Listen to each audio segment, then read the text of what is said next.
All right, all right. For now, let's try to fix up the background. What background do I want? Well, this. Yeah! Positive, happy-go-lucky green. Okay? And technically it's yellow, but eh. Eh!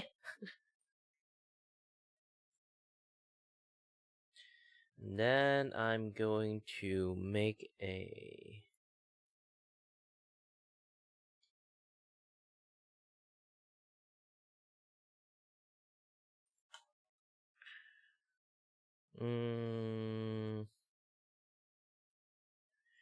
Yep, a rectangle, but... Yes. But thicker. The reason I want it thicker, because... Well, you guys already can see this.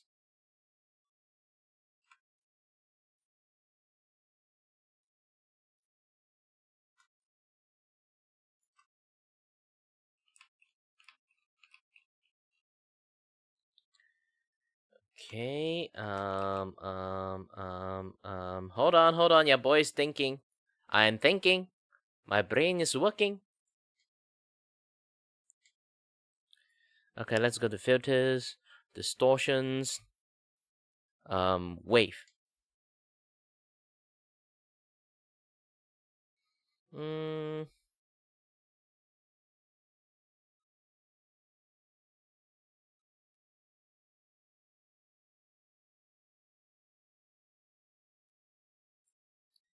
Okay, good.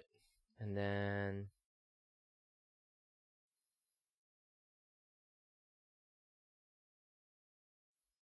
yeah, having a low wave and maximum wave length. Okay, amplitude. Don't really need a very high amplitude. Oh wait, I need it because like I have to drag this thing out. So now I got everything here. Okay, okay. I will have to drag them out. And then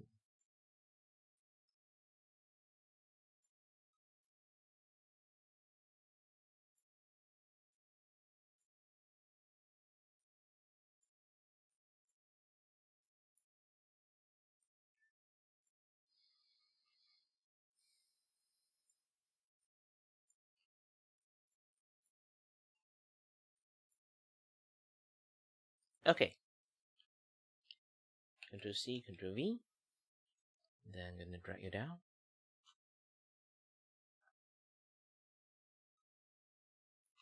Ctrl C, Ctrl V. Drag you down. Ctrl C, Ctrl V. Drag you down. Ctrl C, Ctrl V. Drag you down.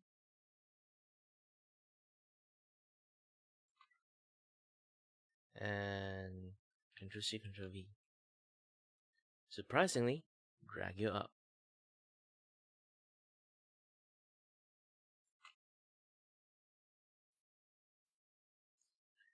Alright, with this thing on. Oh my gosh, my room is like freakishly hot here.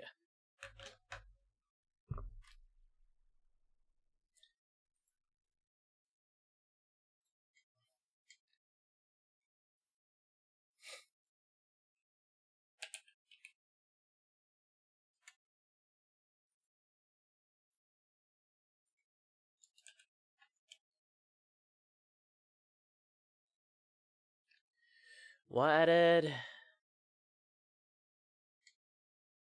I'm going to play All Hair's House song, I guess. Or play some Play some non-copyright music that I will eventually get copyrighted. I'm not even kidding about that. It happens already.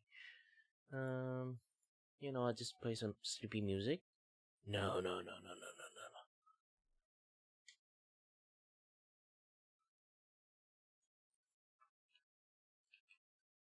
I do not like sleepy music. Also,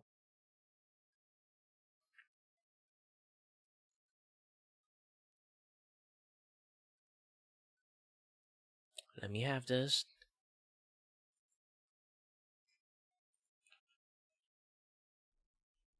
Oh, nope. You didn't have it. Studio mode, art scene, copied, and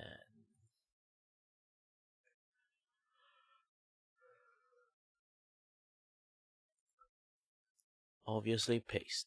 Done.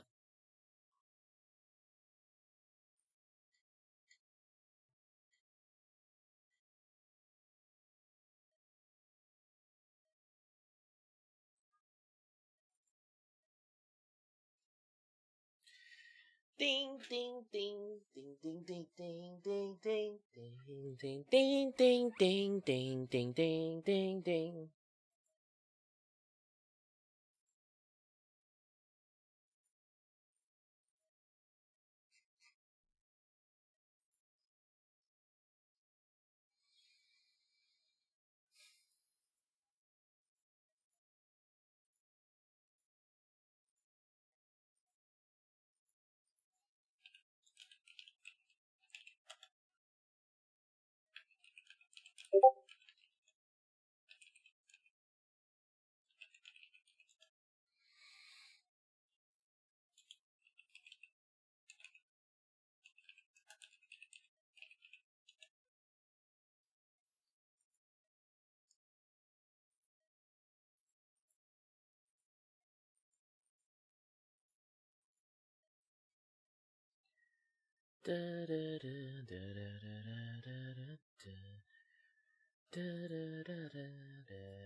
Sorry there. Got a little bit distracted. Okay, let's keep looking at what's happening to the internet, shall we? Ooh, the sexy man.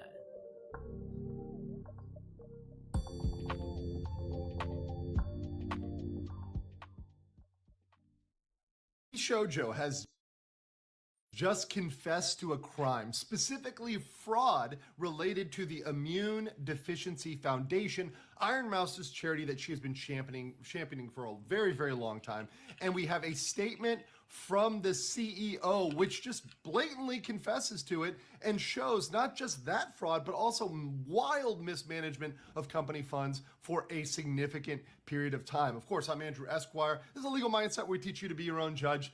And this is a fast facts premiere giving you the short, quick summary version of what's going on today. Now, they are in, Vshoujo is in massive hot water. And I told you guys days ago that this was going to lead to insolvency. This was going to lead down the road to bankruptcy. And we have today a confirmation that I was entirely right.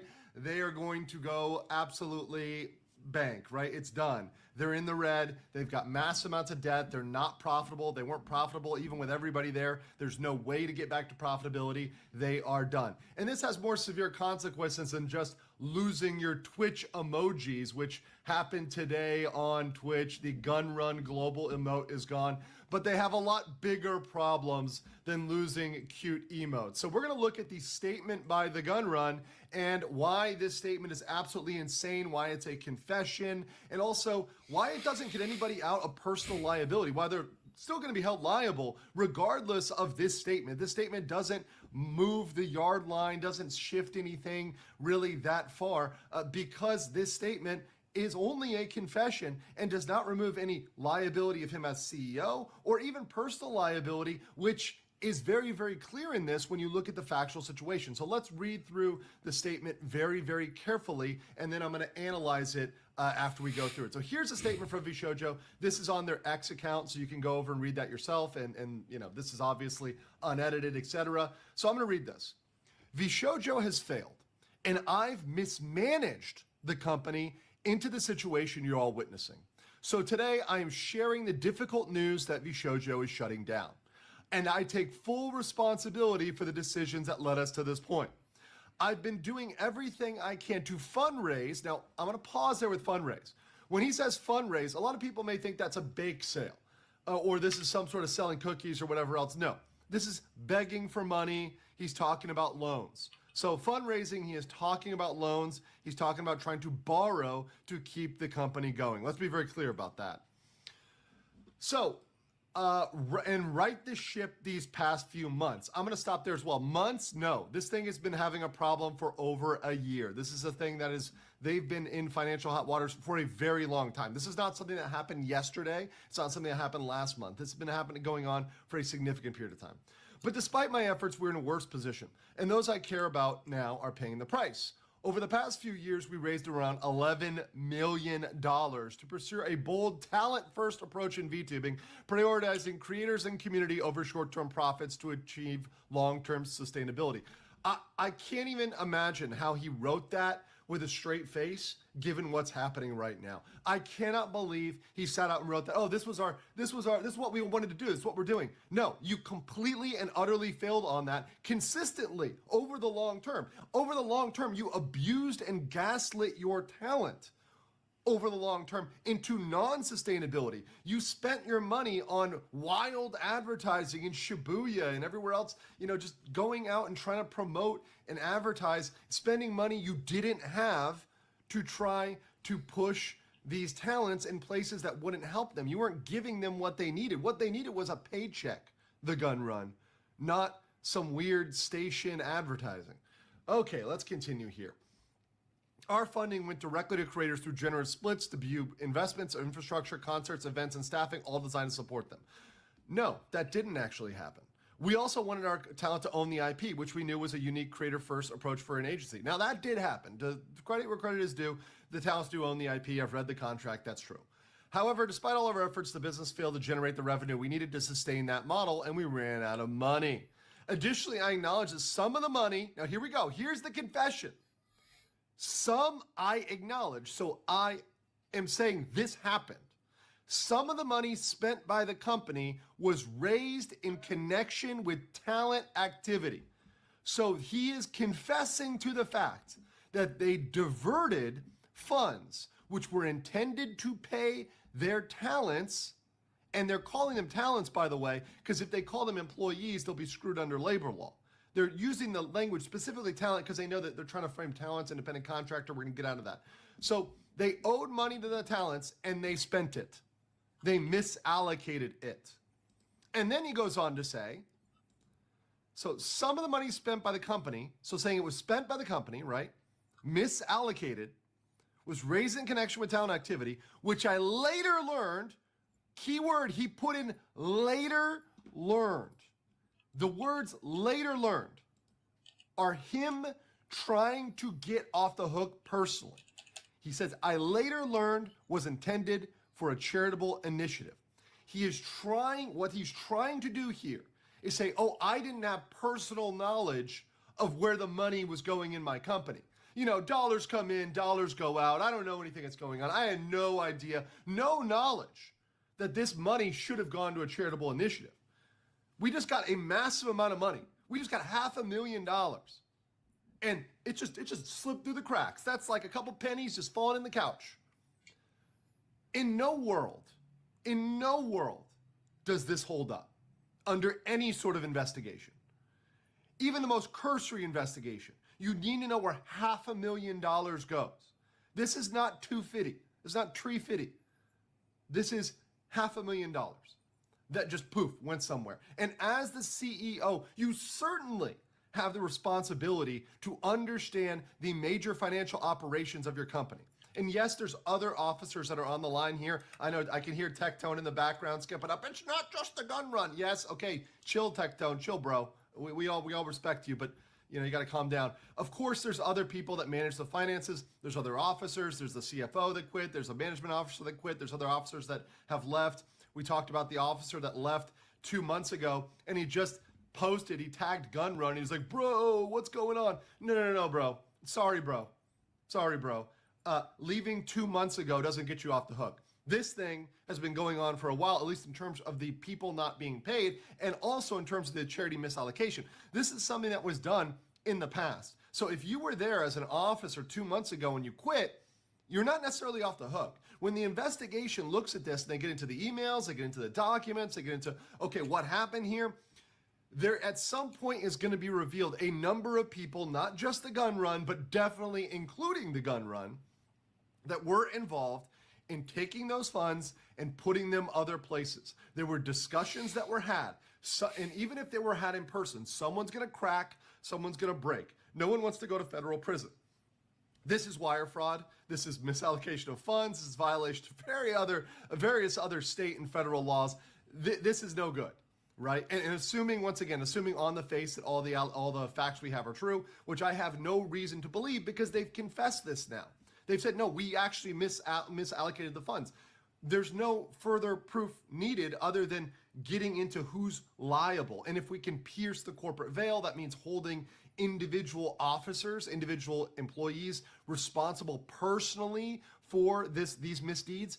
Yes, we need more investigation as to piercing the veil as to certain people and certain individuals, etc.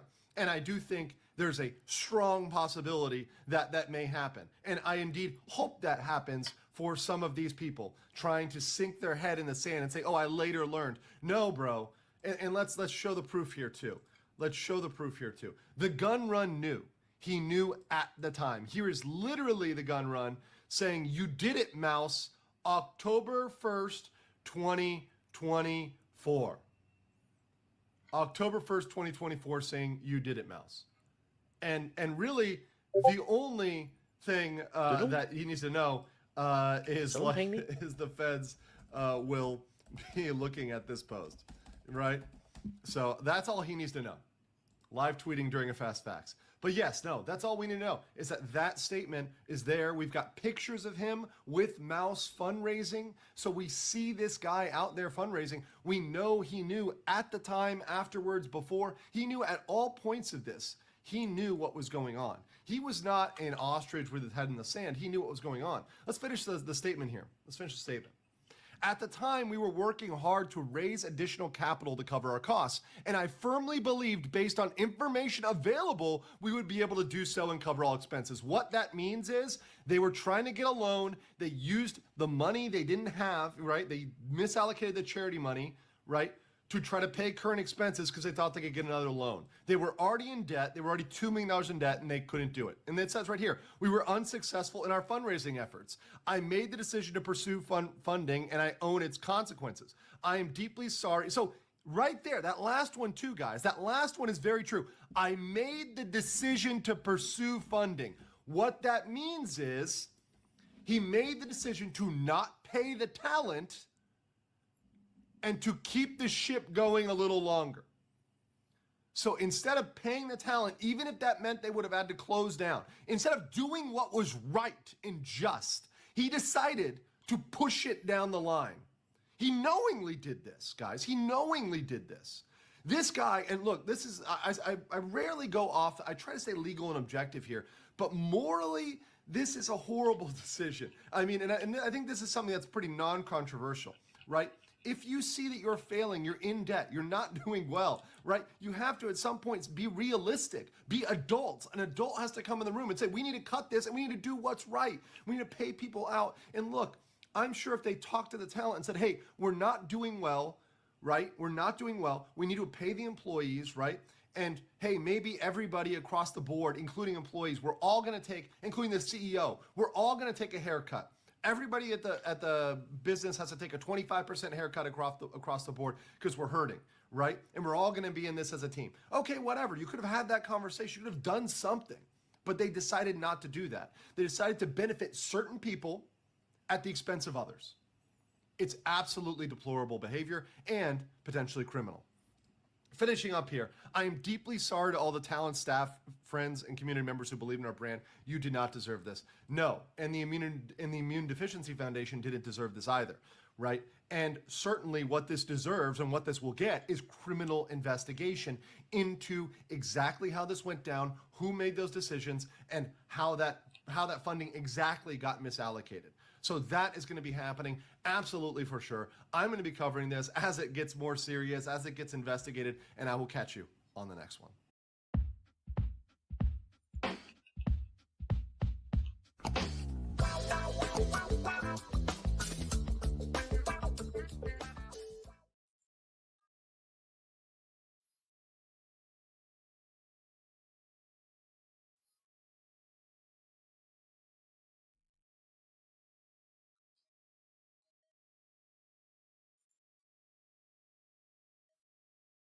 Oop.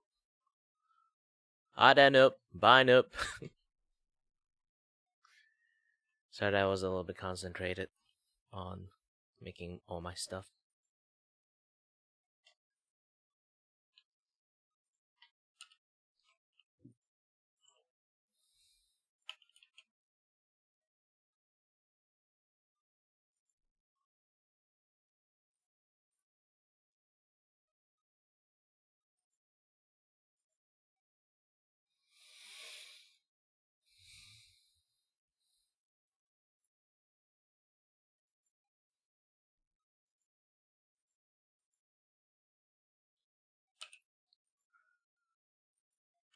Dang, dang, dang.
Do do do do do do do do do do do do do do do do do do do.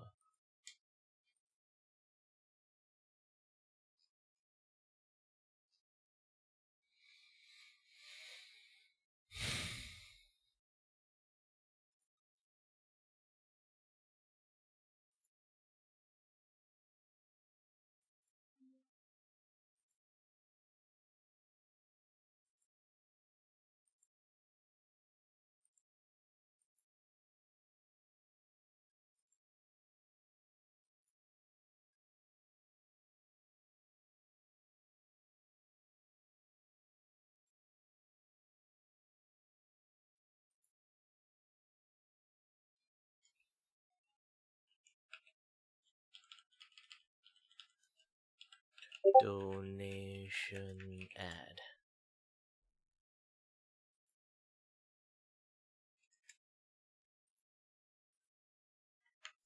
Now I got a donation ad.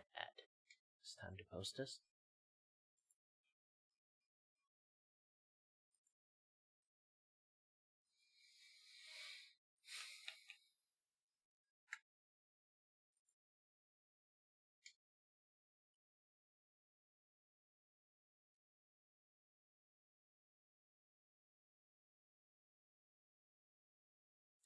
Hi there, Toku.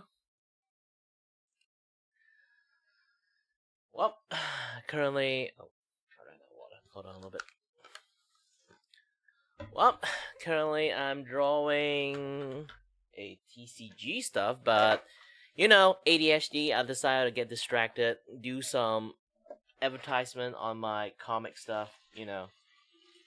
If you do like free web comic, you have to keep spamming telling other people to donate to you. Else like you can't sustain. It's not a very sustainable thing. You might think that is like shoving things into people's face, but strangely it works.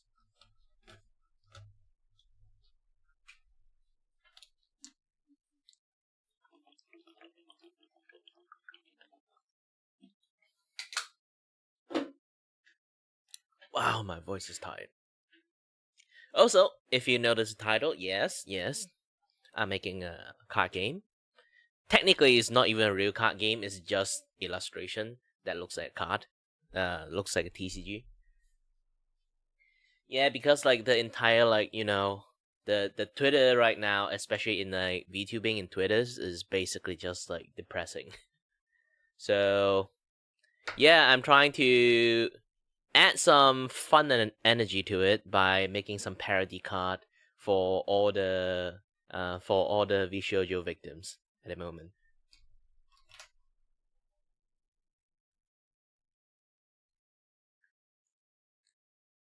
Yeah, for all the freedom girls.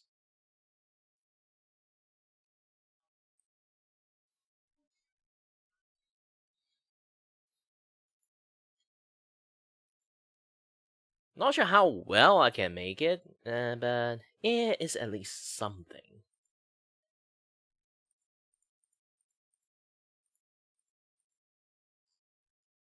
But again, I'm not actually really good at making this kind of stuff, so this is technically my first time trying to do this, so it's going to look a little bit on the terrible side, I guess.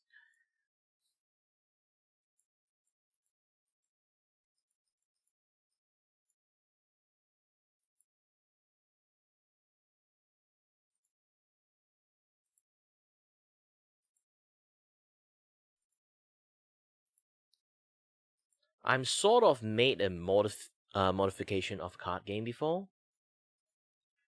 but never really try like a full, like make an entire card game myself. Even though it's parody, technically it works. I will still technically made it work, but it's going to be like really unbalanced and professionally made.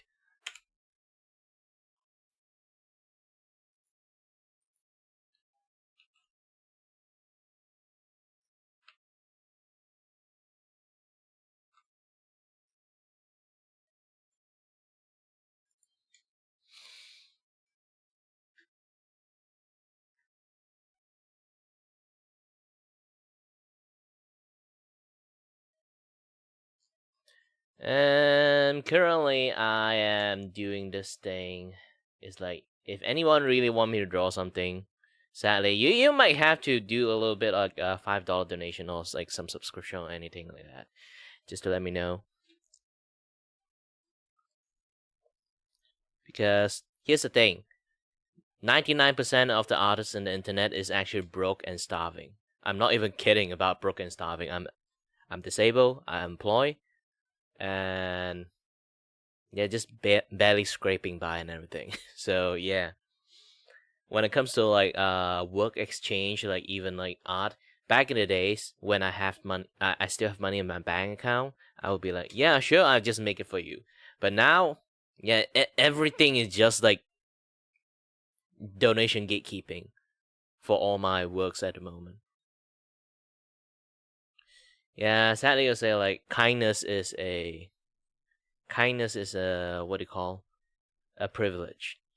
When you run out of money, like those privilege basically starting to run thin.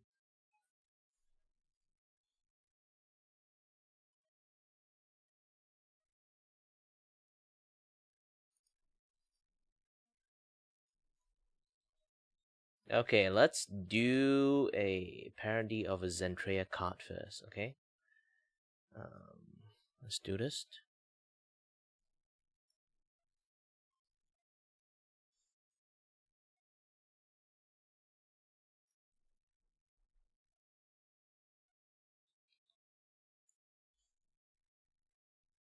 Hi there, Simon. We meet again.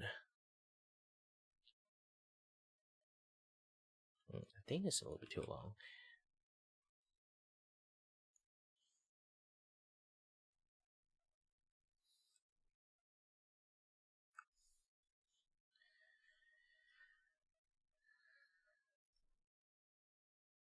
Okay. 0.2.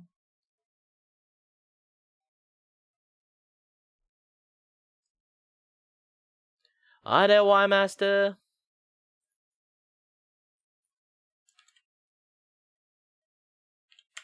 Yeah, 0.3. I'm making like a parody card game at the moment. You know, internet is not the best place at the moment, so I'm trying to make some fun stuff.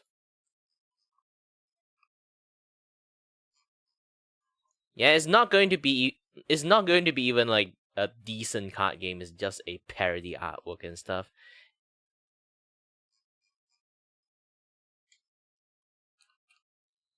Ooh, I really can't like do all those kind of things since it's not a vector art. So it's going to be a little bit much more difficult for that. C Control V. Can I just decide to do this? Convert layers. Vector layers. Let's turn them into vectors. And then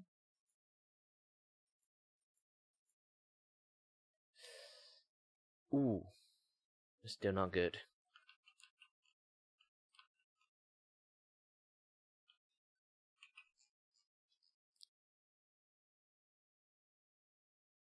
Oh, by the way, I am playing like. Here's the thing: anyone from like vertical scene, they are not supposed to hear it, but when I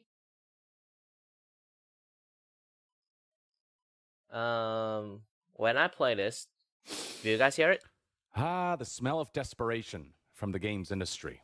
I mean, talk about one of the lamest attempts at discrediting the Stop Killing Games movement, which, for those who don't know, is essentially an initiative that is trying to make it so legislators take You guys are not the hearing it, right? issue of video games being wiped. If no means like this thing is working, if yes means like this thing is not working. I'm just gonna play some music. And also playing like a YouTube video. Out from existence and being removed from I players' will watch a libraries. YouTube video. You Seriously. guys will listen to a song. And there's a movement that just about most sensible people agree with.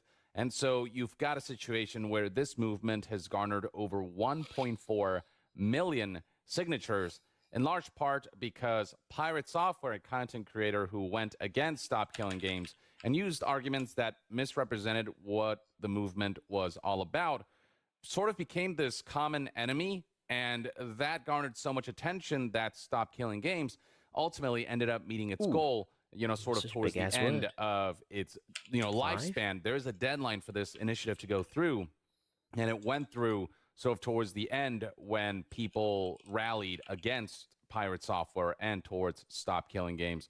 Many people thought the movement was dead. It like kind of plateaued a little bit, and then Pirate Software became the common enemy that allowed this movement to really shoot past its goal, which is what we want, because some of these signatures could be fake in like the hundreds of thousands, but at 1.4 million signatures, it's guaranteed that the European Citizens Initiative will go through, which means that legislators in the European Union will take a look at this and hopefully will pass legislations appropriate to what people are asking, which is not unreasonable. Basically, video games are products. When you buy a product, you should be able to keep it, and those products shouldn't be under the control of companies who are able to wipe them out, not only from existence, which, harms preservation, but also just harms the very notion of just commerce, where when you buy wait, you can hear it? You lied to me! something, nobody else should be able to decide what you do with that product. And you know that a movement is working when companies or... Obviously, there's no negative thing about it. Like, who the heck think there's a negative thing? Obviously, that's the one guy, but, Yeah, if you can hear it, then I have to do some things. I will at least...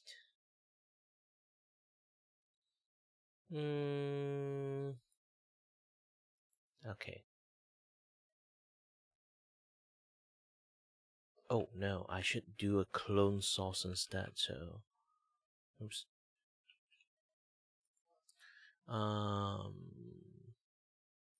Removed you. Add a clone source. Where's the clone source?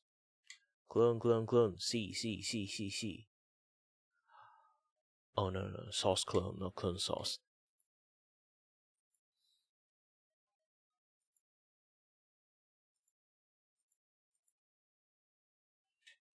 YouTube. YT view. Okay, good.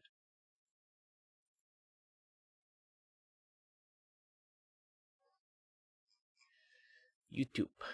Yes, this one. And video buffering. Active. Filters. No filters. Okay. And then I'm going to add filters. The composite blur. And then use the dual color say. Not too blur. Just, enough to notice something behind me. They're just going to move you guys to the back.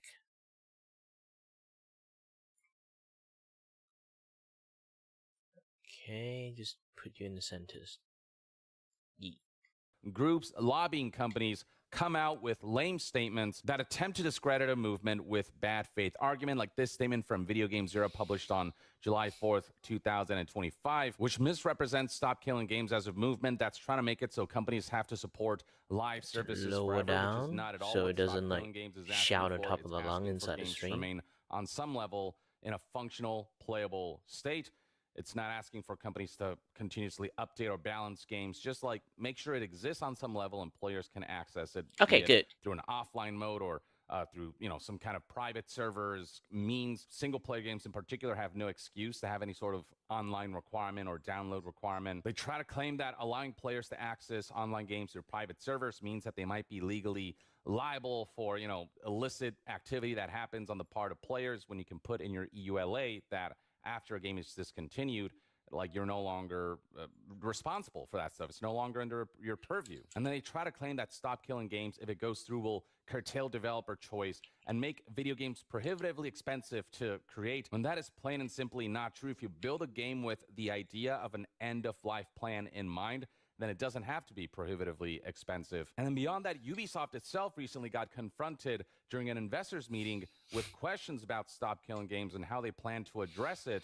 And Yves Guillemot, the CEO of Ubisoft, basically responded with something similar. Again, misrepresenting Stop Killing Games, talking about how they can't support a game forever, which is not. I just like to have stuff behind it as like a background noise. They bring up the Crew and how, hey, even though that game got shut down and removed from players' libraries, they did release a sequel. And at one point, it went on sale back in September of 2024. Anyone needs something that has a background noise. Some people listen to music, some people listen to which is its own separate game, still YouTube. Some people watch like TV series. Some people like have anime like playing right behind the scene, and they didn't even really watch anime. It's more like this just behind the scene, It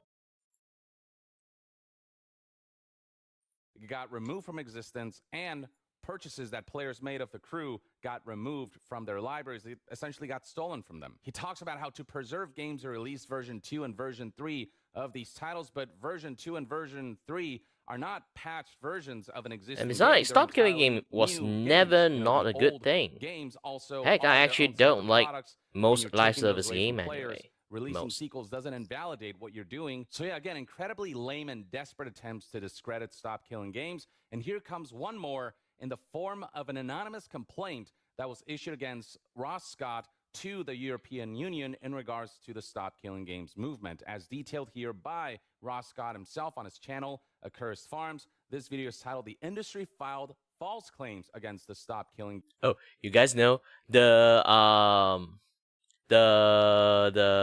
what again?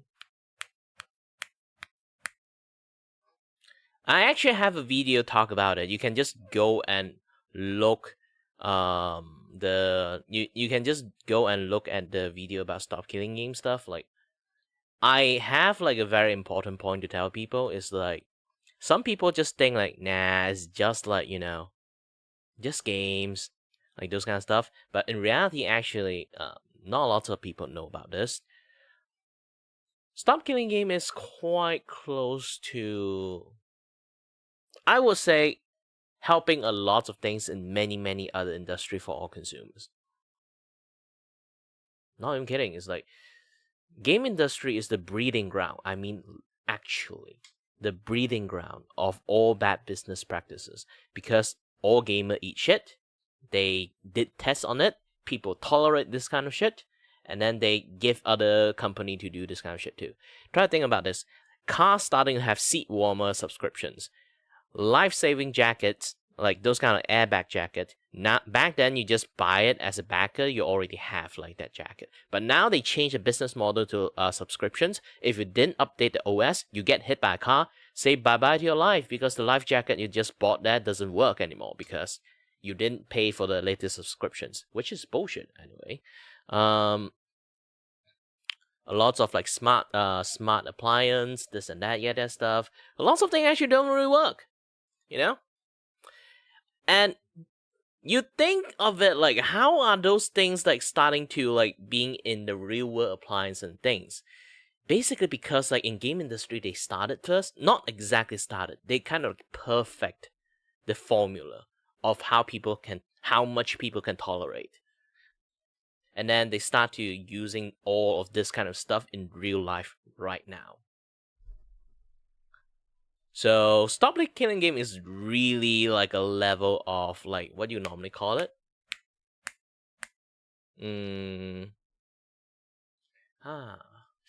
Preemptive strike. Yes, preemptive strike. Just that. Yeah, I'm not even kidding. You try to think about it. A lot of bullshit stuff happening to like consumer lately. Everything you try to track it back down to the base. They all come from game industry. Subscriptions, a little bit of like basically all the bad stuff. You kind of think like most of the bad stuff is really come from like game industry, like the DLC stuff. Like the DLC stuff you guys already know. Like basically you bought the entire thing, but you have now there's like combinations of like service that you have to pay subscription to get to unlock a certain service and this and that stuff. This is something that become way more prevalent into the product. Back in the days, it's just service, you know, like you subscribe to like water filter systems. So your subscription like provide like people come here to service like your water filters, this and that stuff. Yeah, those things are fine because it's a service that you're providing. But nowadays, like I say again, seat warmer. You bought the car, you own the car, but you cannot activate the seat warmer unless you subscribe it. You bought the material of the car. Okay? The entire purchase of the entire car itself. But you cannot access a seat warmer unless you pay them subscription fee. You can't use the GPS built into the car unless you pay them a subscription fee, which the chip is in there. If you hack it, you not just void the warranty, but it's your car. You can do whatever you want, but when they detect that you did something to the car, they will break your car. I'm not even say like the what kind of thing, like they just refuse to service your car. They literally break the system inside your car. If you unlock the GPS thing inside your car, if you didn't subscribe it, you did something to it, and then they found out, they would just have the entire electronic system inside your car just not working. Without touching your car. Bullshit, right?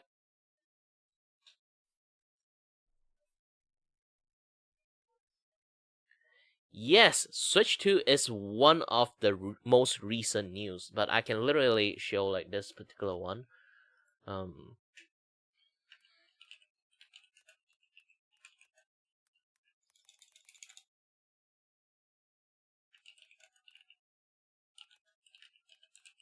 Is it the airbag jacket thingy?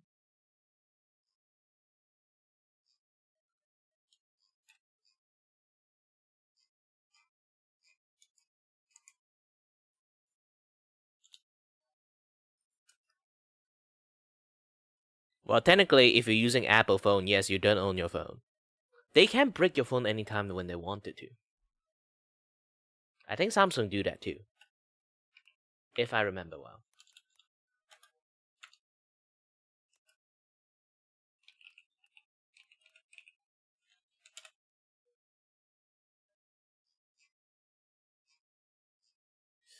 Is it by Moist Critical?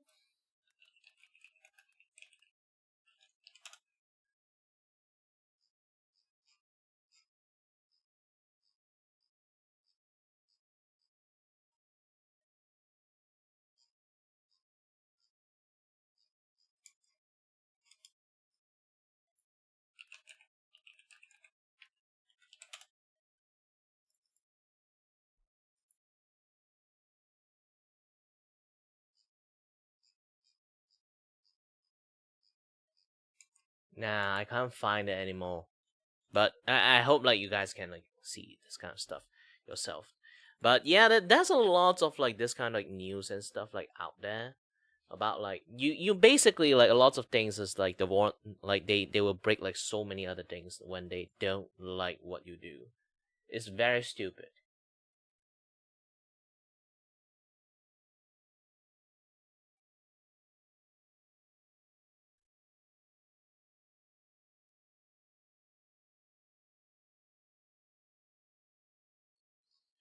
Let me try to This episode sponsored by Brilliant. Learn to think. Listen, this episode is about tarantulas. This is a good background noise. I want you to know that this cricket here could not give a flying well, you'll see. But let's start from the beginning. These balls here are the developing eggs of an arachnid in the family Theraphosidae, otherwise known as a tarantula. Now, tarantulas are spiders, and spiders are arthropods. And arthropods are built out of little Lego block segments that often repeat like a centipede do. And look at that. You can see the segments right there. It's all rolled up in a ball, but if you unroll it, it looks a bit like a pug version of a centipede. All the segments in the back will fuse together to form the big butt part of the spider. All the front segments also fuse together and become very leggy. But right now, this one's almost ready to hatch. You can see little fangs. And look, he's not even born yet, and he has a 5 o'clock shadow. When they hatch, these little babies are tiny. Eggs with legs is what they call them. They're very cute. I mean, look at the one on the left. It's got straight up puppy dog eyes. These babies have a lot of growing to do, but for a tarantula, growing is a whole thing. They wear their skeletons on the outside, fashion choice. The skeletons don't really grow, so if they want to get bigger, they have to make a whole new one. Here, let's watch a grown-up one do it. Now, it does look a bit dead, but what's happening is that it's grown a whole new version of what you see right there underneath what you see right there. And now it's time to wriggle out of the old hairy onesie. It's like if you wanted a mustache and had to grow it underneath your skin and then rip your face off. Or like an exorcism, where you're both the demon and the possessed. Look at the back part there. Went full wrinkled testy. After it's loosened up a bit, the tarantula uses its new legs to push off its old body. And look at all that stuff it had to rebuild. Oops. All the way down to those little hairs. God, I need to turn off the grid. They're not even called hairs, they're called seti. And they're not like our hairs, which don't do shit. They can do all sorts of things. You'll see. This looks a bit like a Muppet sex toy. Anyway, after the mold's done, it must feel a little weird, walking away from essentially your corpse. And of course, the way they walk is a whole thing. They have an open circulatory system. Basically, the tubes that come out the heart just end and dump blood into different parts of the body cavity. Blood goes back into the heart through slits on the heart itself. So their bodies are sort of like a blood-filled demon stress ball. And that's sort of how they move. They squeeze blood into their legs to extend them, and then they use muscles to pull them back. A dead tarantula has no blood pressure, so its legs curl in. Now, at the end of their feet, they got little claws, and they use them to climb on rough surfaces. But look at that, they can also climb on glass. I know what you're thinking, how the hell do they do that? So it turns out they have these little hairy pads. Well, just good to take a look in my little feathers designed to spread out and make close contact. VGen, and you know, it's in my description. Close stuff, contact creates tiny little attractive forces called is in there. My social carding thing. If you add up a whole bunch of those tiny forces, you can hold on. And you don't need any glue. It's called dry adhesion. But here's the thing, when tarantulas walk on glass, they leave behind these little goopy footprints. Doesn't look that dry to me. And of course, the science hippies can't leave something like that alone. One team found silk in the footprints, and they found these little things with holes in them on their feet. So they said that must be where the silk comes from. And so they published a paper saying that tarantulas cling to smooth surfaces by secreting silk from their feet. Some other scientists were like, hold on, there's silk everywhere. How do you know they didn't just step in some ordinary butt silk and were walking around with it stuck to their shoe like toilet paper? This second team covered a tarantula's butt with wax, so there wasn't any stray silk. When they redid the experiment, there was no silk in the footprints. And so they published a paper saying that tarantulas do not shoot silk from their legs. Burn. And another group found that those setae with holes in them were actually fluid-filled tubes used to sample and sense chemicals. So the footprints are sort of like leftovers from licking the ground. The tarantula was fine. They washed it off with a bit of warm water, and it got a free butt waxing out of it. Hush now, I know what you're thinking. What about that cricket? The one that don't give up? Well, we'll get to that in a minute, after a brief message about our sponsor. Brilliant is a wonderful hands-on way to learn science, math, and computer science. They have thousands of lessons to choose from, at levels ranging from beginner to expert. You know, science is sort of a long, passive-aggressive argument about everything. Spider's feet, whether there's more than one universe, who is the best Batman? Alright, maybe not that one. But Brilliant helps ground you in the concepts you'll need to really appreciate these arguments. Brilliant doesn't just teach specific skills, it teaches you how to be a better thinker. There's courses in scientific thinking where you can build your intuition about things like gravity, light, movement, and heat. If you want to go deeper, you can take courses in geometry or calculus to see how mathematical languages can describe and predict how the world around us behaves. Or there's courses in computer science where you can start learning the building blocks of virtual worlds, where I'm sure some virtual scientists will be arguing too. To get started for free, visit brilliant.org/ZayFrank or click on the link in the description. The first 200 of you will get 20% off Brilliant's annual premium subscription. I'm a fan and happy to have Brilliant as a sponsor. Where were we? Oh, right. So tarantulas' feet may not make silk, but their back bits certainly do. And they're out there tippy-tapping all over the place. They live in these burrows that they line with silk. Sometimes it's a little hidey hole in the ground, and sometimes it's up in a tree. The silk they make isn't the sticky kind, but all those threads that they leave outside their burrow are sort of an extension of their senses. They got little hair things on their legs that can sense tiny vibrations, so they can tell if something's snooping around. Well, not that time. You know this fly's f***ed. They can grab with their front legs and then hold on with these little arm-like things called pedipalps. Now, right next to their mouth, they've got a stubby little pair of limbs called the chelicerae, and that's where the fangs are, and the fangs probably evolved from claws. So the fangs are more like if you had little T-Rex hands with teeth for fingers on either side of your mouth hole. These fangs are hollow and connected to a venom gland that delivers, well, venom. This venom both paralyzes prey and begins to digest them from the inside. Alright, so if you've ever wondered how few the f***s are that a cricket gives, then look at this. This tarantula right here is eating 2 crickets. But you know what the cricket in the front is doing? It's friggin' eating the other cricket. I mean, that right there is a cricket that don't give up. Lemon tree. Now the fangs don't just puncture, you can see them right here sort of squeezing. The side of the chelicerae opposite the fangs is lined with little teeth-like structures that help crush the prey, like a little nutcracker. Ooh, that's nasty. This is important because spiders forgot to evolve a mouth that can chew. They just have a narrow tube connected to a sucking stomach, which acts a bit like the bulb end of a pipette. Tarantulas are essentially on a liquid diet and have to puree their food. Also, my second is no rest for the wicked. To get rid of the chunks. They often wrap their prey up in silk, which can be a bit of an awkward pirouette if the food's up front and the silk comes out the back. It's not easy, and some of the things they eat are big, like this one got a baby possum. You try making silk pajamas for a possum with your ass. Oh look, it's time for mating. This is Clarence, and he's going to show you how he makes his sperm web. Now, when human males masturbate, it often ends with a Kleenex. Male tarantulas, on the other hand, start the whole process by making one.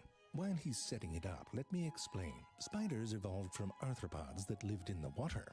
If you live in the water, you don't have to worry about your sperm drying out. You can just let your sperms and eggs float around and make babies. But when they came on land, they had to figure out how to get the sperms over to the females. They didn't want a penis. Come on, a spider with a penis. It would screw up their defensive posture, I'll tell you that. It wouldn't be frightening, it'd be lurid. So evolution said, I have an idea. So male spiders evolved a special organ on their second pair of limbs. These palpal bulbs are often hidden because they're tucked back and under. You can see one right there peeking out a bit. If you flip them forward, you can get a better view. I mean, in the end, it does look a bit like a dog penis. Inside, it's quite complex, and it takes a number of molts before all the parts are formed and in the right places. It's essentially a long coiled-up tube inside of a very specific shape that's different for each species. It has to be bendy and stiff in just the right places to work. Now, here's the problem. The place where the sperm comes out is not near these bulbs, and in fact, it's out of reach. Seems like a pretty big oversight, but this is where Clarence's little nappy comes in. It's pretty ingenious. First, he separates a bit from the ground and then climbs underneath so he's upside down. Then he turns around. It's a bit awkward. He has another pair of little spinnerets behind the big ones, and he uses them to weave a tiny little patch of special silk. It's onto this patch that he deposits sperm, so the sperm sort of hangs down like a little goober. Then he climbs back on top of the web, and then alternately sticks his little hand bulbs into the sperm ball. Capillary action pulls sperm up into the tubes. You can try this at home. Once his palpal bulbs are loaded with the sperms, the male is ready for a night out on the town, or day, whatever it takes really. He's a very horny spider at this point. He leaves the safety of his burrow in search of a female but females like to stay in on the weekends, have some me time. So the male has to do a sort of trick-or-treat version of dating, where you wander around and knock on doors hoping to get lucky. Oops, that's another male. The problem with all of this is that it leaves the male tarantula very vulnerable. He is snack size for quite a few animals and has a nice little crunch to him. Luckily, he isn't completely defenseless. He's got the fangs and a defensive posture designed to show them off. But remember, they have hairs for everything, so of course there's some special defensive hairs. Some species have these patches of stridulating setae. By rubbing them together, they can make a hissing noise. That's a noisy, not-so-patient spider right there. No judgment. I mean, have you ever been accosted by a microphone the size of your upper body? You might make that sound too. Some of the New World tarantulas also have urticating setae. These setae are barbed and designed to break off fairly easily. Often the way they break leaves one end with a tip that looks just like a hypodermic needle. They are designed to work themselves down and into a surface on contact. And let me tell you, if these urticating hairs get on your skin or in your eyes or on your mucous membranes, they can hurt like hell. Kill me. Some tarantulas will rapidly rub these setae patches when they are threatened, sending out a little cloud of these hairs. But despite all of this, they still have a serious issue with one predator in particular. It is called the tarantula hawk, a name which is a lot less frightening than what it is, which is a wasp. But imagine a wasp that compared to you is roughly the size of a dog. And you know what this wasp does? It goes searching around in tarantula burrows or just waits until the horny males come out and then tries to sting them through the soft patch on their belly. Look at this one, he flipped right on his back like some jujitsu specialist. What the f*** are you gonna do against that? Walk away, certainly, but don't raise your butt up like that, it gives them a target. Oh, there it goes. If the wasp finds an opening, all it takes is a moment. The sting delivers a venom that paralyzes the tarantula. The wasp then drags the tarantula about, looking for a suitable spot, where it will pause and then lay its eggs on top of the tarantula's body. Then it friggin' buries it, often alive, and then you know what happens. The little wasp babies eat the tarantula. It's horrifying. And that's the kind of bullshit that the male tarantulas have to deal with when they want to go out on a date. Once the male finds a hidey hole with a potential mate, he has to convince the female to come out and party. Now, it might not look like much, but this is sort of like an upside-down version of the balcony scene from Romeo and Juliet. But they both have bongos, and Juliet is potentially a pissed-off cannibal. Half of one, 6 dozen of the other. Here, you can see it a bit better in these cutaway diorama versions. See all that tapping? Well, they're flirting by Morse code using vibrations. Now, it goes on like this until she stops responding or she comes out of the burrow, which can be terrifying. You know, she shows up at the door and she's heavily armed. Ah, run away! But if all goes well, this gives the tarantulas a chance to feel each other out. Literally. It's kind of cute. Looks like the fidgety hand-holding of a movie first date. Now, all this closeness does start to force the issue of the whole fangs thing. Male tarantulas have spurs on their front pair of legs. One of the first moves he has to pull off is to get those spurs underneath the female's fangs. If he f***s this part up, it's best to just abort. Once he has his spurs in place and her fangs are firmly secured, he lifts her up and begins to explore her underside with his spermed-up palps. The female has two small openings that lead to her spermathecae, organs that store sperm until the female is ready to lay her eggs. Here's what the spermathecae look like from the inside. Think of them like little pockets. For sperm, you don't want to put your keys in there. Spermathecae come in all sorts of shapes. This one looks like a drowning snail. Here's a happy frog. Two pigs in a hot tub that just had an argument. Or a gummy bear that just wants to hide under the covers. The male's palpal bulb is just the right shape to put sperm into these little pockets. Now, people used to think that the males found these holes without being able to feel anything, because they assumed the bulbs evolved from claws which don't have nerves. But recently, science hippies figured out they come from something behind the claw, so they can feel, and the spiders are like, yeah, duh, that's why we keep doing it. Anyways, once he finds those holes, he sort of injects his sperm into the spermathecae, on top of whatever other sperm might be up there. Whoever is last has the best shot at fertilizing the eggs. When it's all over, it's time for the male to make a quick escape, lest he become the snack for the post-sex hungries.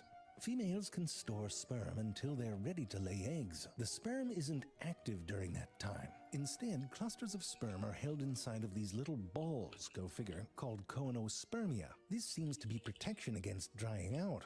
But when the female is ready to lay her eggs, the outer membranes of these balls break and release the individual sperm.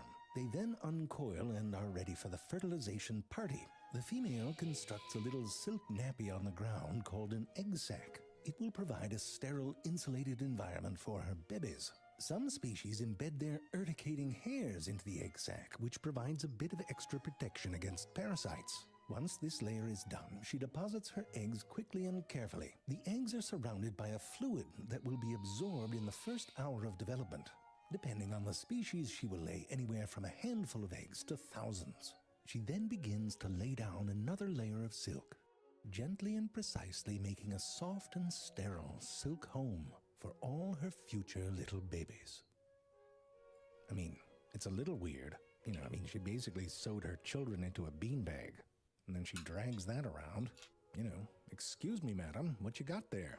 Oh, it's a dirty pillow stuffed with your babies? That's a phone call to protective services. And I'll tell you, some of them get frogs to babysit. And you can't trust a frog. I suppose it's better than a cricket, because they don't give a cricket getting eaten by a cricket getting eaten by a spider that's eating a cricket getting eaten by a cricket that don't give a fuck. Cricket that don't give a fuck.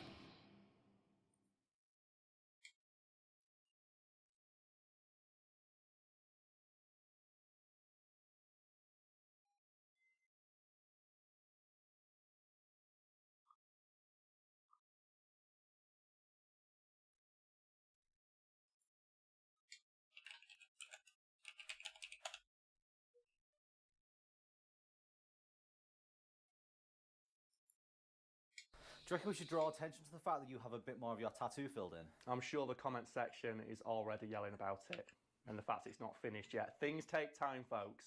Things take time. Speaking of the word things, Benjamin Grimm, better known by his oddly dehumanising mononym of Thing, is a Marvel character best known for his literal stony facade and ability to take how it surrounds to the dick. Although Thing isn't necessarily the strongest character in Marvel canon, he is noted as being one of the hardest to beat in a one-on-one fight. It's clobbering time.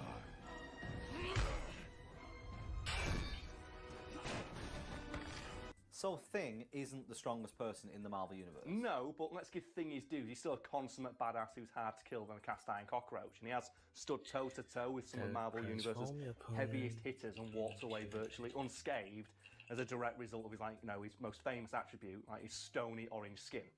What's his skin actually made from? Is it some kind of rock? Yeah, it's this weird organic rock that, in addition to making him look like a set of fossilised dinosaur testicles, is virtually impervious to everything short of Wolverine's claws, which means that he's virtually impossible to kill because the fact you can't break through his skin means you can't hurt anything inside of him. Not to mention, I think all of his organs and stuff are also covered in the same shit, which they mention in the Fantastic Four movie, like the Michael Chiklis one, where it's the big rubber dumb suit. Yeah. And they have that great joke in there. It's like, all of your organs are made of rock. He's like, oh God, no. I used to smoke. His internal organs are completely solid. Damage reduced to half. How bad is it? You know, I used to smoke. But it gets a bit worse for whoever wants to fight Thing, because he's also immortal. And I think there's like one comic where they say, oh, one day per year, Thing becomes human. It's weird, it's comics, right? Let's go with it. And they say the only time Thing ages is on that day. Wait, so he lives as many years as it would take days for him to have died? We've probably got a bit off topic there, but the long and short of it is, Thing is virtually immortal and can never tire, meaning in a physical stalemate, he could just exist until the other guy died and win that way. Yeah, but if he's gone toe-to-toe with Stronger, presumably that's not really that much of an issue. Yeah, that doesn't happen often because, like, let's put some fucking, respect on Thing here. The dude is strong as balls. Like, the films do not do justice to how strong Thing is. I think in the Michael Chiklis Fantastic Four movie, he like lifts a truck.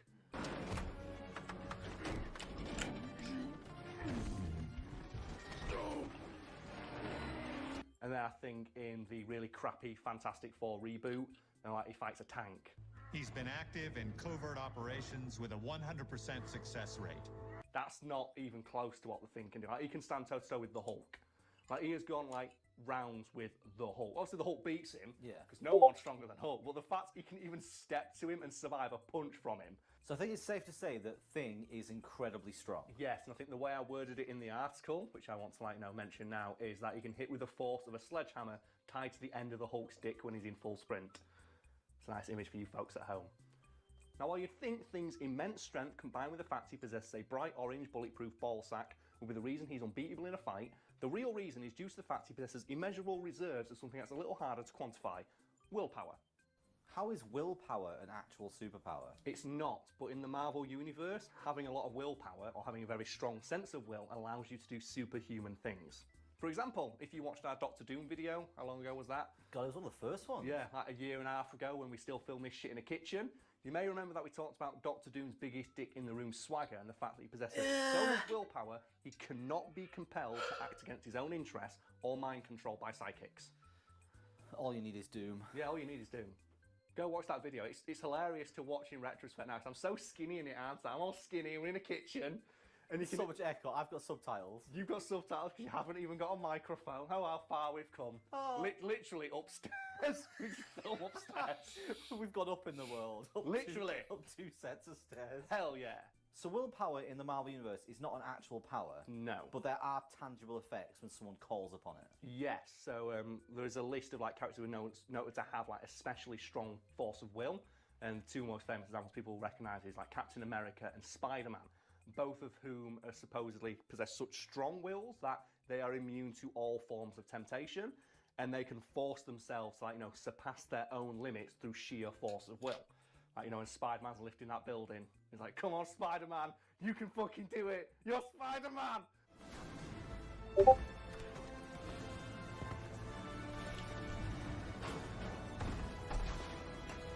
And the reason I'm getting so animated here is because this is one of my favourite tropes in fiction, because it's me so fucking hype. It's basically the Super Saiyan moment, isn't it? It's when Goku gets so fucking pissed, he becomes a Super Saiyan, surpasses all known limits that you've seen before. And what's your favourite example of that in fiction that you can think of off the top of your head? One of mine is in Teen Titans. There's a great moment where Cyborg has this existential crisis about the fact he's a robot. He's like, when I was human, I could always improve myself and surpass my limits, but now I'm a robot. I have my robotic parts have set limits that they can't surpass. And he gets into a test of strength with another robot, and he has the little thing on his arm telling how much power he's exerted. And the guy goes, "You've reached your limits." He gets to 100%. He goes, "No, I fucking haven't." And it goes beyond 100%, and he powers through. He's like, "Yeah, go on, Cyborg, fuck him up."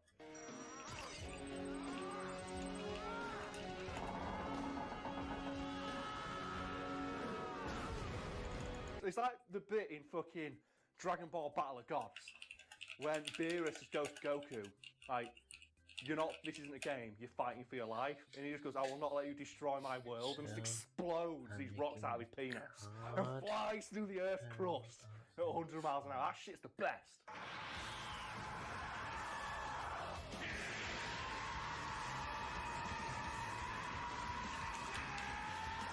Oh man, it's just there's something about the character when they're just like get so angry they just like surpass like in Thor Ragnarok when it's like, oh, I'm the god of death. What are you the god of? And just explodes lightning out of his eyeballs. And goes, oh yeah, I should have seen that coming.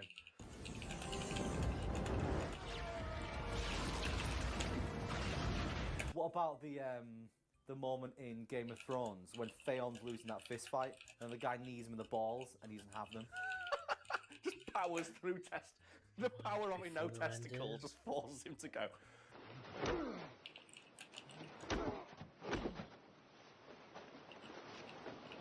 In regards to Thing, he's noted as having one of the single strongest sense of wills in the entire Marvel universe, and possesses willpower of such strength that characters who can physically beat him in a fight have straight up just given up fighting him after they've acknowledged that no matter how much they stomp his ass, they'll never be able to get him to give up. So there has to be an example of that. There is, yes, and it's a comic where Thing gets into a boxing match with a character who unironically refers to himself as Champion of the Universe. That picture looks like someone's put a wig on The Rock and turned it negative. Maybe. Why don't you do that right now? Why don't you just Photoshop, like put up Champion of the Universe and then Photoshop The Rock in negative with a big stupid red wig on. And let's just see, because I didn't notice that, so let's see how on point you were. Audience, in the comments below, let us know how accurate Brad's description was. That's the first time I'm aware of he's ever seen Champion of the Universe. I'm really looking forward to you putting that on your Twitter. Just to see, what the fuck is this? Negative picture of The Rock with a wig on. Spoiler. So describe this Champion of the Universe. Well, like many Marvel characters, his power set has been ill-defined over the years, and he's like, you know, grown in power as other characters have due to power creep, but when he was first introduced in that comic, he is noted as being a character physically strong enough to punch the dick off Galactus. So pretty fucking strong. Yeah? Yeah. Stronger than a Thing, at least, I should point out. But how do giant clouds that eat planets have penises? Shut up, that's not my Galactus. Fuck off, that's a terrible Galactus, is that?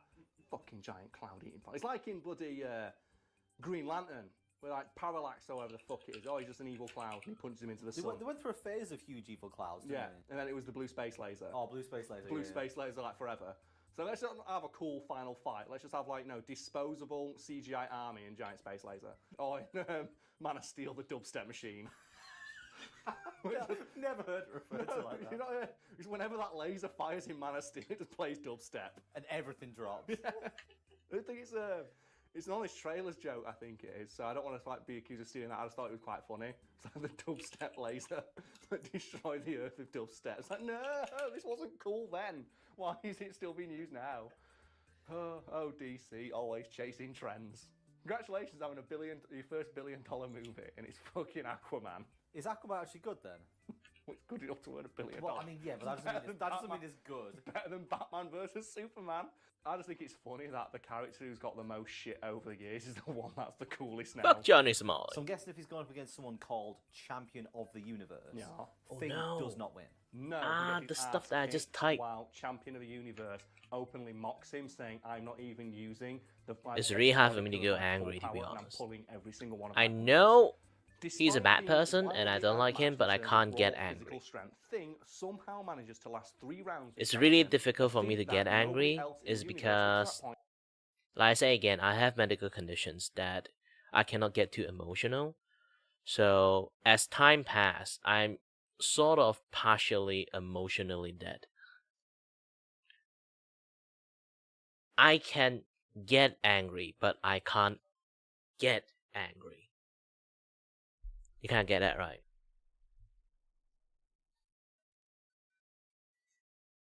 The reason why I can't be like too emotional is because my blood vessel and my ear nervous system, they all got like tangled up.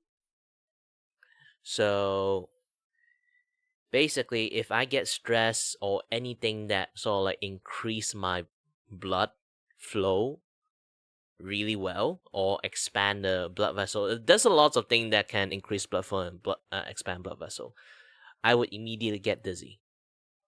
So just by natures, my body start to slowly restrict the ability to be too emotional on anything.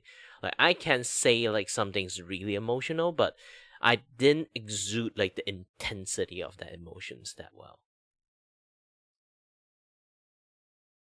Besides, like everyone knows Johnny Somali is already fucked. Like, no matter how I'm gonna say this, I'm not gonna get angry, I'm gonna get happy. How fucked is Johnny Somali? Very fucked.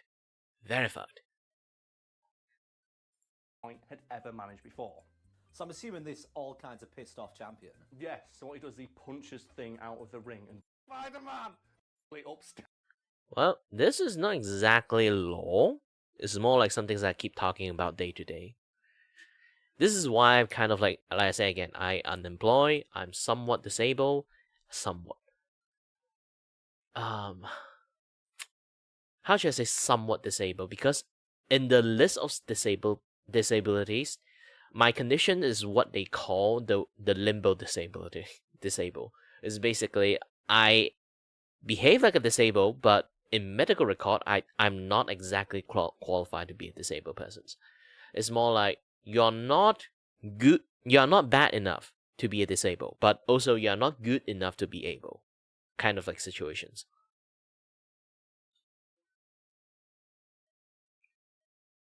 Physical labor basically tossed out a window. Even sitting. Sometimes when I stream, you notice I can stream only like maybe an hour. There's sometimes I can stream long, sometimes I stream like extremely short, or just like few days just disappeared, I didn't stream, is because I have very bad vertigo. I can power through it if I have the energy for it. Even right now, I'm seeing everything in double visions. Double visions, everything is slowly like shifting and moving. Is generally for a lot of people would drive them crazy a long time ago.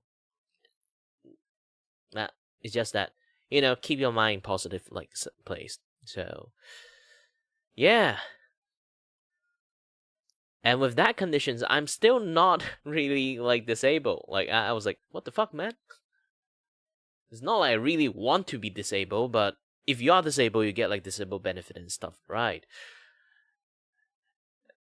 But I'm not even like considered within that area.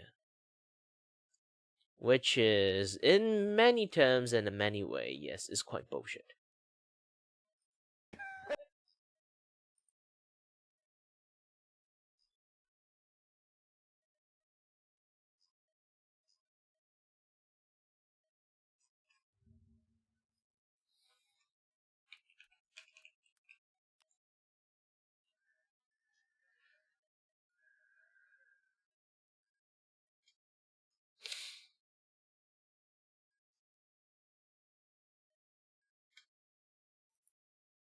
So Carl, got some special news for today's video. We do. Today's video is sponsored by Whiskey Studios. Wait, who the fuck are Whiskey Studios? That's probably why they sponsored us. I'm so sorry, guys. Thank you for the money. Okay, I need to write down my tweet and stuff.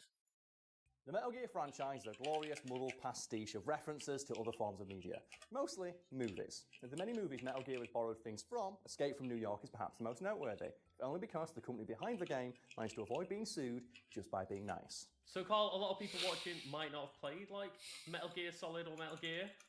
And they might not have watched Escape from New York, that's correct. Yeah, so what's the connection, especially between these two things?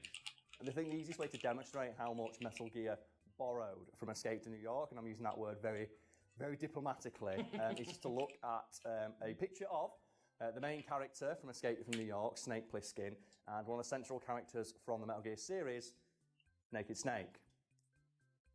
And Lucas, you've got a picture of both of them in front of you right now. Just thoughts? Yeah, I kind of was aware of like Escape from New York, and I've not watched it myself. I'm aware of the connection, but then I got the pictures of both of them up. I'm like, oh my god.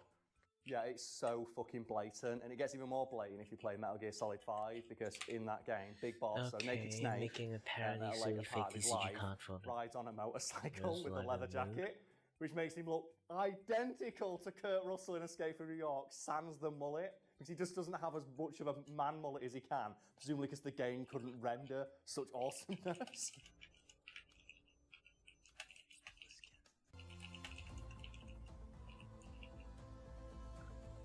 And as if it wasn't blatant enough that Naked Snake is heavily inspired by Snake Plissken, you can just go look at the character Solid Snake, who in Metal Gear lore is a direct clone of Naked Snake, don't worry about it.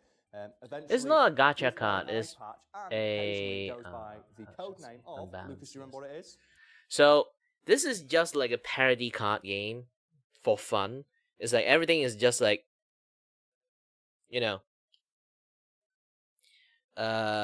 stupid card. Yes, it's like a very character centric card. It's basically, you know, like meme parody or like something they have like going on there, like their specialty, like those kind of things. If I draw fruit, she will have an attack card. It's like a fruit with a gun, like those kind of things. Like basically, it's like funny card. It's not a full complete card. I didn't even fully complete draw it. Like basically the graphic is like half made. And then I'll post it out, see who likes it. If I get 50 likes for that card, I will fully render that card properly. Like those kind of things.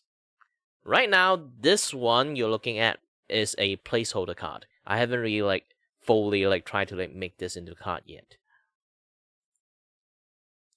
Everything is just like sketch and stuff.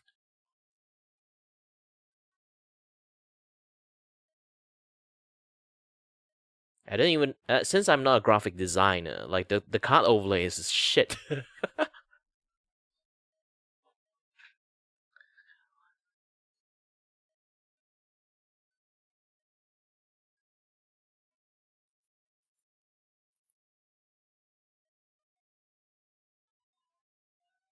I will slowly improve it as time goes, like how my comic is.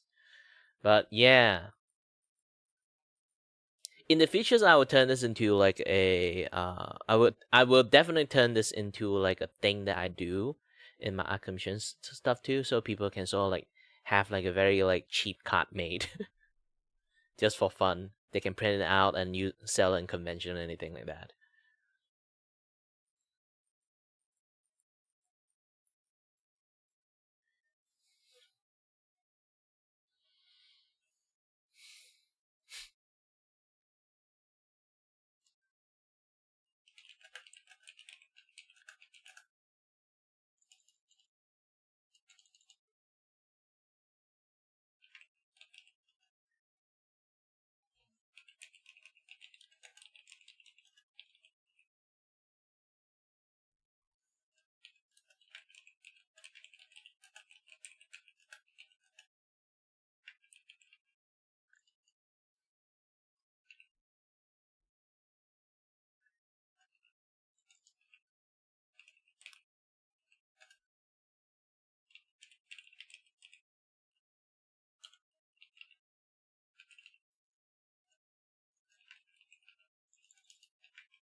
So each freedom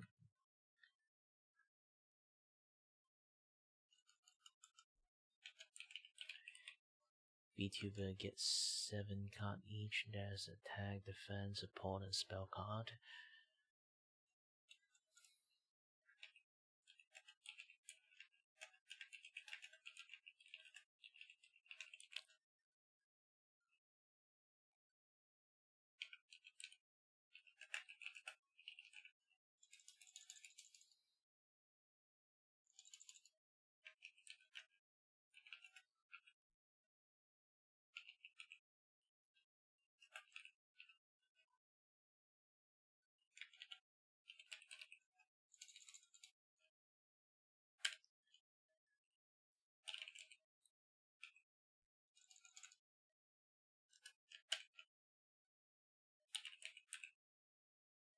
Um, 50.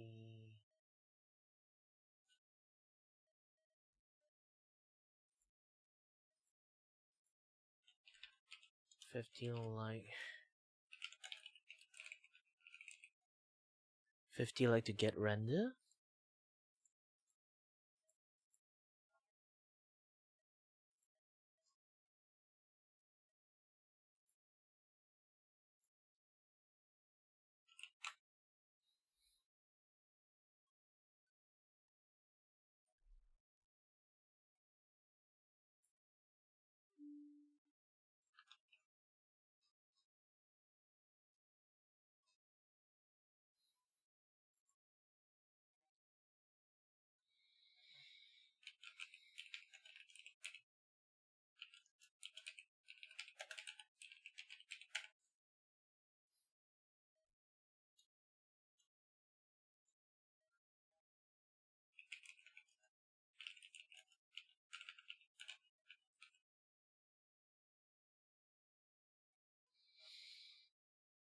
Why?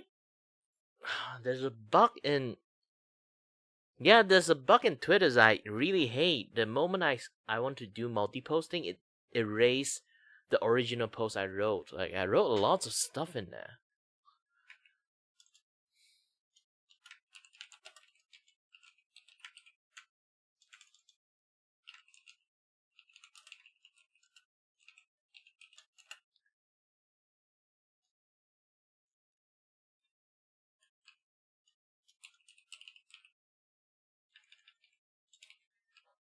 Make a parody, silly, fake TCG.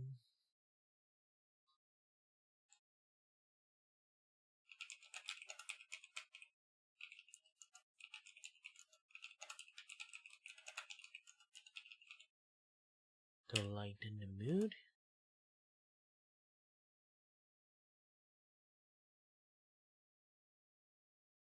Making a parody, silly, fake TCG for the Freedom Girls to lighten the mood.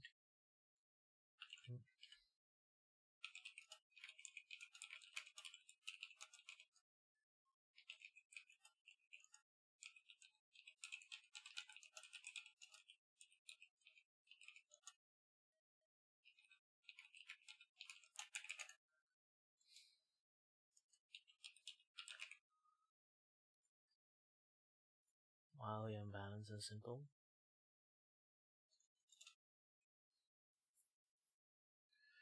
And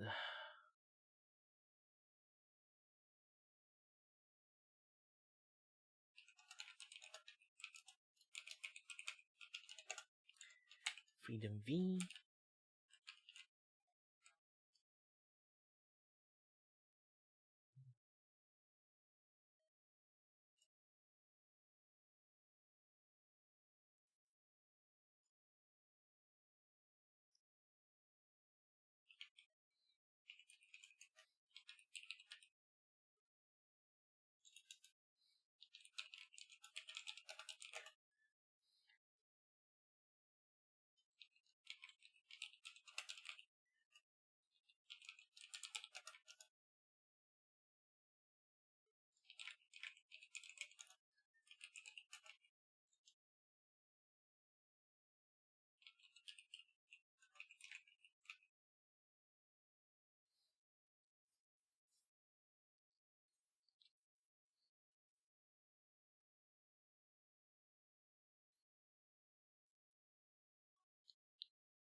FreedomV quite similar to my Vtuber model gameplay, but with a character skill trait.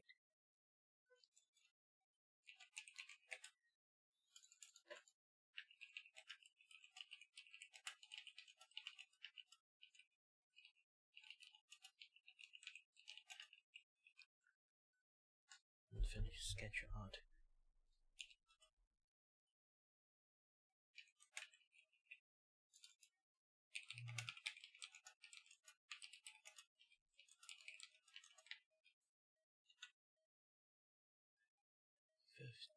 plus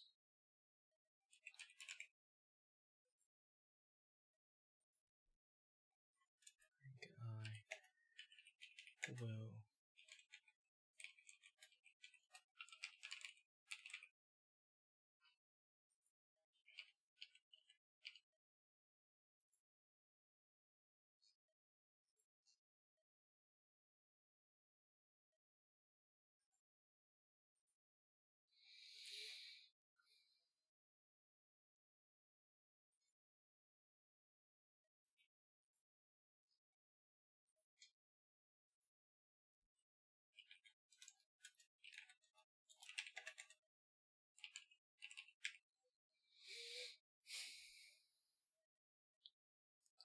Turn your opponent into a gecko.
Ta-da! Got it done.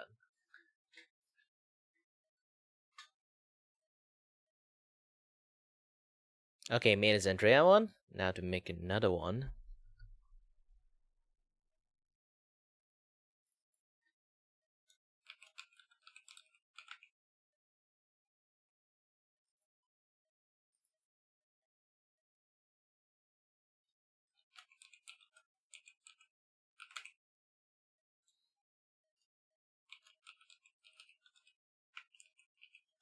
Spell card. And then I need to make another one. This one. Oh.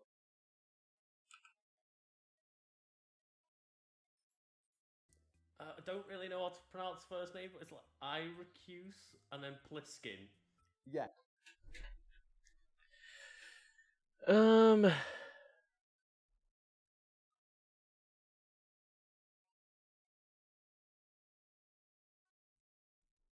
Oh, this one I like it.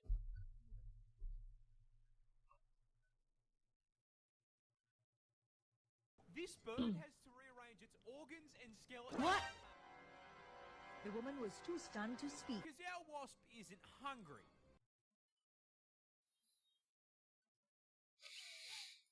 Playlist? Does he have a playlist? Nope. Just Aussie Arcade. Alright. This wasp is basically a xenomorph. Introducing the tarantula hawk wasp, possibly one. I don't know a lot of things about music. I'm an artist, but not that artist, okay?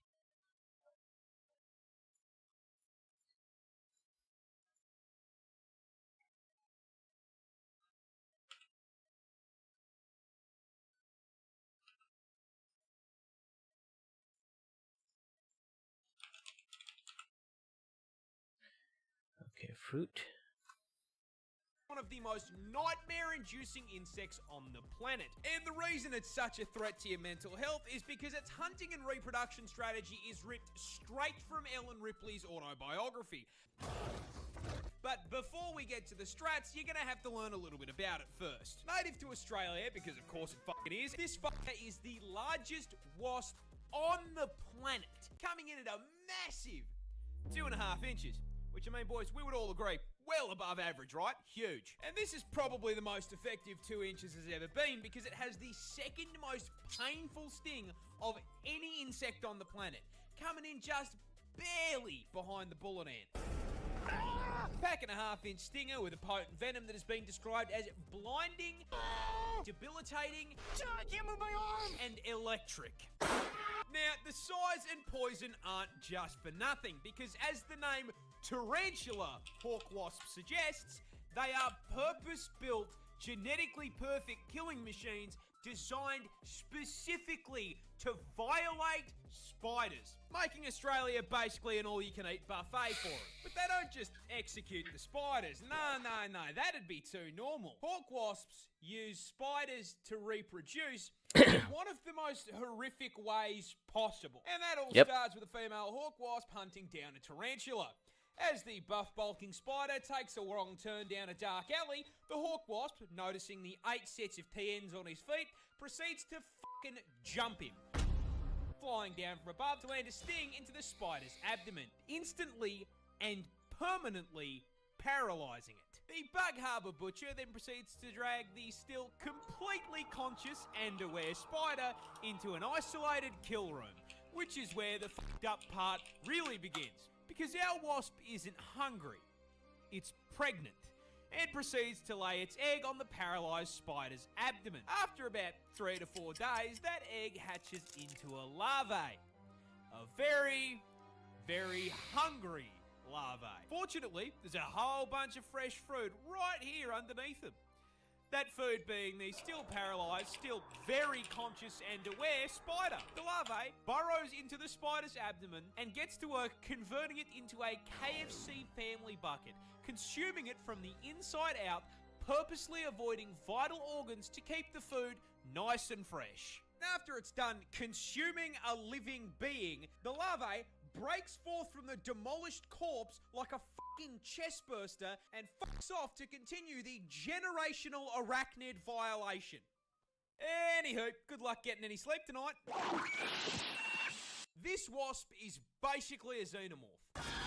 Introducing the tarantula hawk wasp, possibly one of the most nightmare-inducing insects on the planet. And the reason it's such a threat to your mental health is because its hunting and reproduction strategy is ripped straight from Ellen Ripley's autobiography. But before we get to the strats, you're gonna have to learn a little bit about it first. Native to Australia, because of course it fucking is, this fucker is the largest wasp on the planet, coming in at a massive 2.5 inches. Which, I mean, boys, we would all agree, well above average, right? Huge. And this is probably the most effective. Australia has just found zombified bugs. That's right, we are closer to the Walking Dead Down Under than you think. You see, just recently, a scientist by the name of Dr. Francois Broussard made a trek out to the remote savannah of the Northern Territory, with the goal of finding and cataloguing brand new species of insect unknown to science. I mean, me personally, I think we've found more than enough bugs, especially considering that half of them can send me directly into the fucking soil. But what do I know, right? Anyway, on his trip to the middle of nowhere, he stumbled across a colony of spiny savanna ants, which is a pretty normal thing to find out there. However, getting closer, he noticed something a little off. You see, the main ant colony was fine, completely normal. However, the several disfigured and deformed ant corpses clamped onto shoots of grass surrounding the colony like a Bug's Life version of Vlad the Inhaler, yeah, those were significantly less normal. Broussard, mildly unsettled by the ant gore on his timeline, took samples for inspection and upon getting a closer look, realised something both really cool and really spooky. The ants had been overtaken by fungus. Big old red ones. More accurately, a previously unknown strain of the cordyceps fungus, infamous around the globe for its ability to create zombie bugs. And the way it does it is unbelievably horrific. You see, it begins with a spore landing on an ant and producing a thin rope-like strand that penetrates and attaches to their exoskeleton. At which point the ant gets a little timer on his hotbar, counting down to a family reunion with his ancestors. Once inside, the fungus begins to take control of the ant's body and brain function, completely changing their behaviour, replacing their colony-focused mindset with one single goal: climb. Its fungus-riddled mind drags its rapidly deteriorating body to the closest high point, which is usually a plant, with its final act being to clamp its mandibles onto the stem in a death grip. Finally succumbing to the infection and being completely consumed, its corpse blossoming into a fully grown cordyceps fungus and raining down spores onto the rest of the colony to continue the cycle of infection. Now look, I know this fungus is found elsewhere in the world, but it's a new strain and it was found in Australia. With my luck, I'm going to be playing The Last of Us against couch-sized spiders within the fucking week. Australia has just found zombified bugs. That's can't right, do autoplay sound. Koalas are really dumb.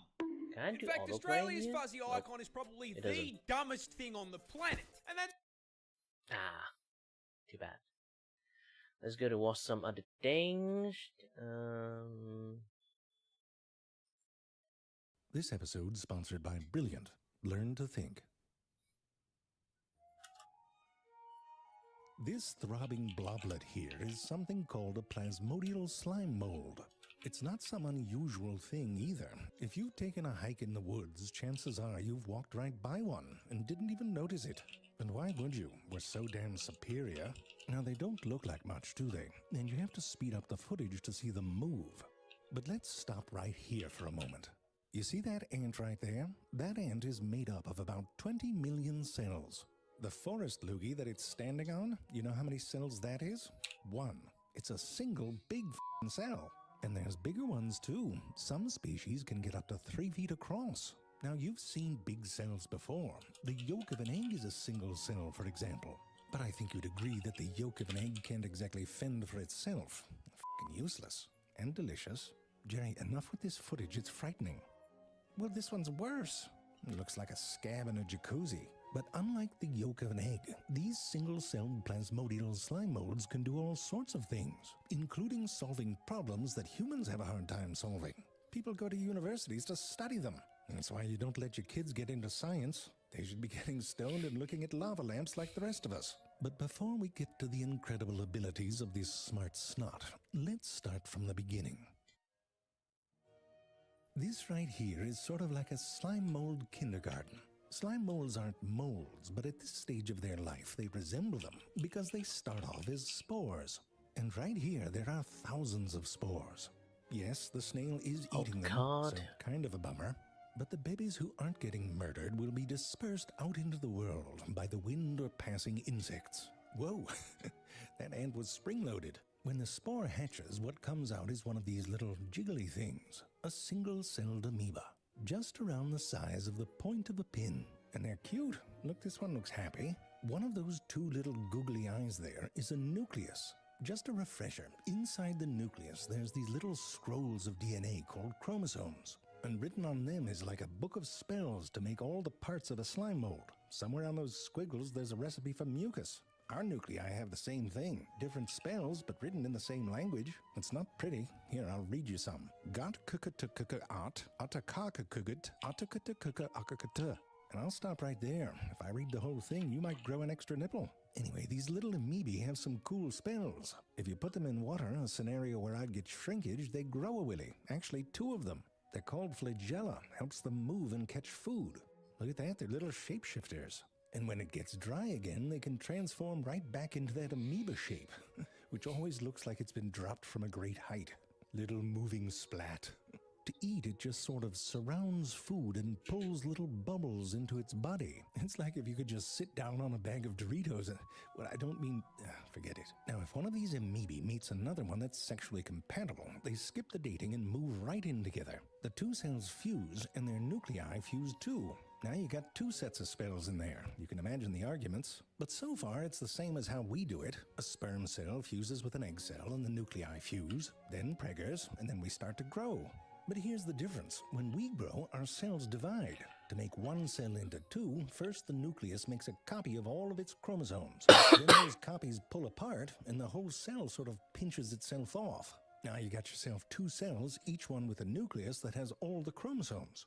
Whoa, did you see that? It looked like the scream of a night demon. Well, slime molds don't give a shit. They do it different.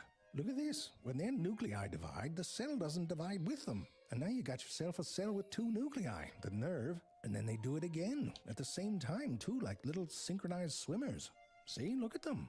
And it keeps going, and you know where that's headed, a fuck ton of nuclei, and pretty soon you got yourself a big-ass cell. All those nuclei start making these proteins that have the ability to link up. And when they do, they start forming these tubes. The proteins are the same ones we have in our muscles, and so the tubes can contract. And if one part contracts, then its neighbors do too. And that creates these pulsing waves that travel through the slime mold. pushing all this liquidy stuff through these throbbing tubes. And the whole thing's got a rhythm to it. First, all the crap flows one way, and then it turns right around and flows the other way. And this back and forth business is why they look like they're breathing when you speed them up. The pressure from these tubes can push the leading edge of a slime mold outwards. 2 steps forward, 1 step back. This species, for example, Physarum polycephalum, creates these little fan fingers that play touchy-touchy with the world. Remember, there's no brain controlling all of this. More like patterns of contractions. If you put an eye drop of food stank in front of it, those patterns change. The tubes in that area start going crazy, and the whole cell sort of reorganizes, pulling material away from the useless tubes and pumping up the ones that are connected to the num-nums. And all that pressure pushes the slime mold in that direction. All right, simple enough. The booger can move towards food, but food isn't always plopped right in front of you in nature. So what happens when a science hippie blocks the beeline with one of these barriers? We'll get to that in a moment after a brief word about our sponsor. Brilliant.org is an effective and refreshing way to learn science, math, and computer science. Listen, if a single-celled slime mold can solve all sorts of problems without even having a brain, then I'm sure you can learn anything you want to if you put your giant noggin to it. But it helps to have a great partner. Brilliant lets you go at your own pace. It has thousands of interactive lessons that break down big concepts into bite-sized bits that you can understand. The courses on computer science fundamentals, and especially the ones about algorithms, can show you how a series of simple rules repeated can create some very complex outcomes.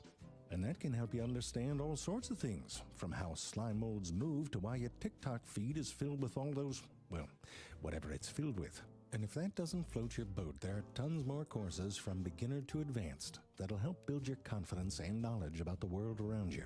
To get started for free, visit brilliant.org/ZayFrank or click on the link in the description. The first 200 of you will get 20% off Brilliant's annual premium subscription. Brilliant has been a long-time sponsor of this show, and I'm a fan. Check them out. Visit Brilliant today. Where were we? Oh, right. So the problem here is that if the slime mold just keeps moving to where the food signal is stronger, it'll get stuck. But slime mold don't get stuck. You know why? Because it knows where it's already been. You know in the fairy tales when they leave breadcrumbs behind? It's like that, but instead of breadcrumbs, it's mucus. The slime mold leaves behind a film of snot, sort of an external map of where it's been. The mucus kind of cancels out the food signal, and it tries a new direction. Using this strategy, it can solve a maze. But what's amazing, Kilme, is that the solution it settles on tends to be the shortest path through the maze. If you put food down in a bunch of different places, it finds the overall shortest path between all of them. Remember, we're talking about a single cell with no brain. Some science hippies in Japan were like, all right, if you're so smart, try and design a whole railway system. They put food on a map at each train destination and plopped a slime mold right on top of Tokyo. Think very low-budget Godzilla movie. The slime mold did its thing, but then they realized that it had made paths right through a lake and over some mountains. So they did it clever. They created a surface that let light through where there were natural obstacles on the map. Slime molds hate light. It hurts them, so they avoided those areas. On that surface, the slime mold created this network. And here is the actual rail system. When they looked at the slime mold's solution in terms of how much it would cost, how quick you could get places, and how it did if a part of it broke, it did just as well as the one that the peoples made, without all the college debt. I mean, they're very efficient hunters, aren't they? And they're hungry. Oh, that's nasty. But don't worry, they won't nibble on your toesies, I don't think, because they're picky. They like protein and some carbs. They avoid the salt, hence the no pepperoni. And they love the oat flakes. Heart-healthy diet, really. Sure, they might have a cheat day now and then, but who doesn't? If you give them a little buffet where none of the food has their preferred ratio of proteins to carbs, they'll blend 2 food sources to the right proportions. Shit, I can't even do that. Remember how I told you they avoid salt, right? Well, that can change. If you make them crawl across a salt bridge to get their food, eventually they get used to it, and they'll crawl on a salt surface like a little badass. It's a kind of learning, isn't it? But here's the crazy part. Slime molds can fuse with other slime molds. The veins just kind of merge into each other. Ooh, that's satisfying. No, Jerry, it's not sexy. All right, maybe it's a little bit sexy. But here's the kicker. If a slime mold that has learned to crawl over salt merges with one that hasn't, it passes on that knowledge. Look at this. The one in the middle was never trained to crawl over salt. But after fusing with 2 that were, it's the first one to cross the salt bridge. They can transfer friggin' knowledge to each other. It's like a Vulcan mind meld. Turns out Scarecrow didn't need a brain after all, just had to snort one of these. These abilities allow slime molds to cope with all the crazy-ass shit that nature throws at them. If it gets too cold or too dry, they can dry out too. They go into a dormant state called a sclerotium. Sounds like a fancy scrotum. No, Jerry, it doesn't look like a scrotum. Well, it does look a little like a scrotum. Anyway, if you just add some water and food, these come back to life again, and they're right back to it. And that goes on until one day they're big enough and the conditions are right to make the babies. The nuclei, which have divided and divided and now can be in the millions, go through one final division. But this time, instead of making an exact copy of themselves, they divide up their genetic material and give half to one and half to the other, like a divorced couple splitting up their books and video games. The resulting nuclei encase themselves into a little tough shell, a spore, like a baby in a basket. The spores are often woven into intricate lattices and beautiful structures, studded with all those little fruits. And the rest of the slime mold, which has spent most of its life looking like misplaced ejaculate, finally has a chance to shine. Each species does it in their own way. Some raise their little babies up in the air on little stalks. Others create shag carpets of beautifully tangled fuzz. For the insects, whole forests emerge and bloom, and they walk under iridescent baubles and furry little plumes, all of which slowly dry out and crumble as the little babies are carried away by the wind. Or they get eaten by a snail. It's less of an inspirational ending that way. It's more of a slaughter, really. I mean, that's what you get when you're slower than a snail, isn't it? Snail's like a cheetah to these poor bastards. No, Jerry, what I'm saying is if you said, here, solve this maze, and what I gave back to you looked like this, you wouldn't say I was smart, you'd say I was a pervert. I'm saying it's a double standard. Well, yes, of course, it'd still be impressive. Looks like Satan's caviar. I mean, it looks like what I thought STIs were when I was 10. It looks like a smoker's lung on Pop Rocks. Looks like a goth sinus infection. Looks like what happens when my dog gets into the blueberries.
Tiny fruit with a gun.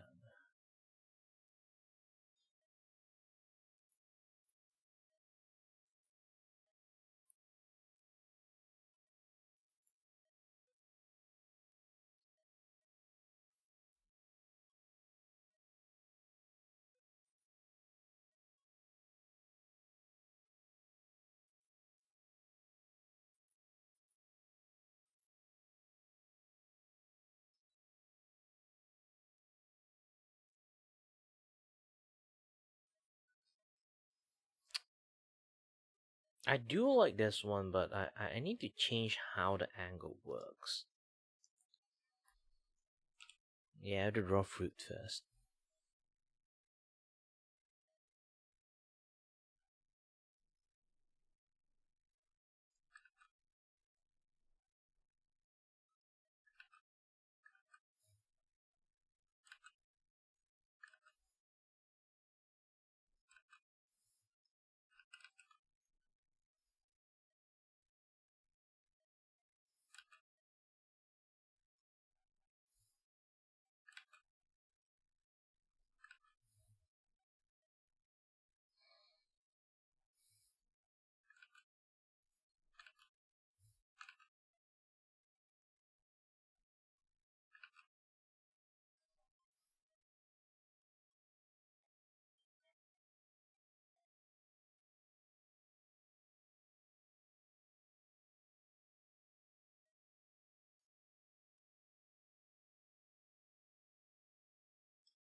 Mm,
Okay, we have an ultimate card.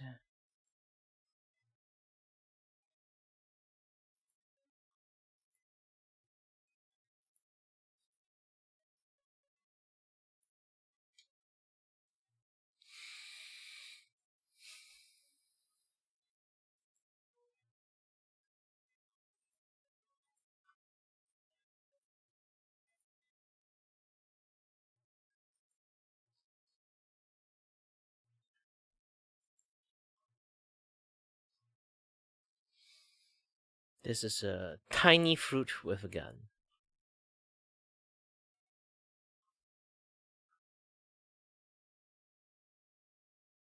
And then what else of parody I can do?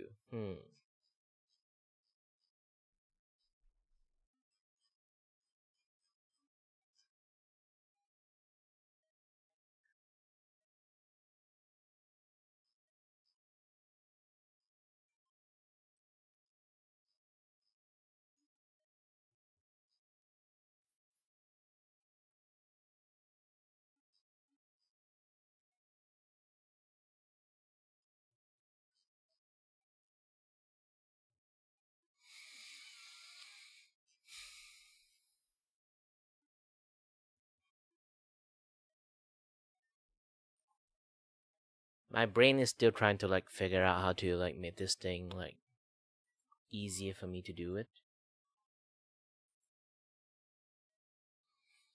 Let's make a simple attack card.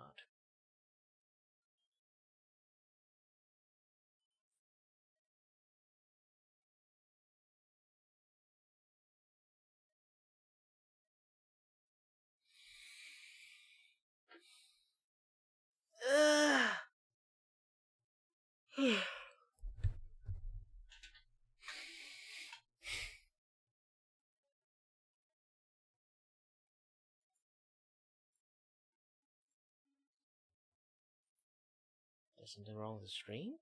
Let me take a look. Current bitrate is low. Wow, 10K is low. I am very surprised.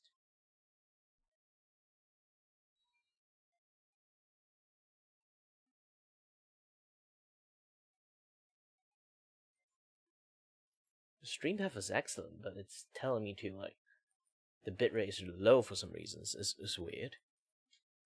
Definitely weird. But either way, anyone who is here, hello there, my name is Kirvaku and I'm your host and your voice here to entertain you and may not have no idea what the heck I'm doing.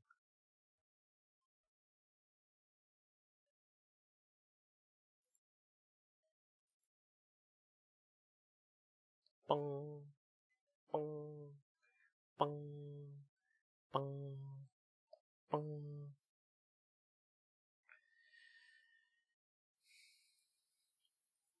Why, thank you, thank you.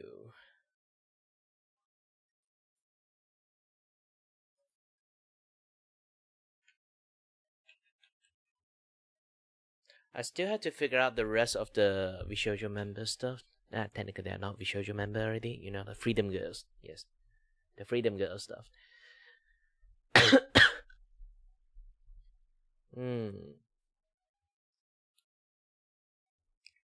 Well, let's make a...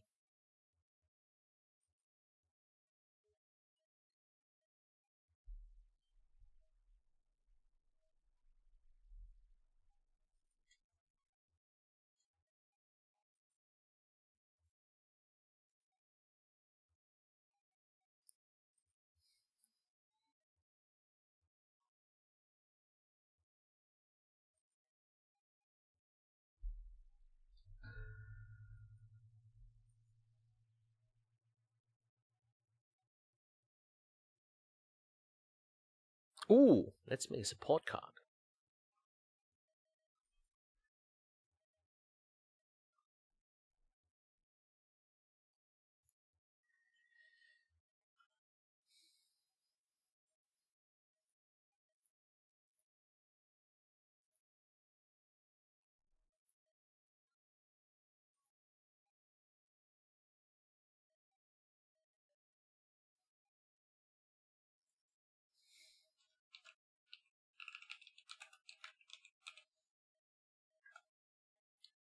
Support card.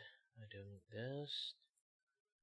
I need this to be green.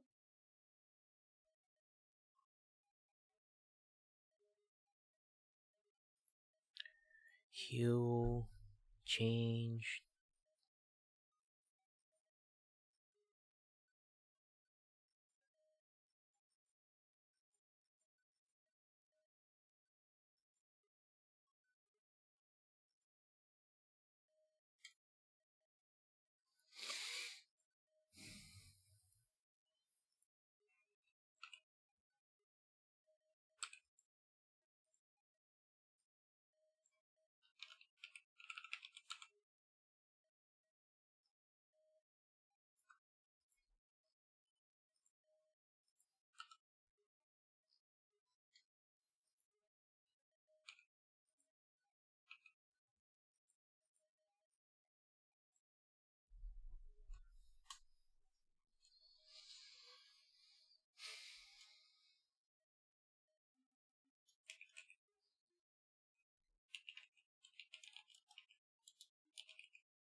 Again, I have no idea what are you trying to talk.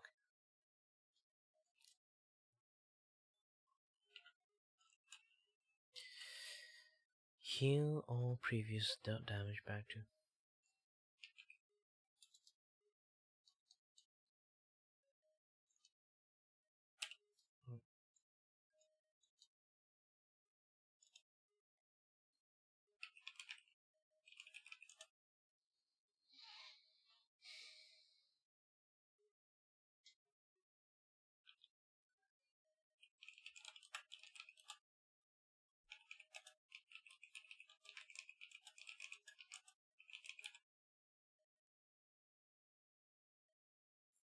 Should I add this effect too? It seems like the support card is too much.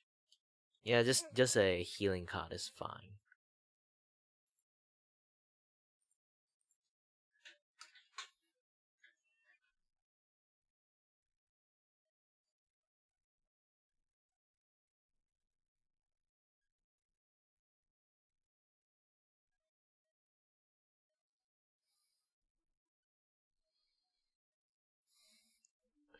I hope nobody actually would give this like card 50 like, because if I do, I have to draw all the all the stage. Ooh, this is going to be hard.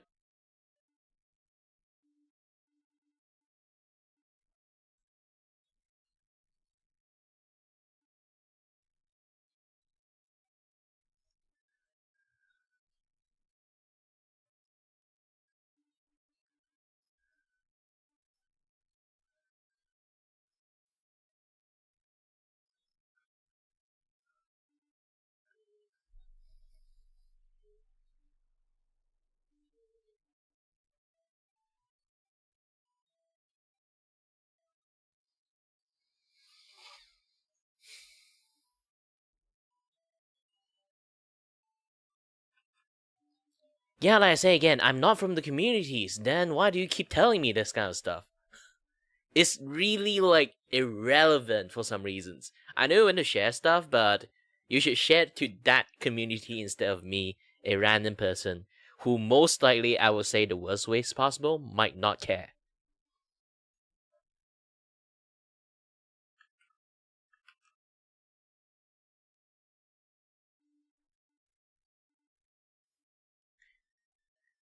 Like, if I talk about animations, stick with the conversation in animation. If I doing artwork or like for VTuber, you can stick the conversation of VTubers.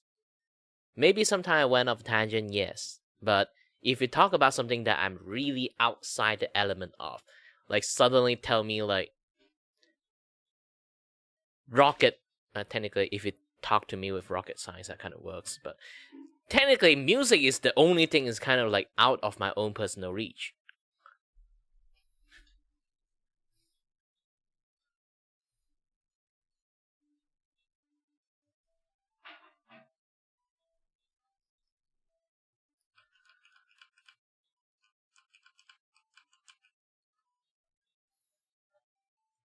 Like, you say some things, and then I say what it is, you say you don't understand. It's from this community. You don't understand.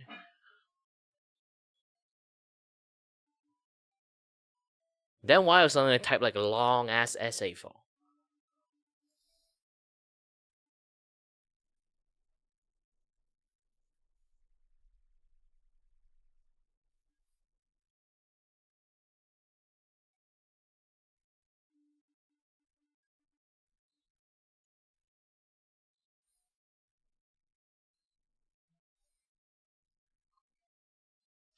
No. I should do the stage from here, so I can minimize the people kind of like.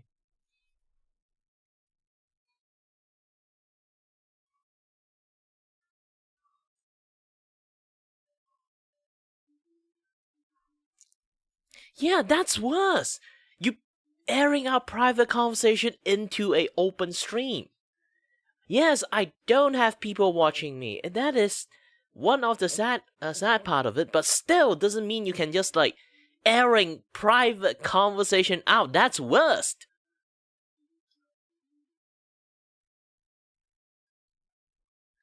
Internet etiquette, boy.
Gosh dang, my hair's like really long right now.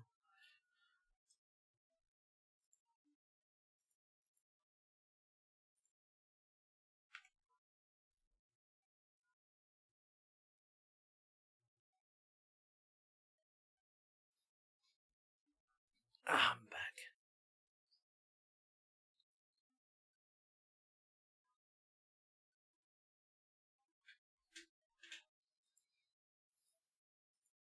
Man, I'm old.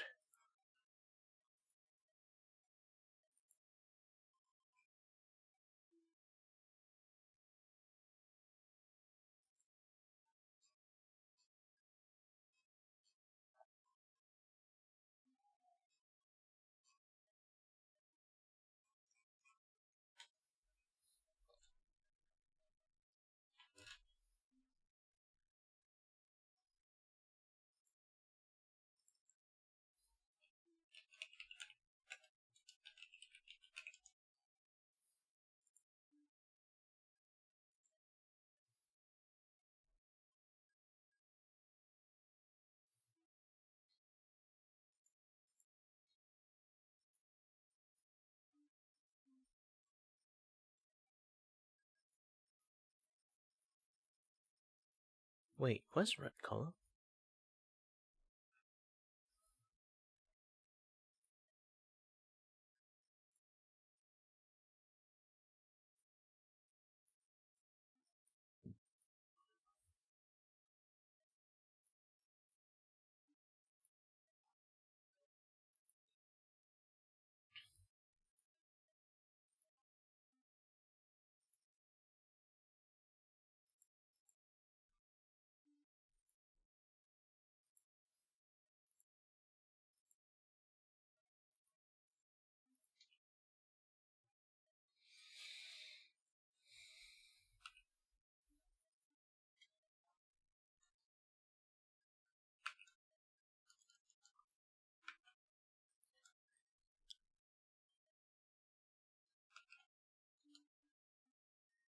Tiny fruit, I think.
I think the framing is not the best one. Should I just get like closer?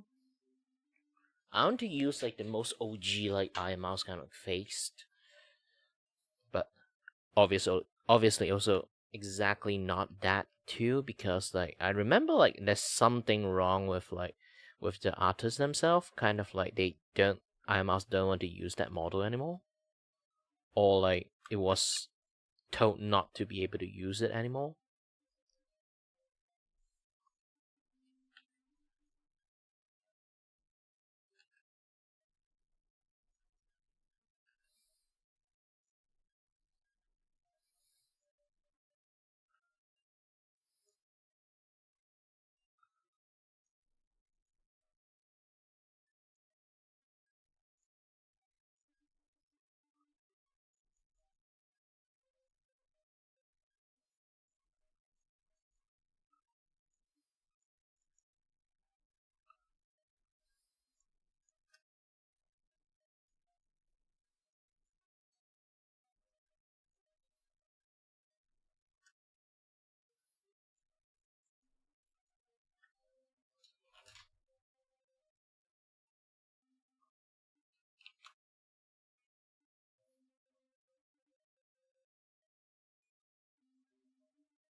This is basically nullified damage, but this is like after place card, so it would be facing a little bit differently.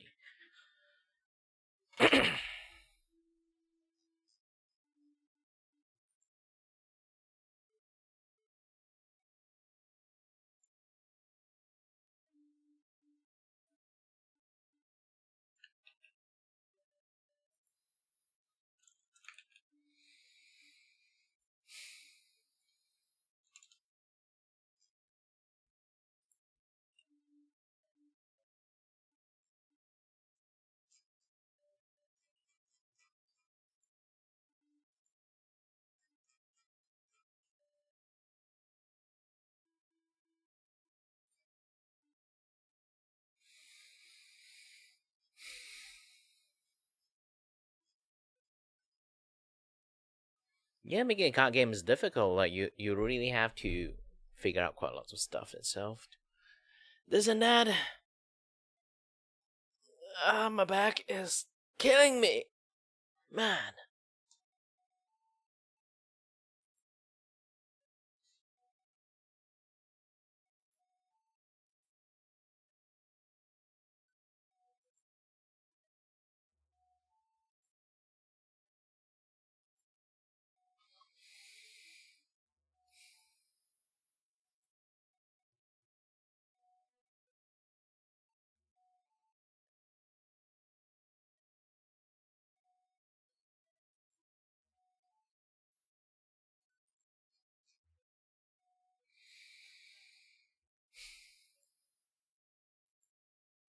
Man, there's so much stuff I have to do. I'll be going off to the toilet first. I'll be back soon.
I'm back.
Oh no, I need it.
Oh, I want to make a chibi doki one.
Do do do do do do do do do do do. Do do do do do do do do do do do do do do.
Not even the PI one, just a normal one.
Do do do do do do do do do do do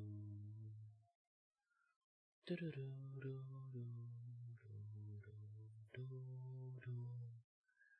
Do do do do do do do.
And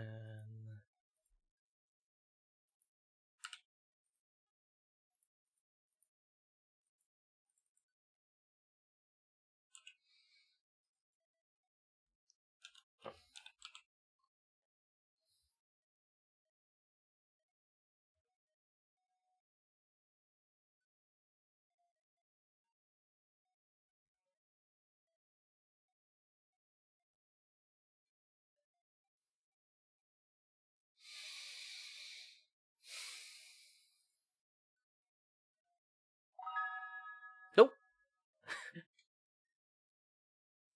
I haven't seen this thing for quite a while. Hi there, and thank you very much for officially following me. I didn't know this thing is still activated. Scared crap at me.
Alright, I'm going to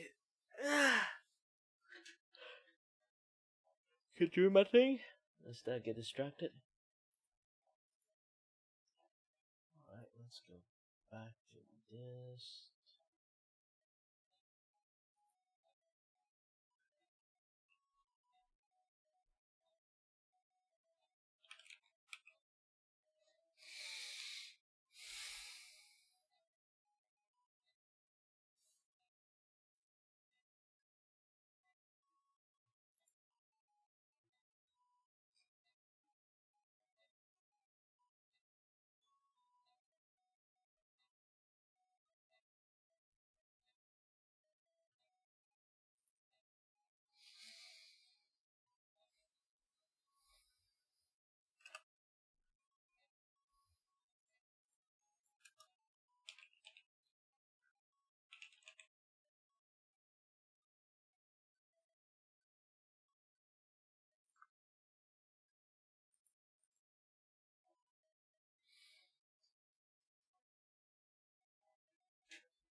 Hoo-wee, I am hungry. I need to find something to eat, to be honest.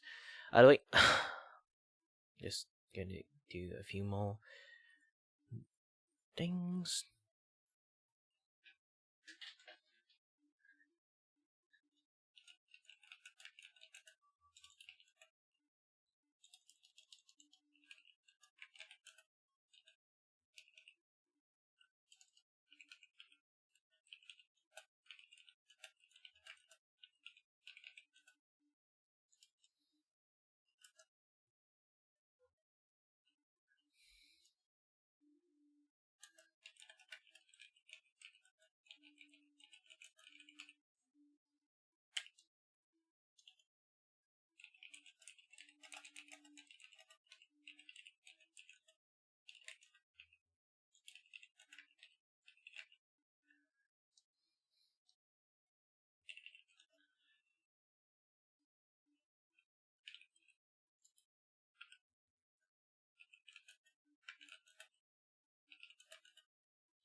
All right, I'll be taking a short break at the moment. We'll be back soon.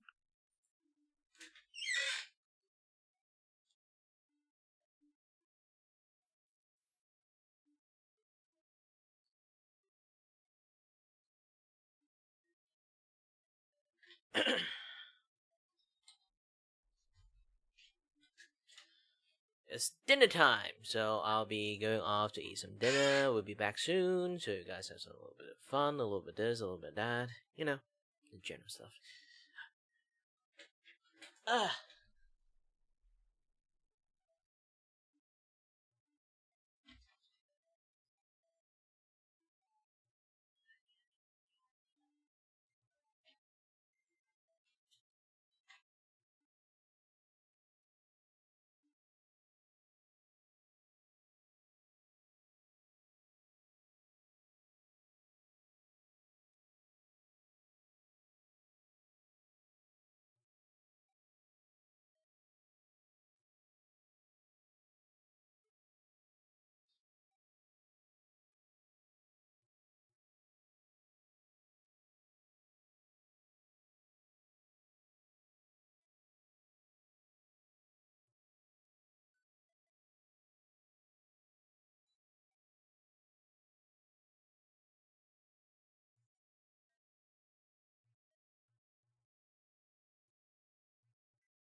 And I'm back.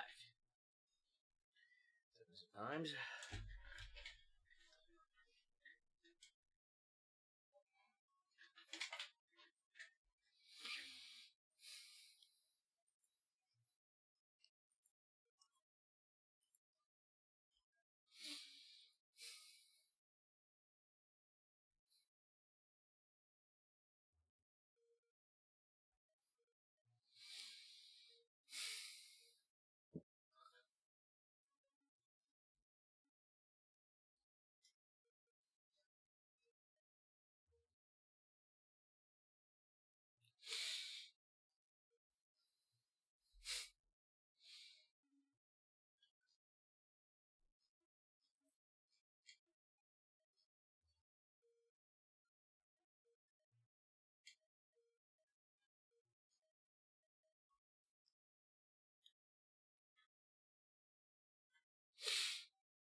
No. I hate people demand me to do stuff. So no hi for you.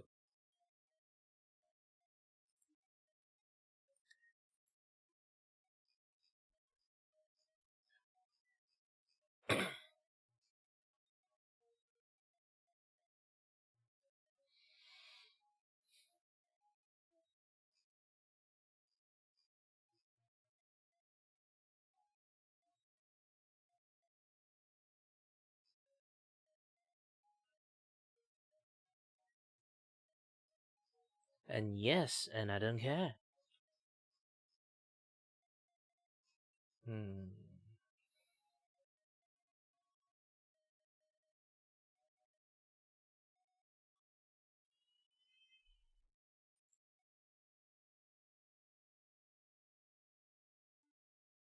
What Twitch chat? Oh, don't tell me my multi-chat system is not working again. Let me take a look.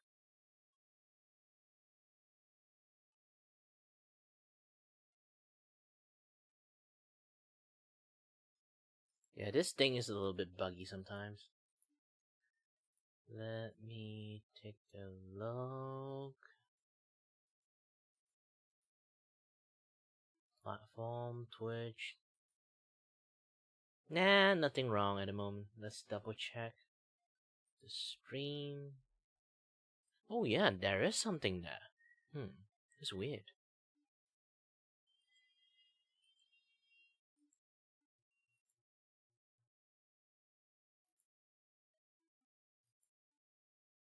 Let me try disconnect and reconnect it back.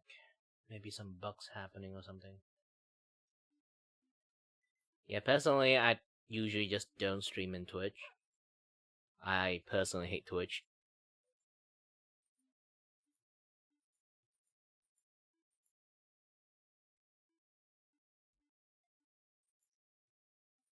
Disconnect. Connect. Logged out. And logged in again.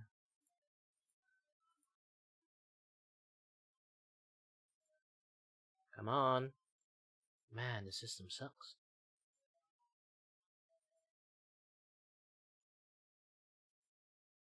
Technically, I can use bot tricks. It's just...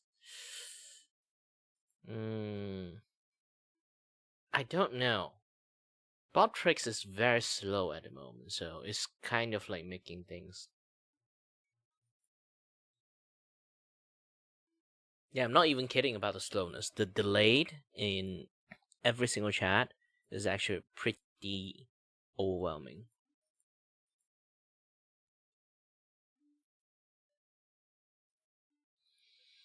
Okay, log in successfully. Let me try to type in my Twitch. It's supposed to be working at the moment. Yo.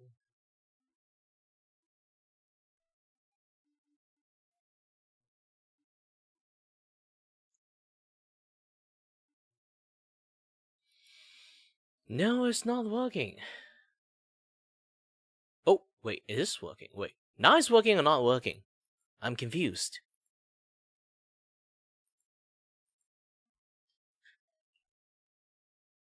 Why when I type I don't have anything?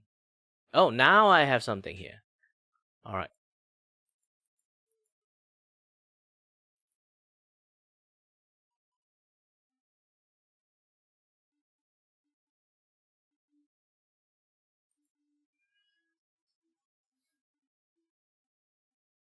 If you guys don't know what I'm doing at the moment, is basically...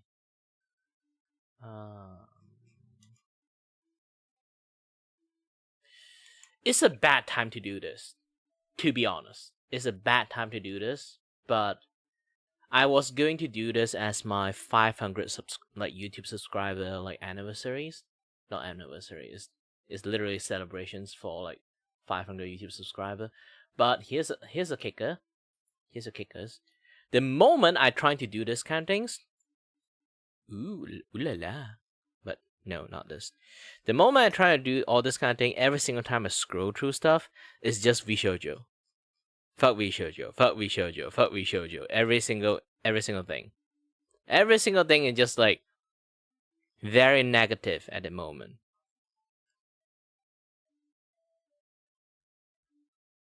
Wow. Is it being censored or something? Oh no, this is the Blu-ray version and the TV versions. Yeah, Blu-ray version and TV versions like always have like this very big difference. Ah, Booba jump scare.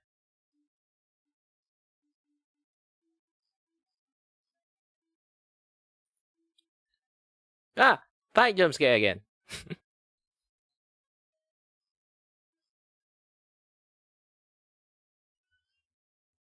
Yeah, basically Twitter is basically very negative at the moment. It's really hard to do what I want to do. Is basically if I click into here, I go to reply. I basically do what they call a quick draw reply.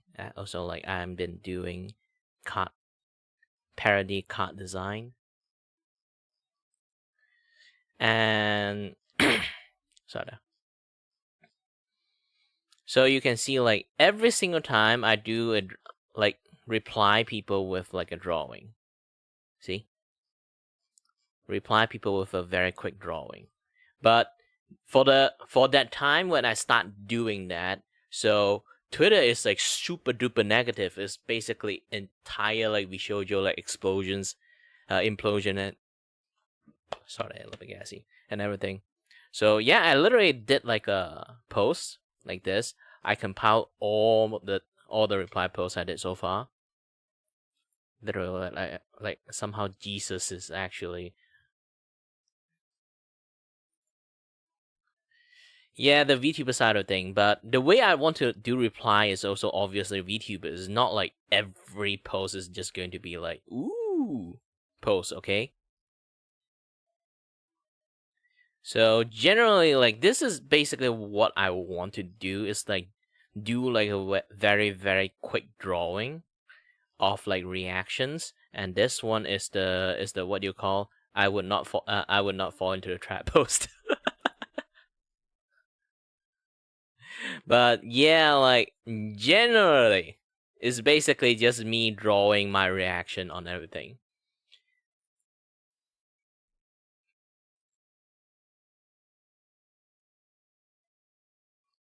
Why I'm doing this is actually I want to run like two things at the same time. One is I'm running a 3.0 model like fundraising campaign, which is why there's a QR code here and like literally everywhere on my screen. And then another thing is actually I'm running QR code everywhere. I'm running like a was it? Oh, I also did this drawing. Indeed. Hoo-wee. How to like scroll down to what I have. Okay, post. Yes, post. Yeah, it got buried by like most of the things I do here. So I got a 500 sub. So I decided to do a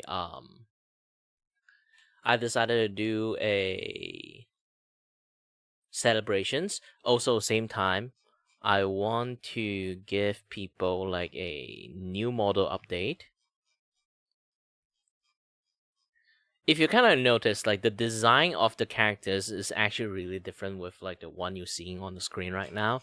There's a reason for it, and that reason is like I launched my new 3.0 design.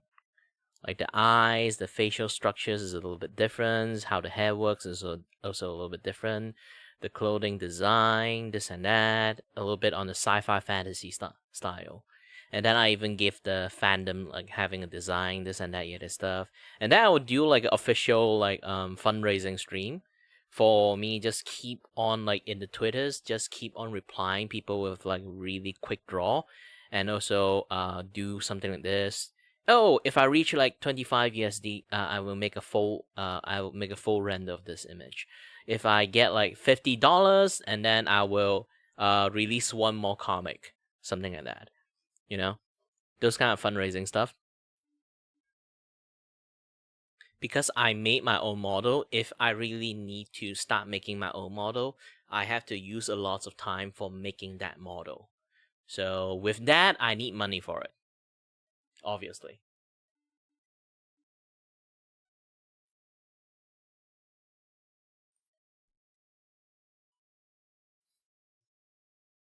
Hmm?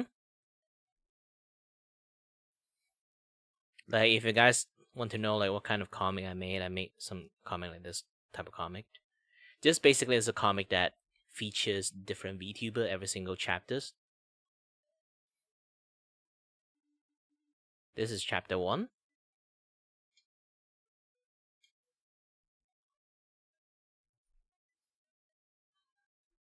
Obviously, I'm going to set for life and then draw free art for everyone.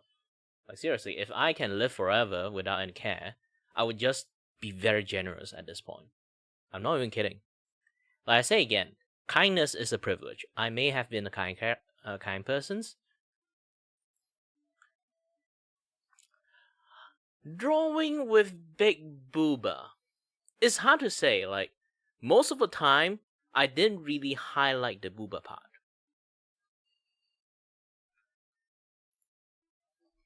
When I do drawing,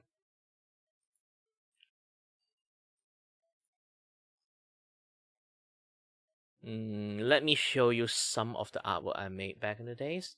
Okay. I rarely actually like full on focusing on the booba. I'm more of a narrative drawer because at the end, I'm not exactly an artist. I'm more like an animator. So the way I draw is very simplified.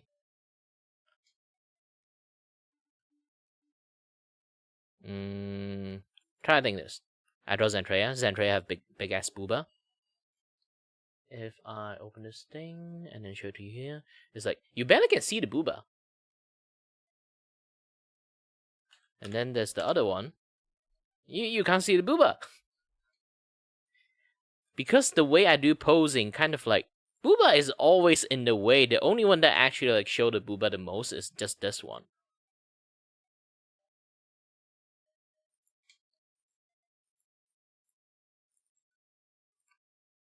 Nah, I'm an artist, but not a graphic designer. I can't do the NCS circles stuff.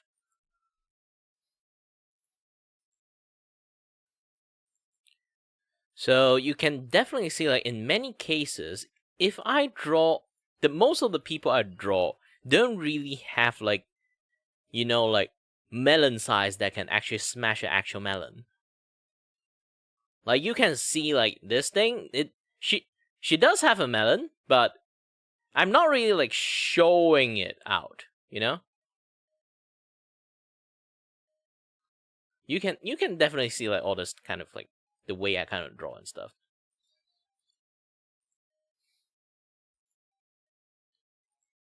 A lot of people draw their art, the booba is on the highlight. For me, like, the way I draw, I don't give a shit on the booba. Even they have a big booba, the general sense is like I never really highlighted that part.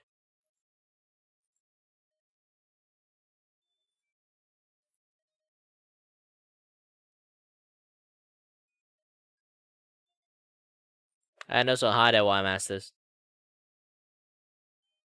Yeah, I made a few cards already. I'll show it to you. This is Mint, jumping out from the box. And then there's one. This is, oh, I haven't changed the name yet. Hold on.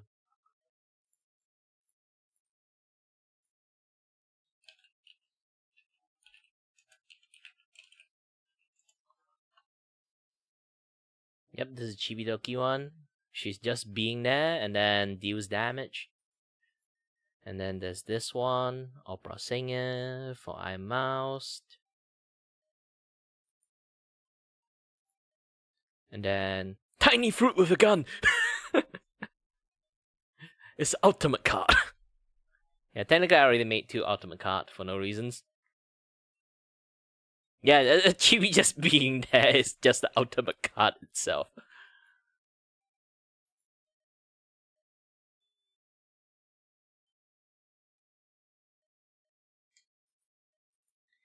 Yeah, and then the Gecko Invasions.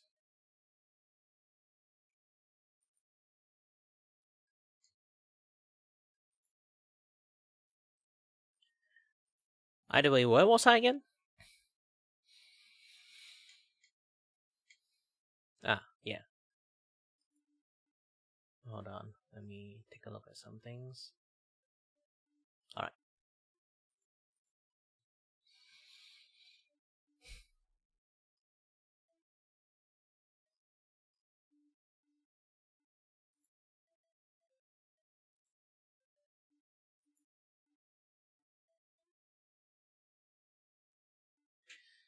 So, like I say again, like,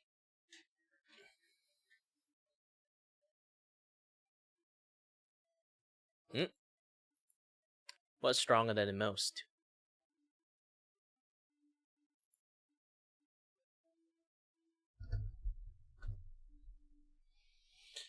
Then I already told you, like, animation is a very difficult thing.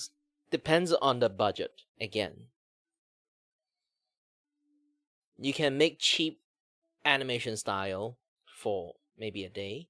You can make expensive animation style for a month. You can make 2-second animations for a year. Really depends on how much money you pour into the animations and the effort you want to put it in there. So it's a non-defined thing. It's a very weird question that you asked.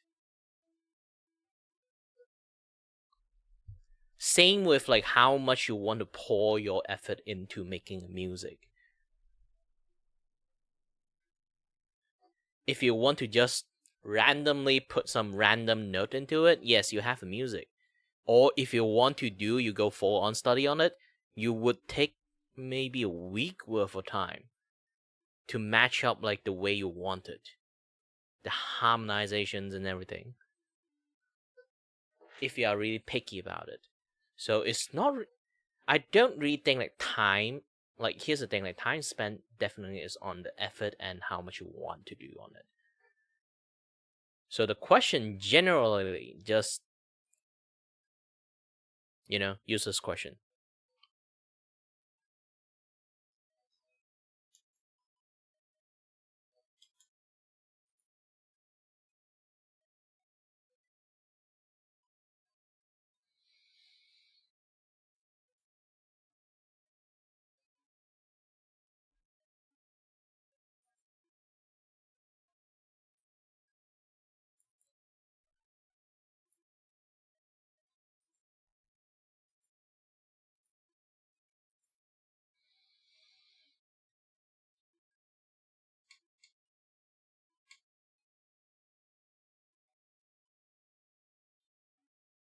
By the way, why was I starting talking about this? Oh yeah, Booba.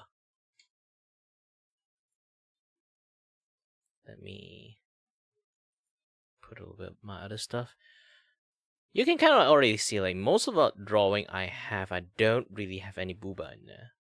Seriously, I'm not even kidding.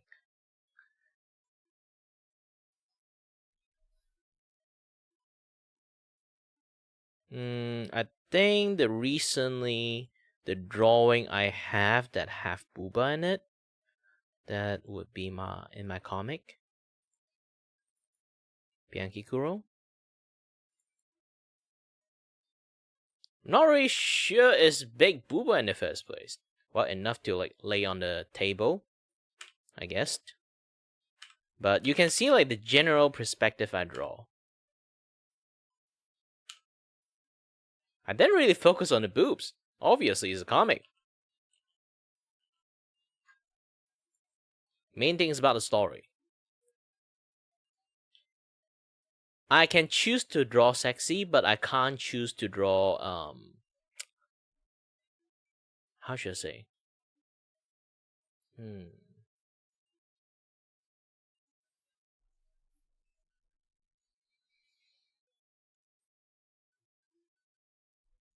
Not safe for work stuff. Yeah, just that. Heck, here's the thing. I can show this one more thing. Expo. I think I already basically just like spam showing it to everyone at this point. But still, this is still one of my most proudest artwork, okay? Let me just, if I ever have the chance to like share out, I'll just share out. I literally draw Project Melody. The most, technically, you can say like the top 5 or like top 3, like newest Vtuber exist. And you can barely see her boobs. Like seriously, I draw the most lewest character in the world, and then I managed to draw them in the most sexual pose in the world.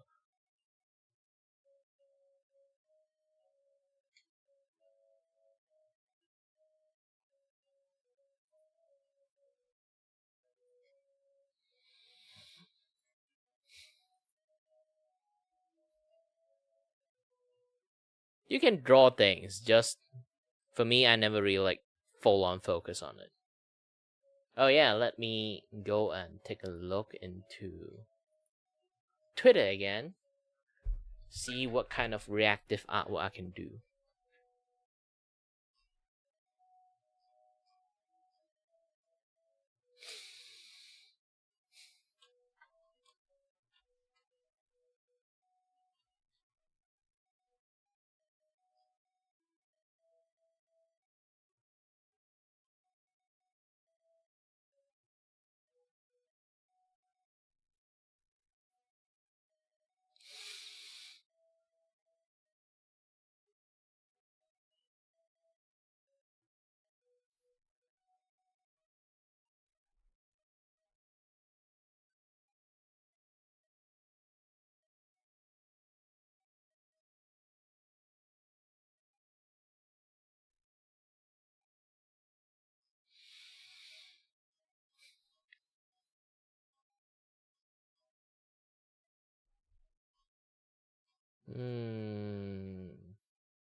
Man, why there's just like so many sad news about like the Vshoujo stuff? I just want to draw and react with drawing. You know, I just want to draw reply with drawing.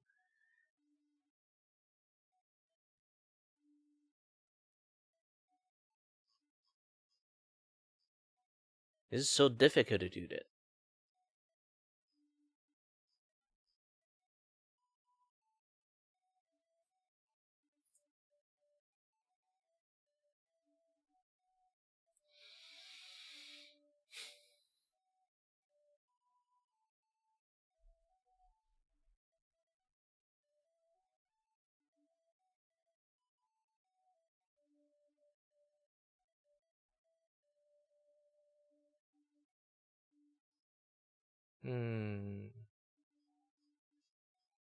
Holy shit, even Chintan is like shitting on Vshoujo. Alright.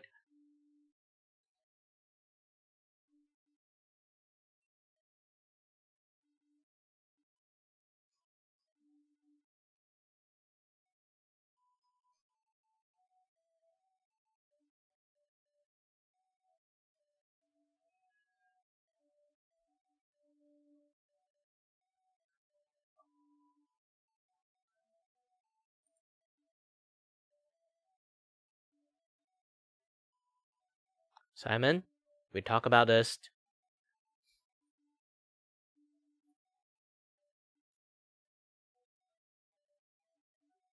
You ask the same question over and over again, you only get the same answer.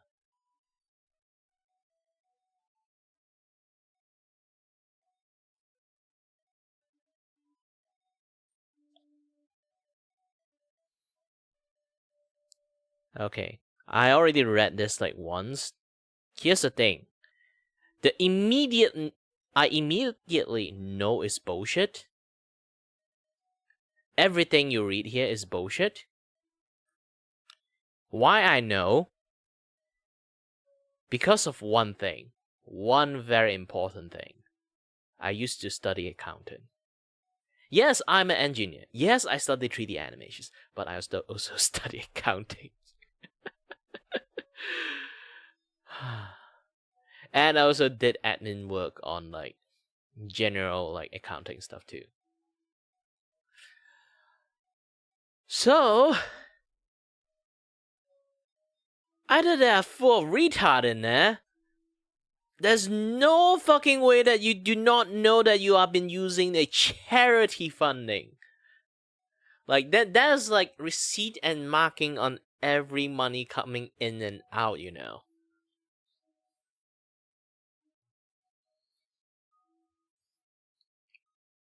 This is just bullshit. Hi, Zach.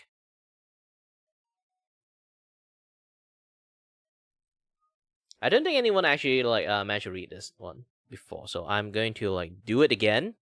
Last time I did it with my very like very like what kind of noise? What kind of voice? Deep voice. Yeah, kind of doing great, I think. No money at the moment. But either way, let me do a little bit of reading, I guess. Is this like a new? No, it's not new. I thought they post out another new thing after like everyone shit on him. It's basically this one. Let me try to reread everything again, okay? Alright. Let me use this voice for this. And make it as scummiest as possible. Alright. Let's do it. The shoujo have failed, and I mismanaged the company into the situations you all are witnessing. So, today, I am sharing the difficult news that Vshoujo is shutting down. And I... and I take full responsibility for the decisions that led us to this point. No, fuck you, Simon. I've been doing everything I can to fundraise and ride the ship these past few months. Like, technically, if you look at everything has been happening now, this is not few months, this is like few years.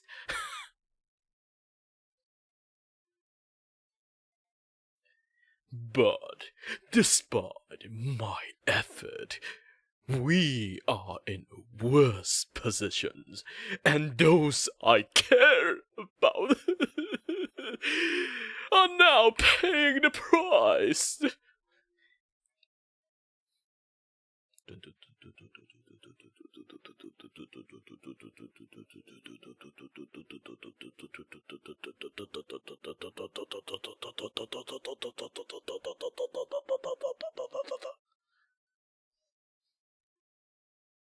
Alright, let me keep reading.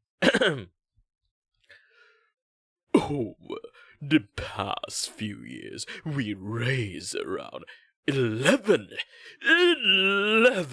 million to pursue the bold, talent-first approach in VTubing. Technically, I can tell you guys one thing. Anything on the western side function very different from the eastern side, or you can say Asia side. So you can see like they only are in their eyes. They are the special one. In fact, no. Not a lot of VTubing agency actually have like IP free stuff, like doing a lot of like VTuber talent kind of stuff, freedom stuff, because like they function a whole different spectrum from the Asia side. Because the Asia side, it kind of got popularized by Niji-sanji, sadly. Yes, Niji-sanji is the one that popularized the idol structures. Okay, yes, Hololive have it too, but it's not like really solid because Hololive come from a tech company. They are not come from a entertainment industry. But Niji-sanji is coming from entertainment industry. This is why around that time they are actually fare better on like event and stuff than Hololive. This is why Hololive was losing back in the days. And then Niji-sanji actually was on the top when it comes to the Japan stuff because they're going for like entertainment industry kind of structures and how things works. And obviously now you know like it's actually very bullshit how the contract everything works. And those kind of things actually did get translated to quite a lot of places afterward in a lot of VTubing agency. They functioning like that, a bunch of leech. So on the western side, or like in many other places that is just not from Japan, is basically they have a very different structure on how things works because they don't. Most of them don't treat like talent like contractor. Some actually have salary. Yeah, I'm not even kidding. Some actually have salary. They are part of the worker there. For Vshoujo, they actually are using Niji-sanji kind of structures and port it over to the western side and then with some western tweak on it. Instead of full on just like how entertainment industry work on western side. Technically, or entertainment industry, the contract is like super predatory. I'm not even kidding about it. Is if you read the rest of the entertainment industry kind of contract, it's bullshit.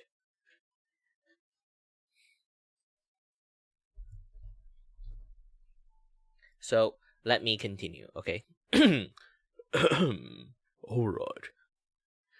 Prioritizing creator and community over short-term profit to achieve long-term sustainability. Our funding went directly to our creators through generous split. Actually, it got debunked. If you guys like read a little bit more, some people like Chatty it's like talk about like the contract and stuff. Even like Tecton talk about the contract and stuff. Almost everyone that have the contract and stuff, they show is not a generous split. It's bullshit. They say it's a generous split, but it's a kind of like some sort of close to 2080 contract.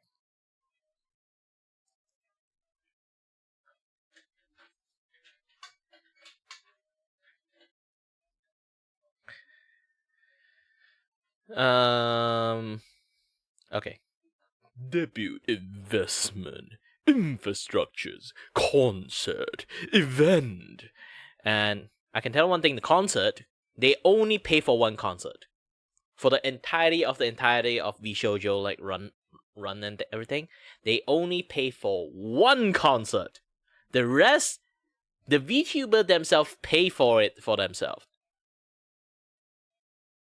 Yes.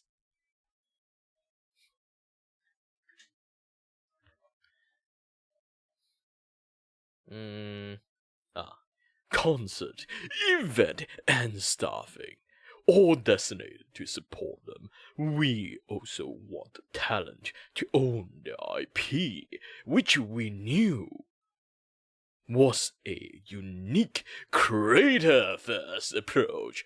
No, bullshit. For an agency, every Western agency does that shit. You're not unique. Your only unique is you port in the most heinous stuff from the Japan like idol entertainment industry, port to a Western agency industry, and then like convert them slightly and say you're the best. Yeah, yes, compared to the fucked up one from Niji Sanji, yes, you are slightly better. Slightly. Because you just tweak it a little bit. Okay? And eventually, we ran out of money. Bullshit.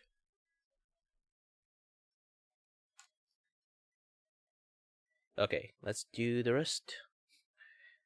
Additionally, I acknowledge some of the money spent by the company was raised in connections with talent activities.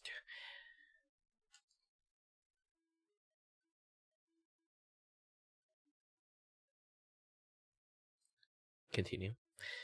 Which I later learned it was intended for charitable initiative.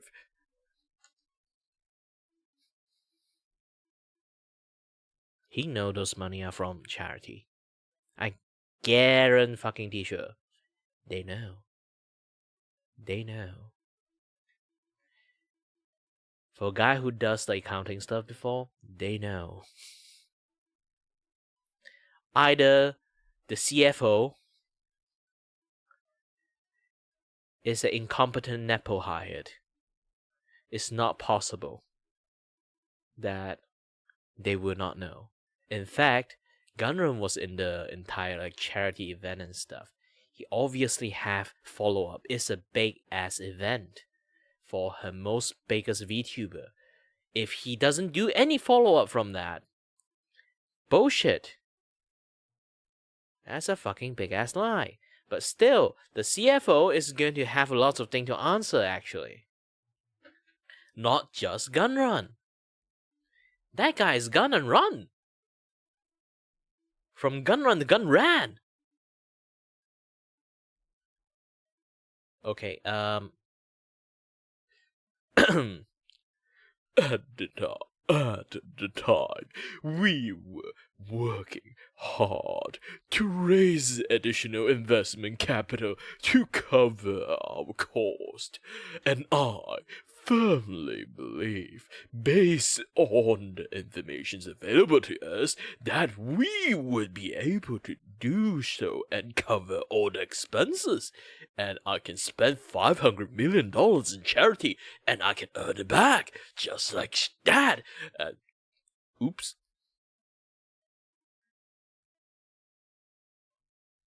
Alright. And this one again.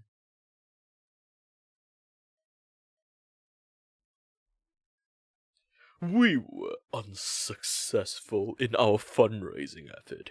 I made the decisions to pursue the funding, and I own its consequences. I am deeply sorry. I'm sorry. I'm sorry. I'm sorry. To all the staff, talents, friends, and community members who believed in our brand. You did not deserve this. Oh. But I just didn't get it wrong.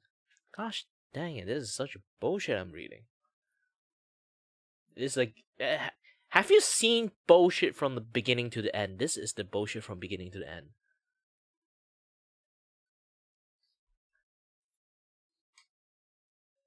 Anyone know a little bit of finance and accounting? Know all this thing is bullshit.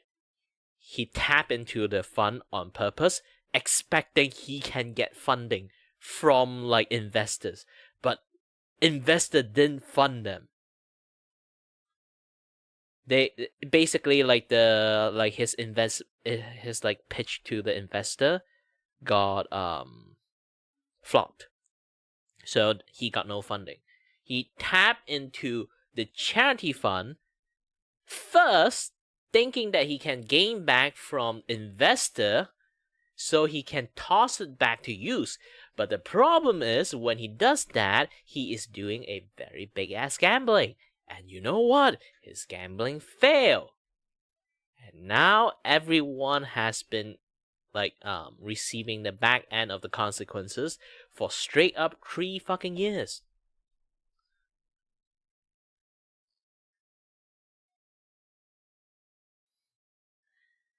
How can you dry it up like 11 million in 3 years?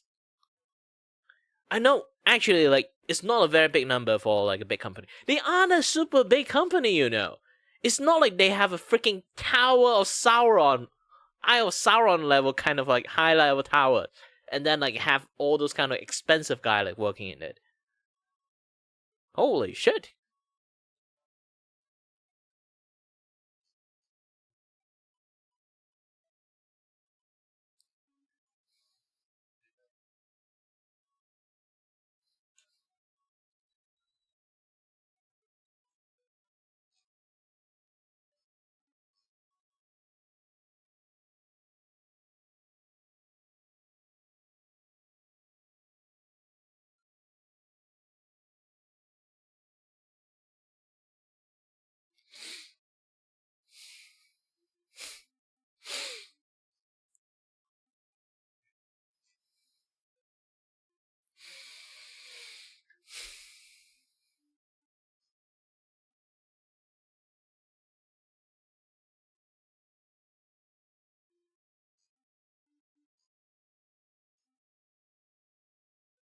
No, I can't chill. Entire Vishoujo drama ruined my entire 500 subscriptions celebrations.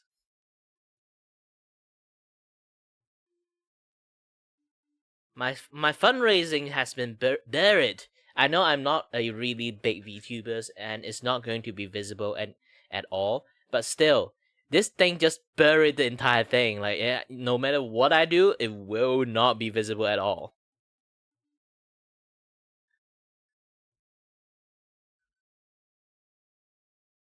Man, I'm already dizzy from just reading those things.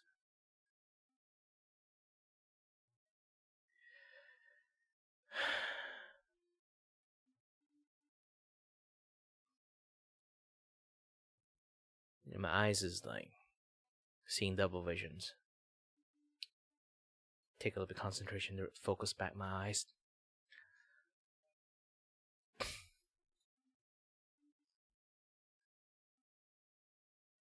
Now what? Now what for what?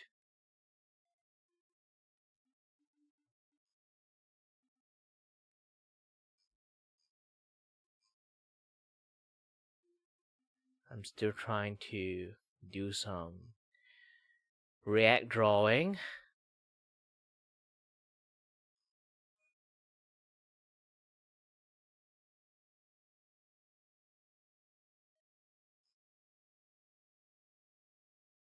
For now, I can't even do anything. Seriously.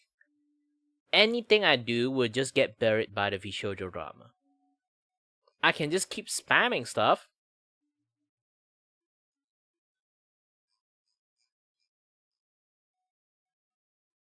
But I'm already not like a very big VTuber in the first place, so...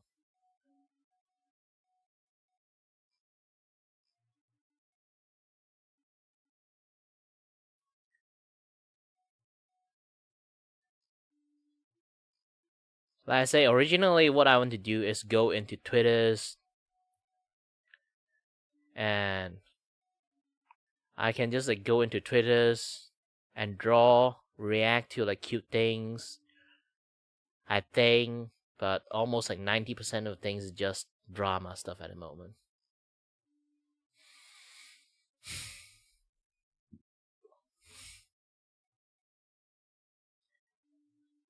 And no, I'm not interested in NCS song because I am tone deaf. I'm not even kidding. I am.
I want to draw one card for Henia's stuff, but I wonder what card effect I can put on her.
Simon, I'm busy.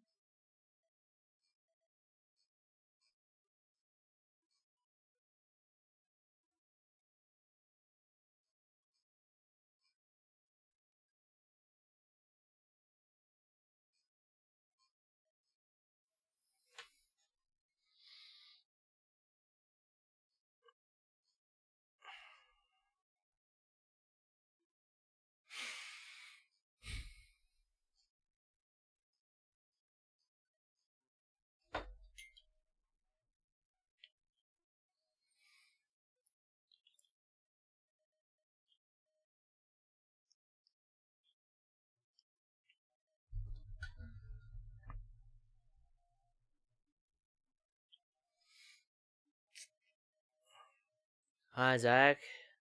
Currently finding inspiration to make the card. And I can't breathe that well at the moment.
What I can do?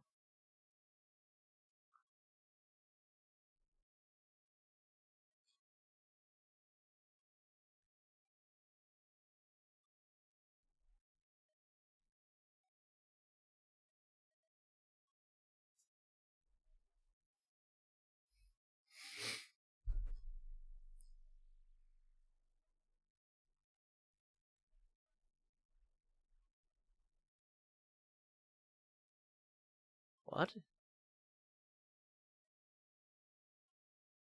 Birthday cookie.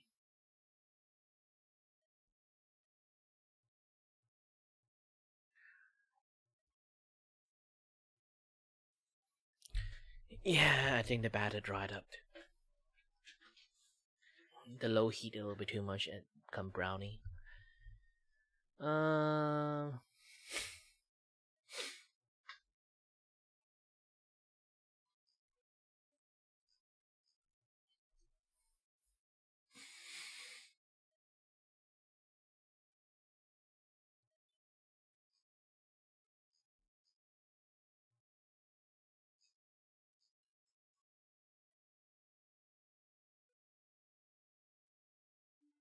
Ooh, wow, this is very well rendered actually.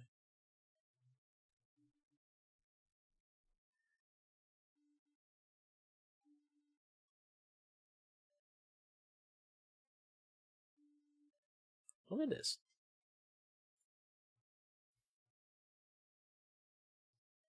It's very well animated. Getting punched, I mean.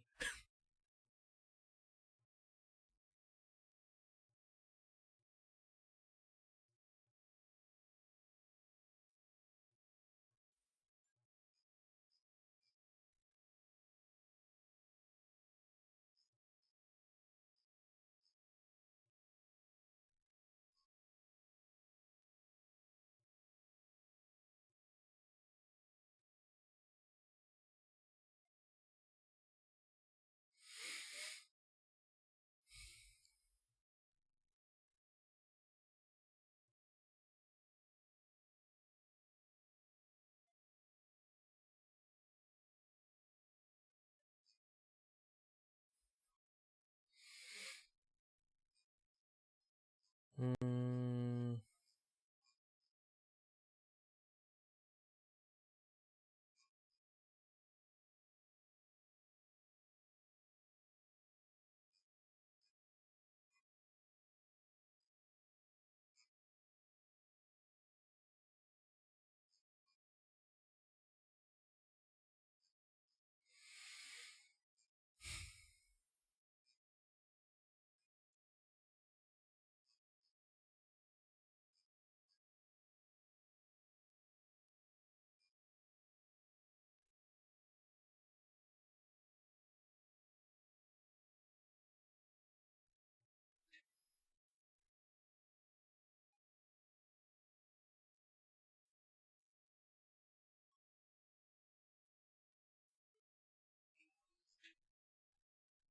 Now,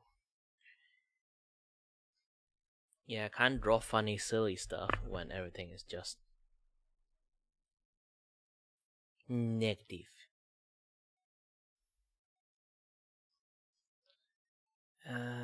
Let's refresh a little bit, see. Hey, nice 2B butt, but still, not that.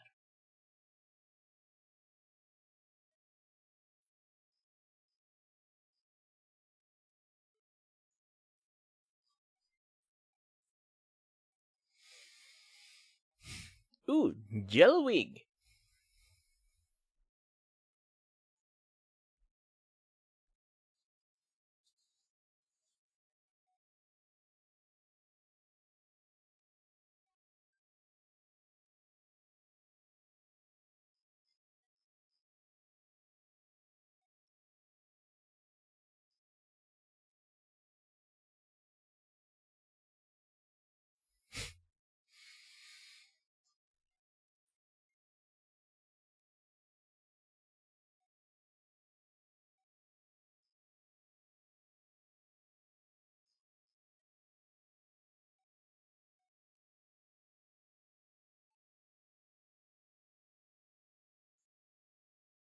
Oh no! Hulk Hogan passed away?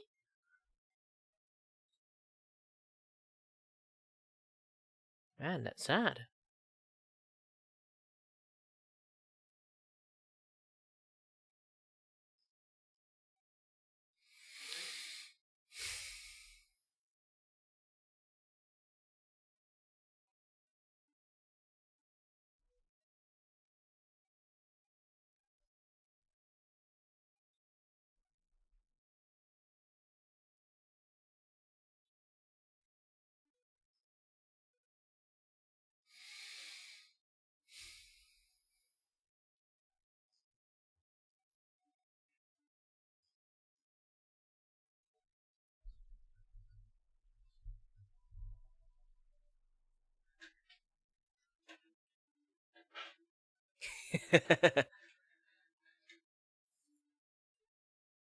Alright, this one I can write. Let's draw this.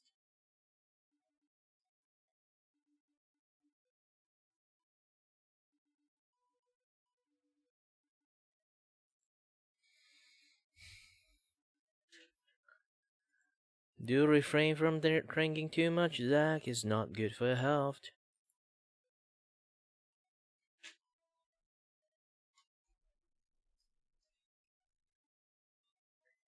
Even you're just going to say like, no, it's not alcohol. It's just sport drinks, or like some tea, or this and that other stuff. I can tell one thing: sweet drink doesn't really help you that well too. In fact, it just make people more and more fat. Look at this example.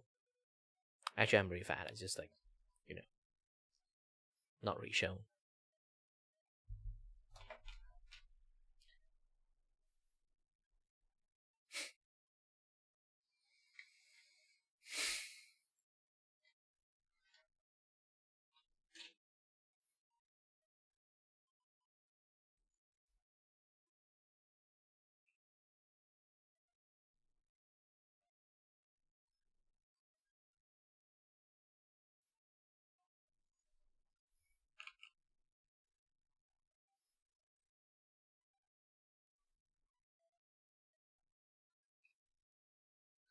Alright.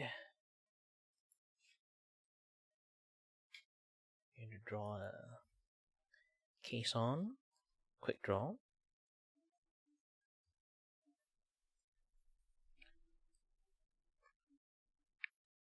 This thing does take some time.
No, you have fun.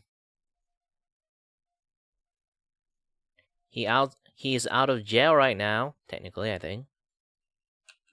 Not he did got all his charge like discharge. Not discharge, into a different charge. But still. Yeah, he's out right now, so if you want to go to his celebration party, you can go for it.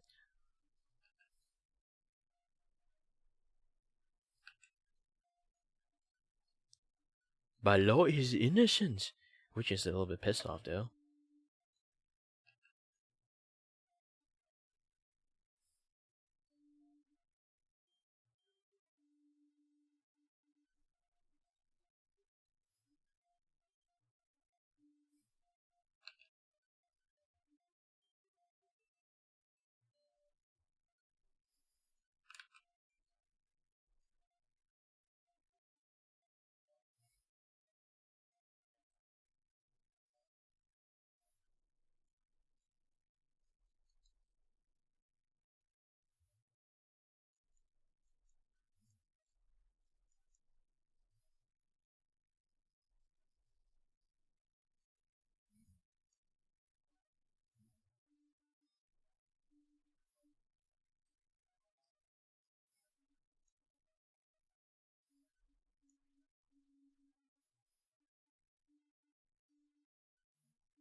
This is one of the only.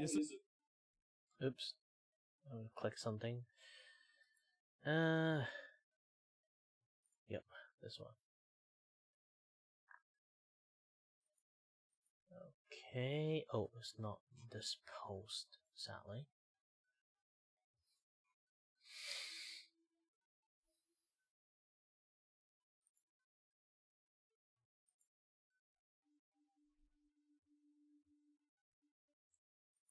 Ah, yes, this one.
Oh, wait, I have a spell card.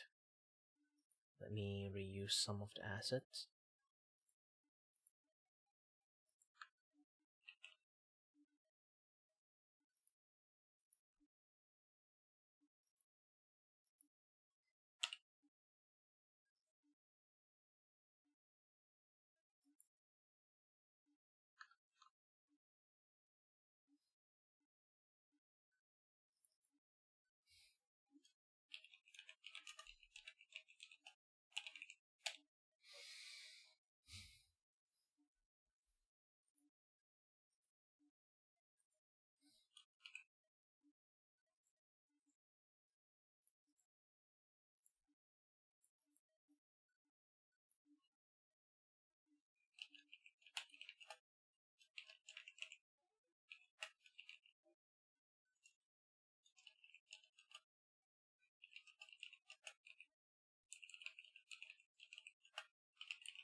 My eyes is very itchy at the moment. Well, I feel like something's wrong in my other channel again. Let me take a look.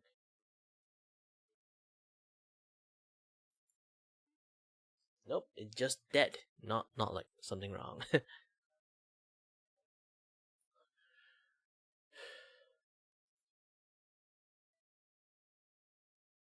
How about here?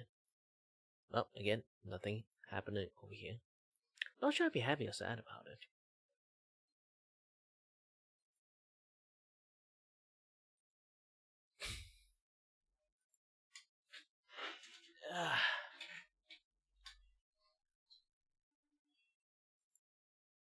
So many ping. Let's take a look. What ping just happened?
Don't have.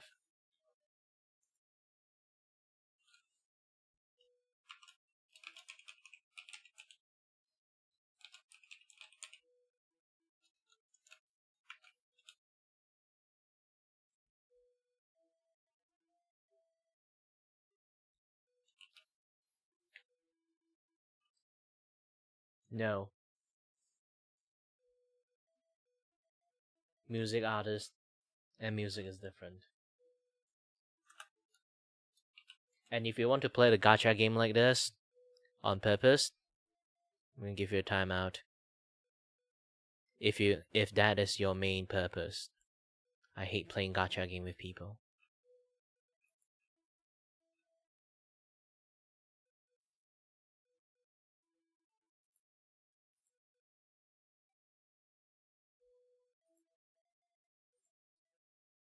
I hate doing moderations. Wish you did some things that I hated even the most.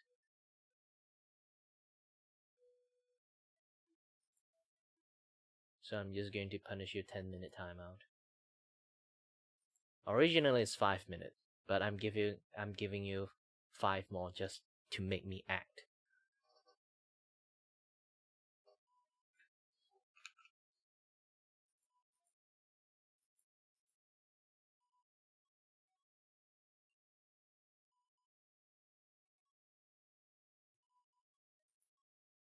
Because when I do all these things, I'm wasting my time to do other things.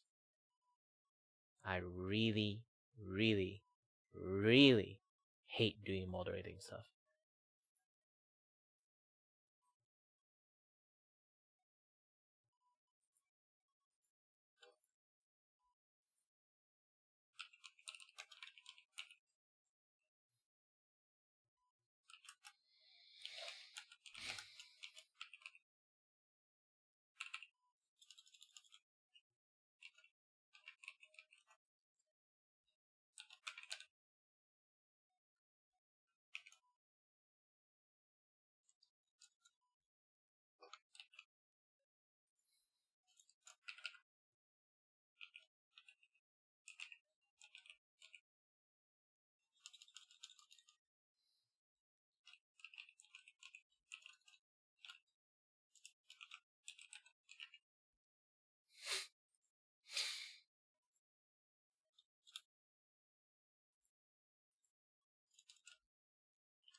Hi there, Panda Power.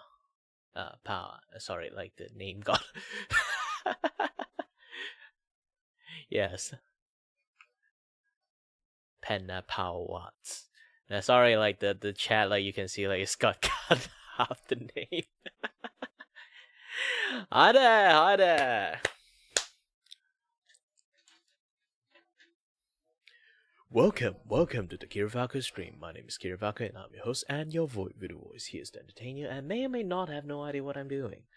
Because currently I'm just trying to lighten the mood in on Twitter. Hello there! So many panda here.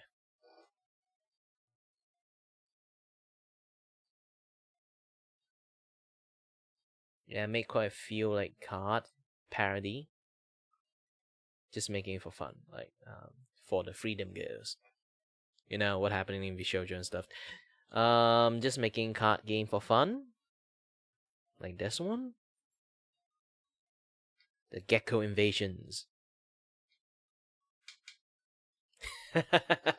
Yeah, drawing is definitely can take out lots of concentrations. Sometimes I just like flat out just play YouTube video and while I'm drawing just for taking a break in between. Like draw a little bit, look here a little bit, draw a little bit, look here a little bit. Or I literally just flat out just spend my time chatting like this to take a break. Like I stopped drawing at this moment, just chatting. You know? There is a lots of way to take a break in between art and stuff. Yeah. Fruit with a gun!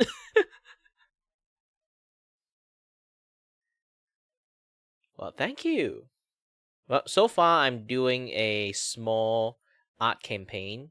The way I'm doing it right now is I'm only do a very sketch version of it and post it out. If I get 50 like, and then I will like make a full render version, so I don't need to take too much time to make a dedicated versions. I even do that with my like chat reply. If you guys didn't know, I just been going through like Twitter's, seeing anything, I'll be like, you know what? I can draw an expression of me over there. So I can draw something like this. Like do quick art from just, you know, after write something, obviously. Like I keep writing all this stuff. So I would do a quick art with like some word plaster on it, this and that, yada yada stuff. Like this one is me trying to scold Doki stop spending money. Like this one to give art advice in a very stern way. And then this one is my character fell into a honey trap.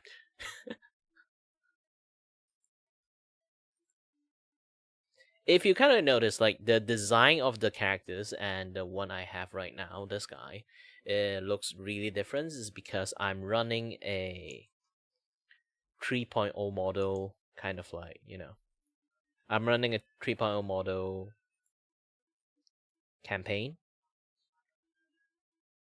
So this campaign is basically I have to keep drawing my new model, so it's easier. And I also redesign the new kind of like fandom design. Ta-da!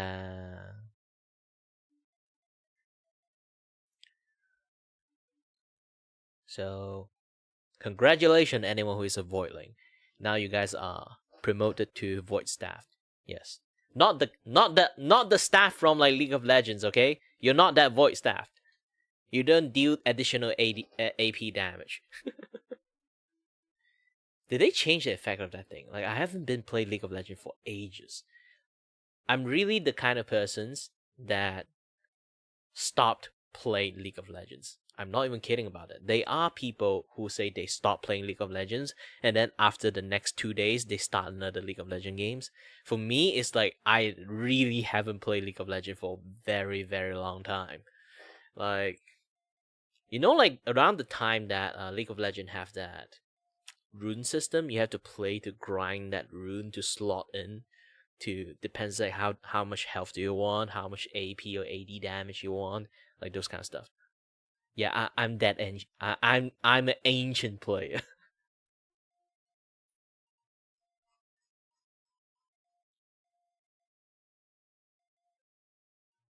So yeah, as you guys can see, I like to do a lot of like drawing with like quick those kind of quick animatic like drawing. Is because my art background is actually coming from animations.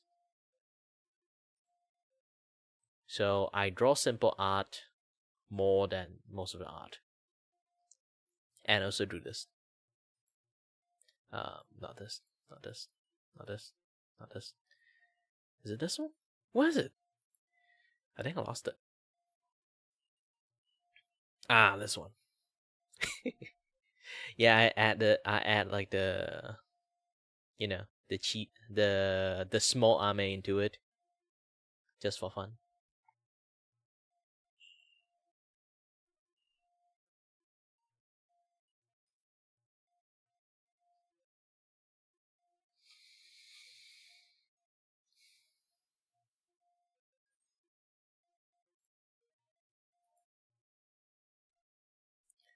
By the way, back to the drawing board.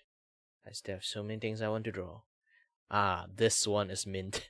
Mint one, I really don't know how to draw the detail properly. I will figure out later on if I get 50 likes. It's basically she jumping out from a box and punch the shit out of people. Just a normal attack card.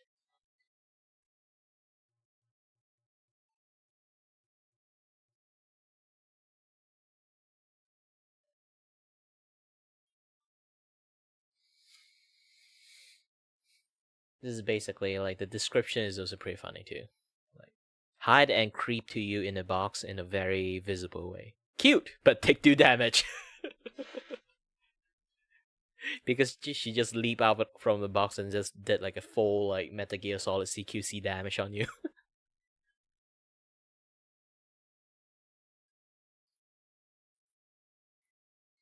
And then this one I love the most. I'm starting to get the hang of like draw them in the pose that is, you know, suitable for a card game. It takes some time for me to do things properly. I have to keep doing something on repeat to actually be able to improve it. And I usually, when I do artwork, I improve on the spot. Those kind of stuff.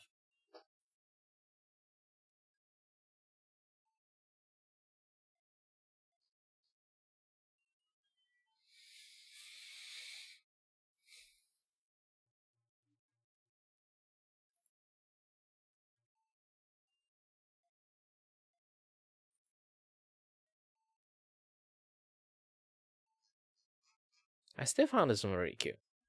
Rah! Raw! Yeah, there's this cosplayer that I follow that she, for some reason, released her weight. She weighed 41 kilogram. I was like, holy heck, I can just lift her up with one of my hand. Like, I'm not even kidding. I can lift 40-ish kilogram just with my hand. Yes, I'm a little bit abnormally strong, so yeah. I'm not sure I'm this strong anymore. Like, back in days, I can. But now, it might be a questionable skill that I can actually perform.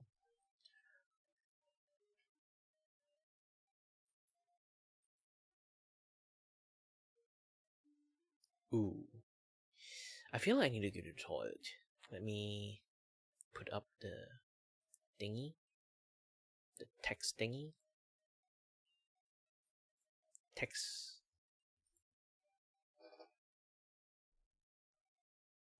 Not dinner break.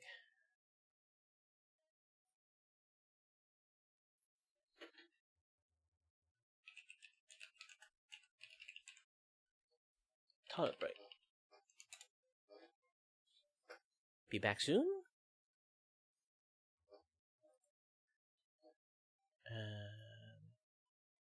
Oops.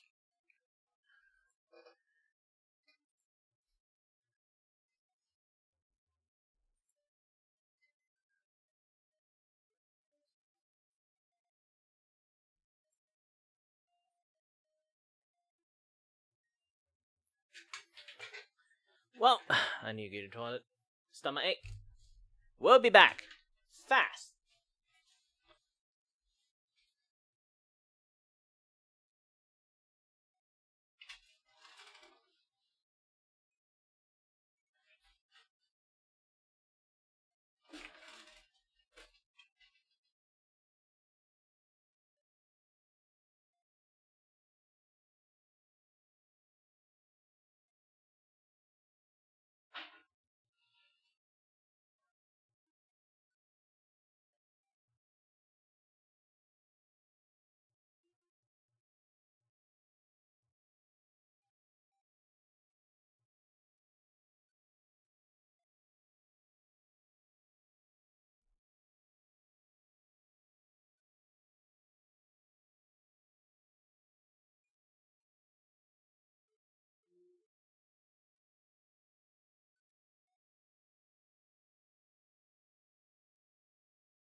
And I'm back!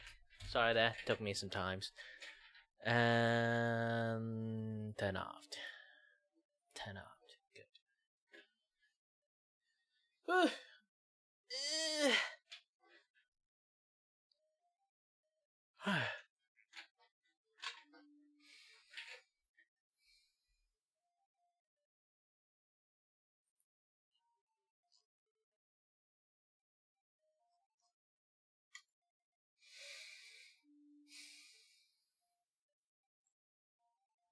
Hi there, Hilly.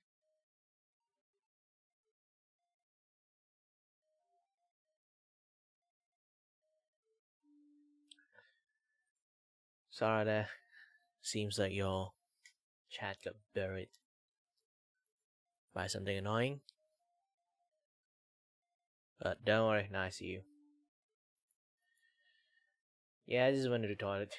Came back.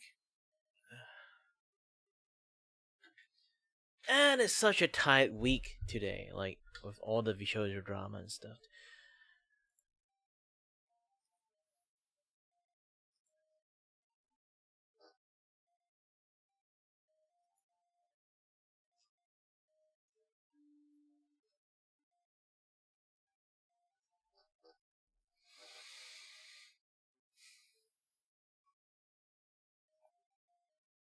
Yeah, I'm turning all those things. I'm making lots of like stuff like on the spot. It's like sponsor. I need sponsor. Like those kind of things, and also trying to make a card. I'm going to make a funny, silly card game. This funny, silly card game. Like any more other VTubers I can like make. I haven't make a defense card yet. Oh, I can draw Bow with the dead head. Concussion proof. Which you can't. I will write the description is that you cannot deal any damage that has already been dealt.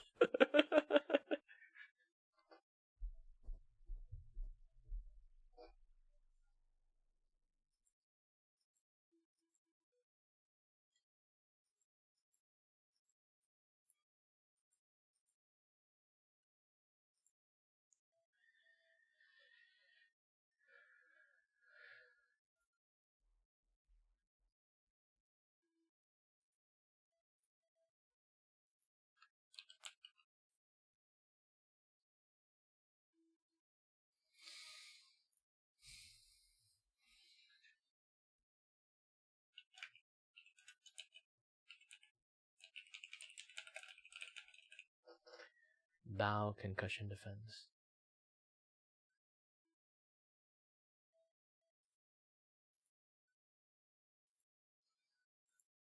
So I'm going to delete this one.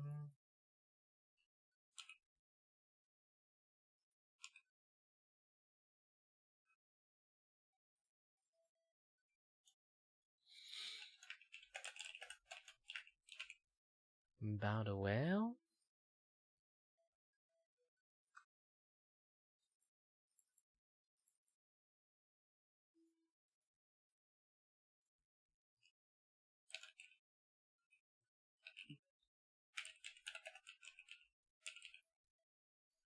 Did I write concussion right?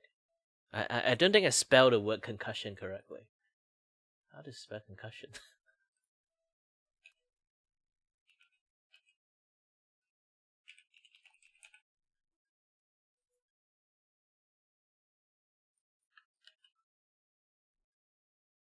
I almost correct. I miss S.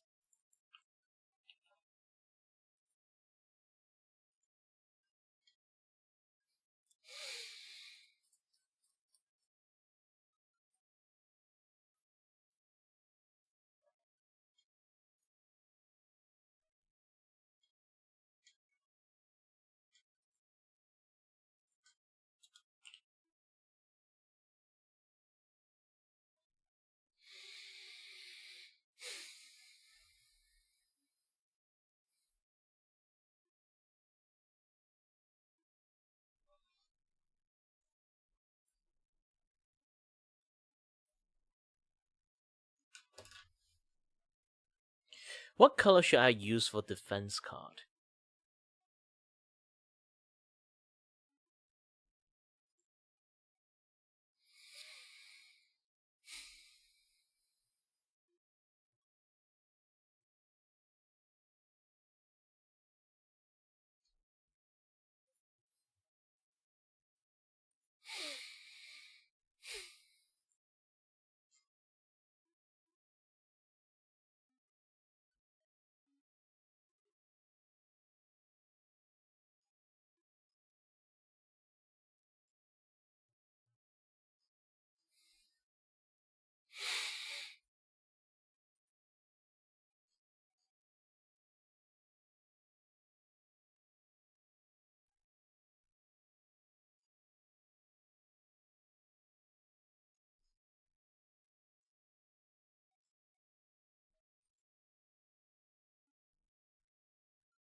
Wait, did I not put the artwork of the Henya one? Oh no, I didn't put anything in the Henya one. sorry there. What's the thingy? I forgot to screenshot the Henya one.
Okay, again, back to the original questions. Like, what should I color for defense card?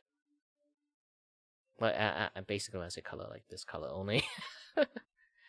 Like the blue is spell card.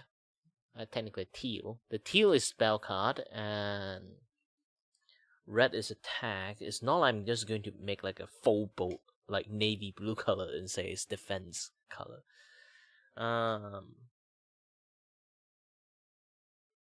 Just put gray, I guess. It's like rock colors, you know. Would be nicer. Yeah, just reduce the saturations. Done.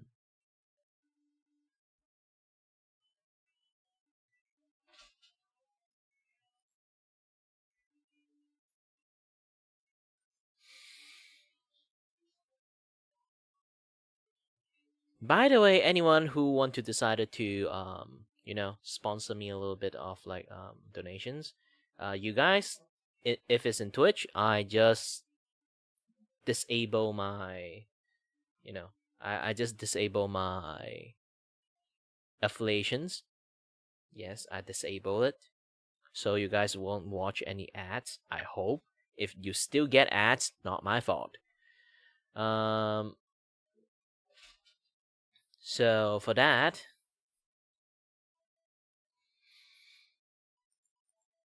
I don't have any other way to earn money. So if you guys want to like put donation in there, just like I literally have like a Ko-Fi just like slap on top of like on the side, just like scan that one, or just go to my Ko-Fi and pay for it. Done.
I got a perfect artwork. I already been done. I can just use that one. Technically, just like re-rendition of that one. Let me go and search for it. And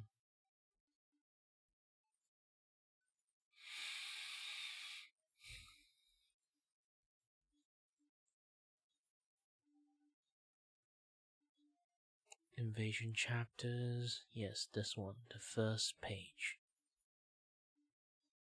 If you guys seen this one, I want to use this one and to remake this one.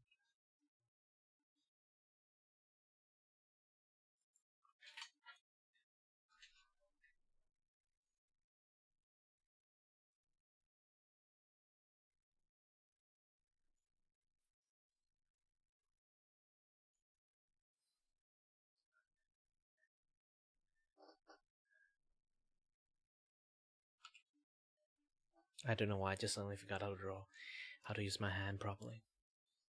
All right. Come on, Kira, you can do it.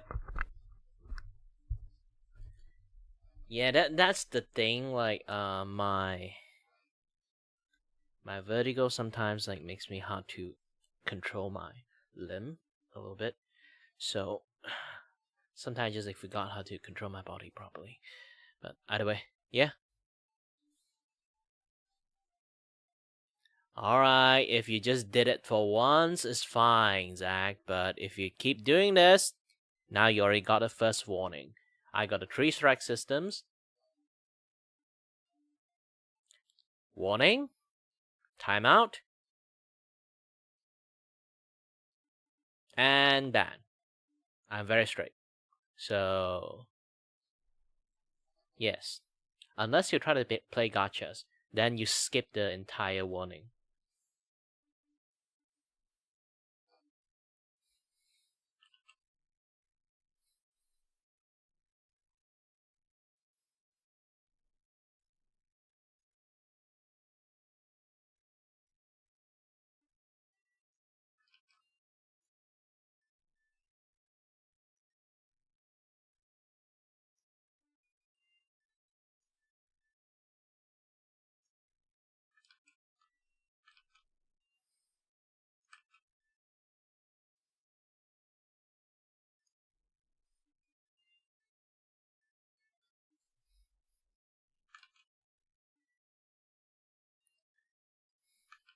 I'm not talking about gacha game. I call gacha moment. Play with word.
Yep, I accidentally turned on the screen. I totally forgot.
Oops.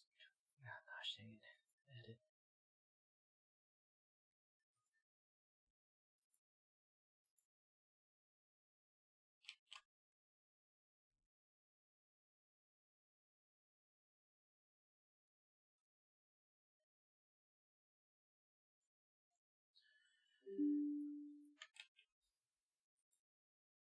Man, a klutz like me without the edit function from this, like, it's impossible.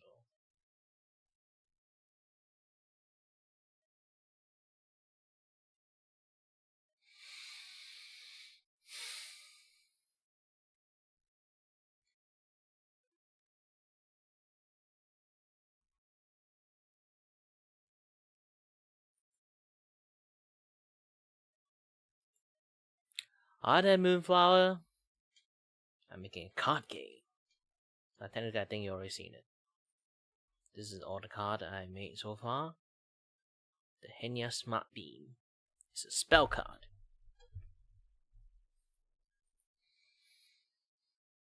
And then out of box attack from Mint, since she's a very, very, very hyper fan of Metal Gear Solid, so I just gave her a normal attack card coming out from the box.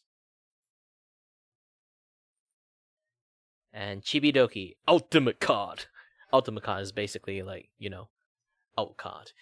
What they does is basically their ultimate skills with special effect. Usually, like, it's like spell card only does like one things, and ultimate card does like maybe multiple things in one turn. Nah, it's not Pokemon card. It's basically it's a parody card. I'm going to use the Vtuber systems. Not the Vtuber system, more like, you know, if anyone know, I actually created a modded version of like Vtuber. I'm going to use a modified version of that modified version. If you guys never try out like playing like the modified version of Vtuber that I made, you guys can go to Vtuber kind of like Discord. That you can find like my posts in there. I have like the entire modified gameplay over there. It's actually pretty fun.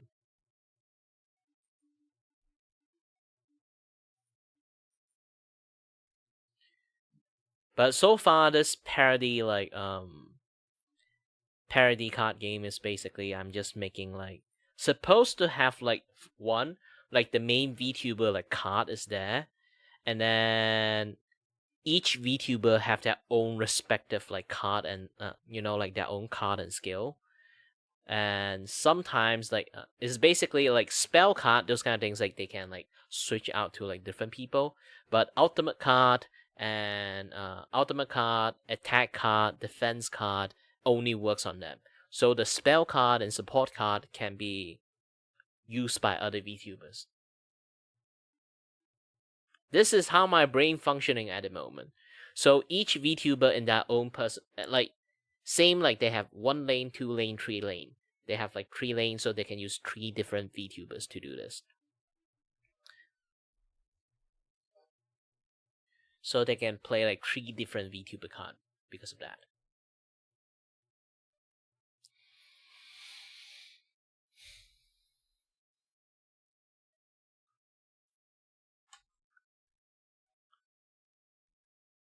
And then each VTuber in their own lane, they have 20 health point. So 20 health point depends how you play your defense card, play your shield card, play your like attack card, your spell card, this and that other stuff. Like each turn you get to play one thing. Yeah, I do need a card that can like do like in next turn take 2 actions instead of 1.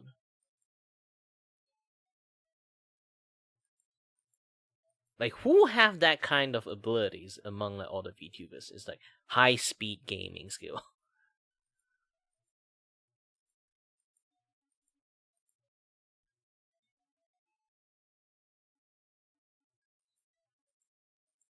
Yeah, Giga actually is like she is like super well managed person. So I just can play a card just called super multitask. So like the next turn, like she can like next turn they get like 2 actions.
Sorry, it's a little bit hard for me to breathe at the moment. I need to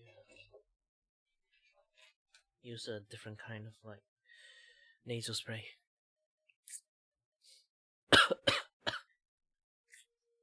This one's more watery.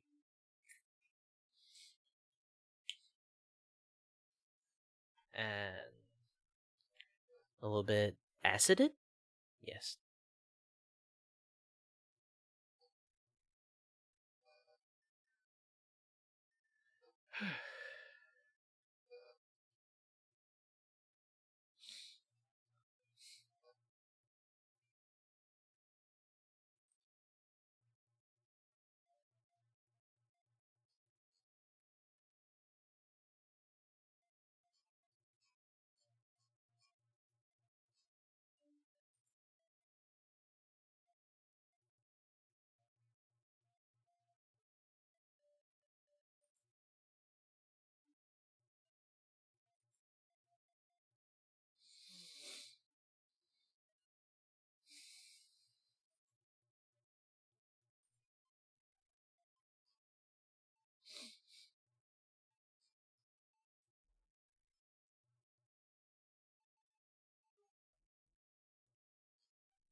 Mm.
I kind of think of it like Bao is just like a tanker card.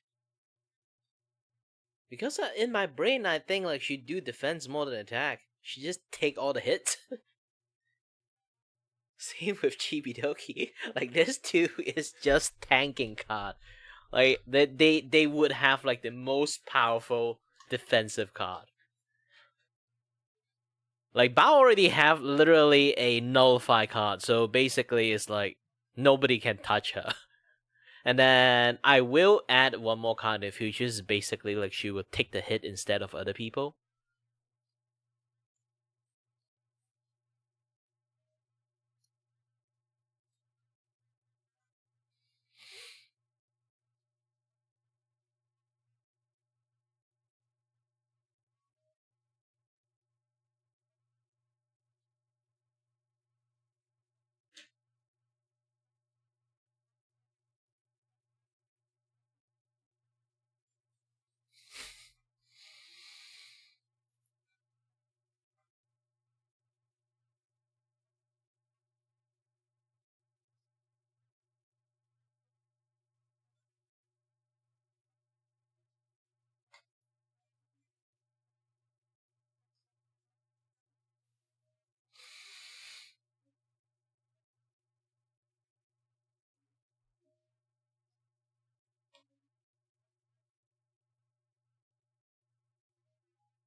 This episode sponsored by... Yeah, sorry there. Figure out something.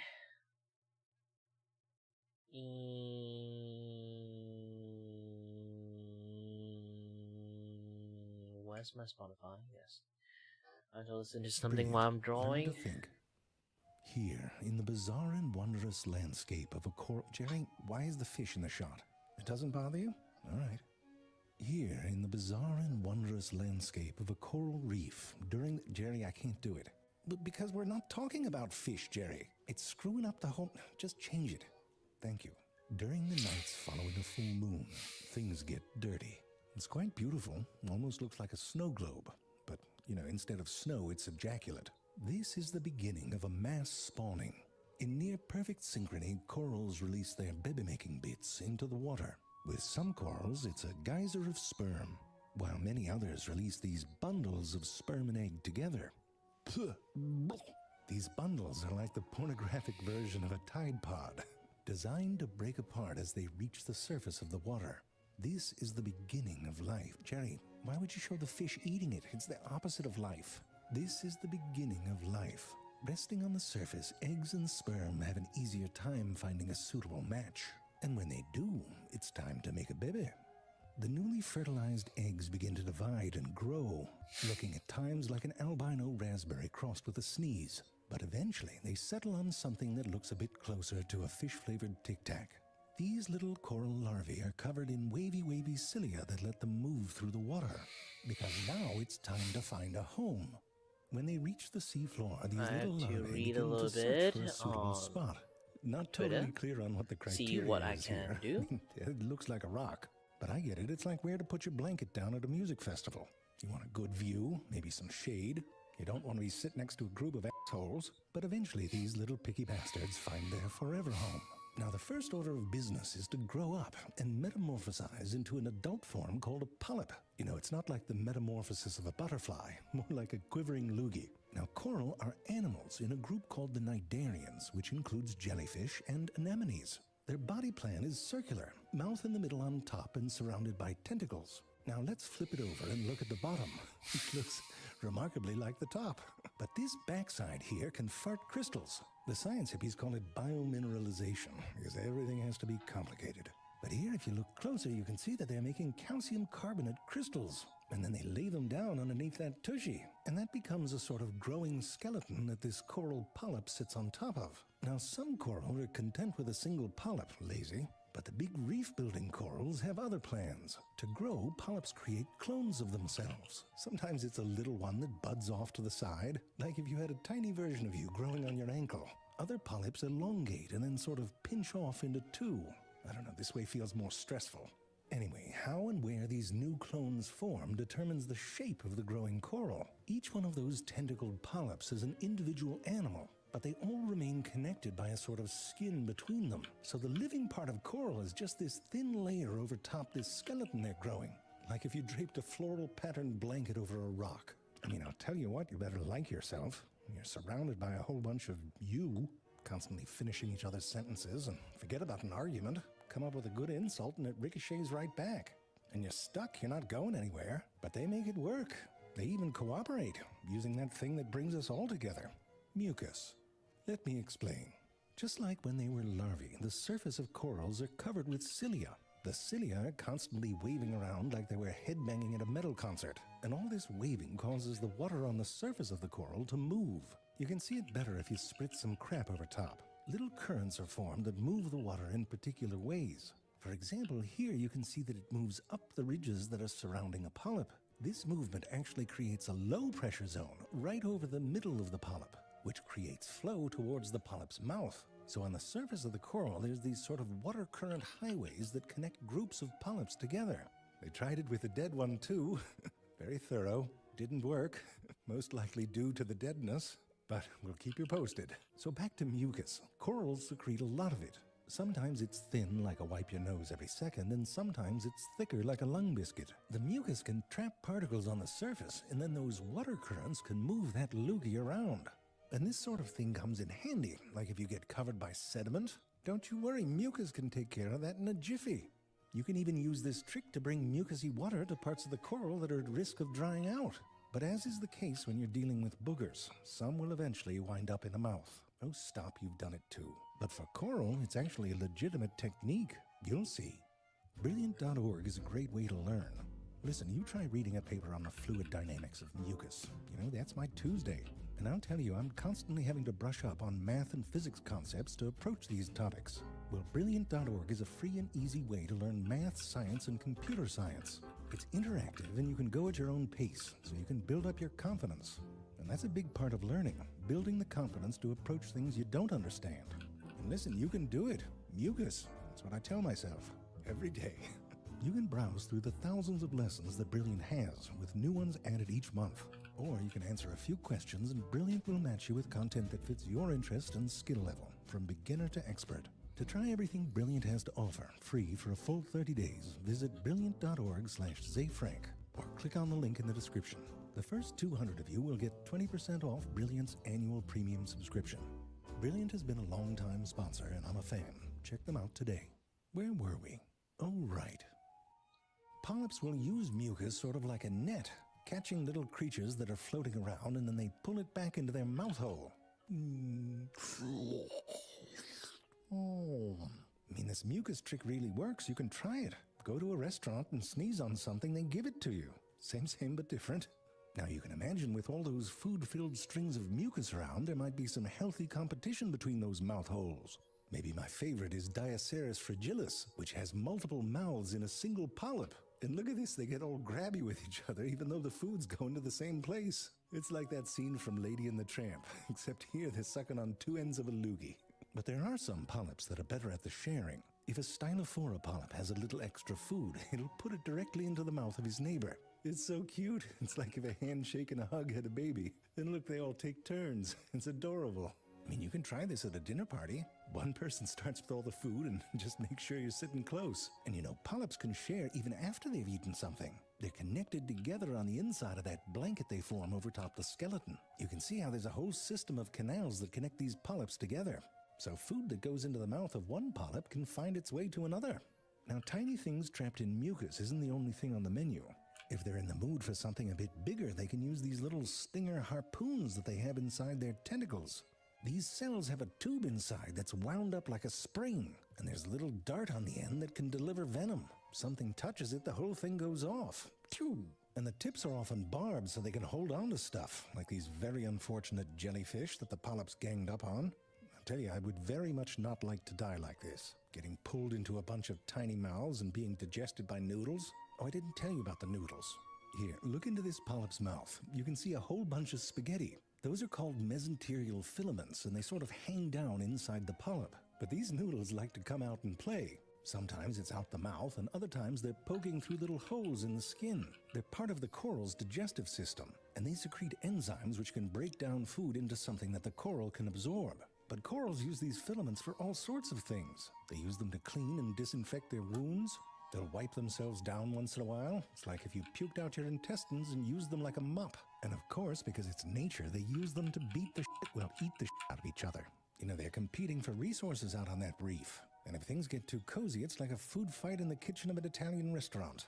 I mean, it doesn't really look like it would hurt, more like tickle. But what they're doing is stinging and trying to digest each other. Whoa there, that one just got pushy. Anyway, that's what I meant when I said they digest with noodles. For many coral, though, the food they rely on doesn't enter their mouth hole at all. I'm not implying there's another hole. It doesn't go through any hole. Instead, they have a sort of arrangement with another organism. When certain single-celled algae, those brown things, enter the coral's mouth, they aren't digested. Instead, they make their way into coral cells, the transparent ones, and end up in these special organelles called symbiosomes.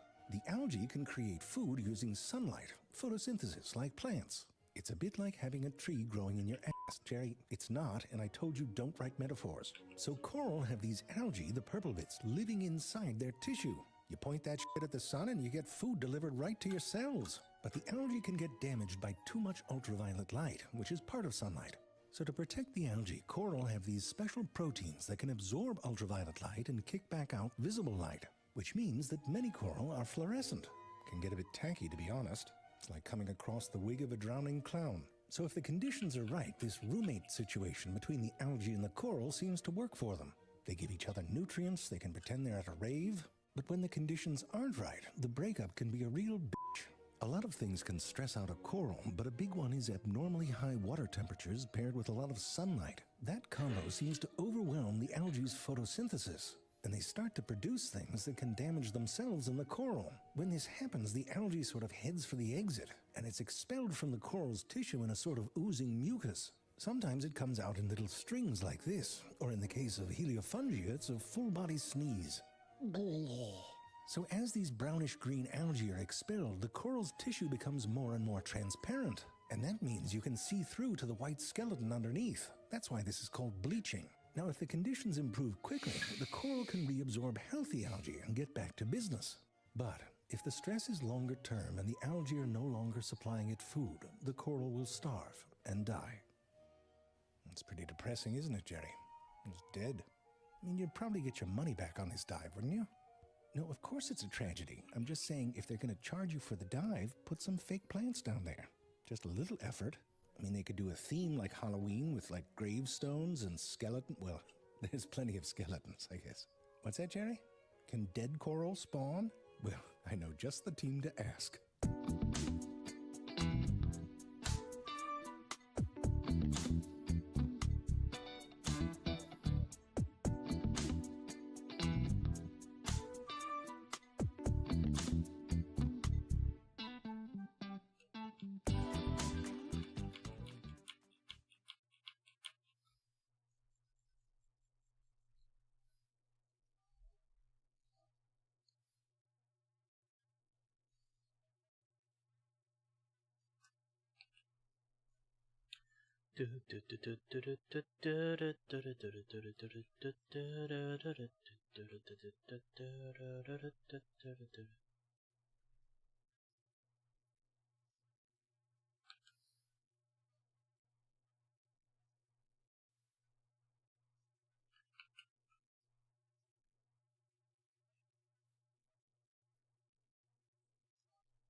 What time is it already?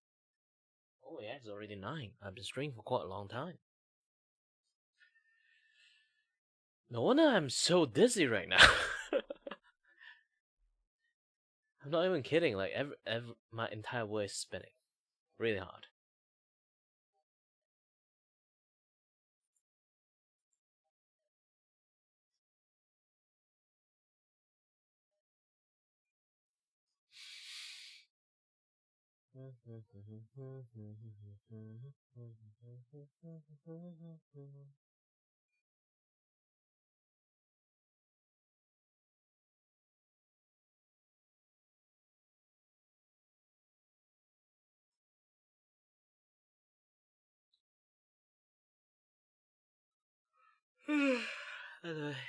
Yeah, I need to take a break. My head hurts. My eye hurts.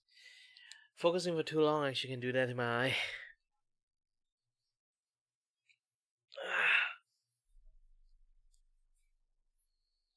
Seeing two images is a bitch, you know. I can't see properly. Unless I'm really focused. Either way, thank you very much. And well, as always, guys, stay healthy, stay killing. Sorry, see, I start to slur my word when the vertigo is a little bit too strong. Stay healthy, stay safe. Until next time, stay tuned on the next stream. Bye bye.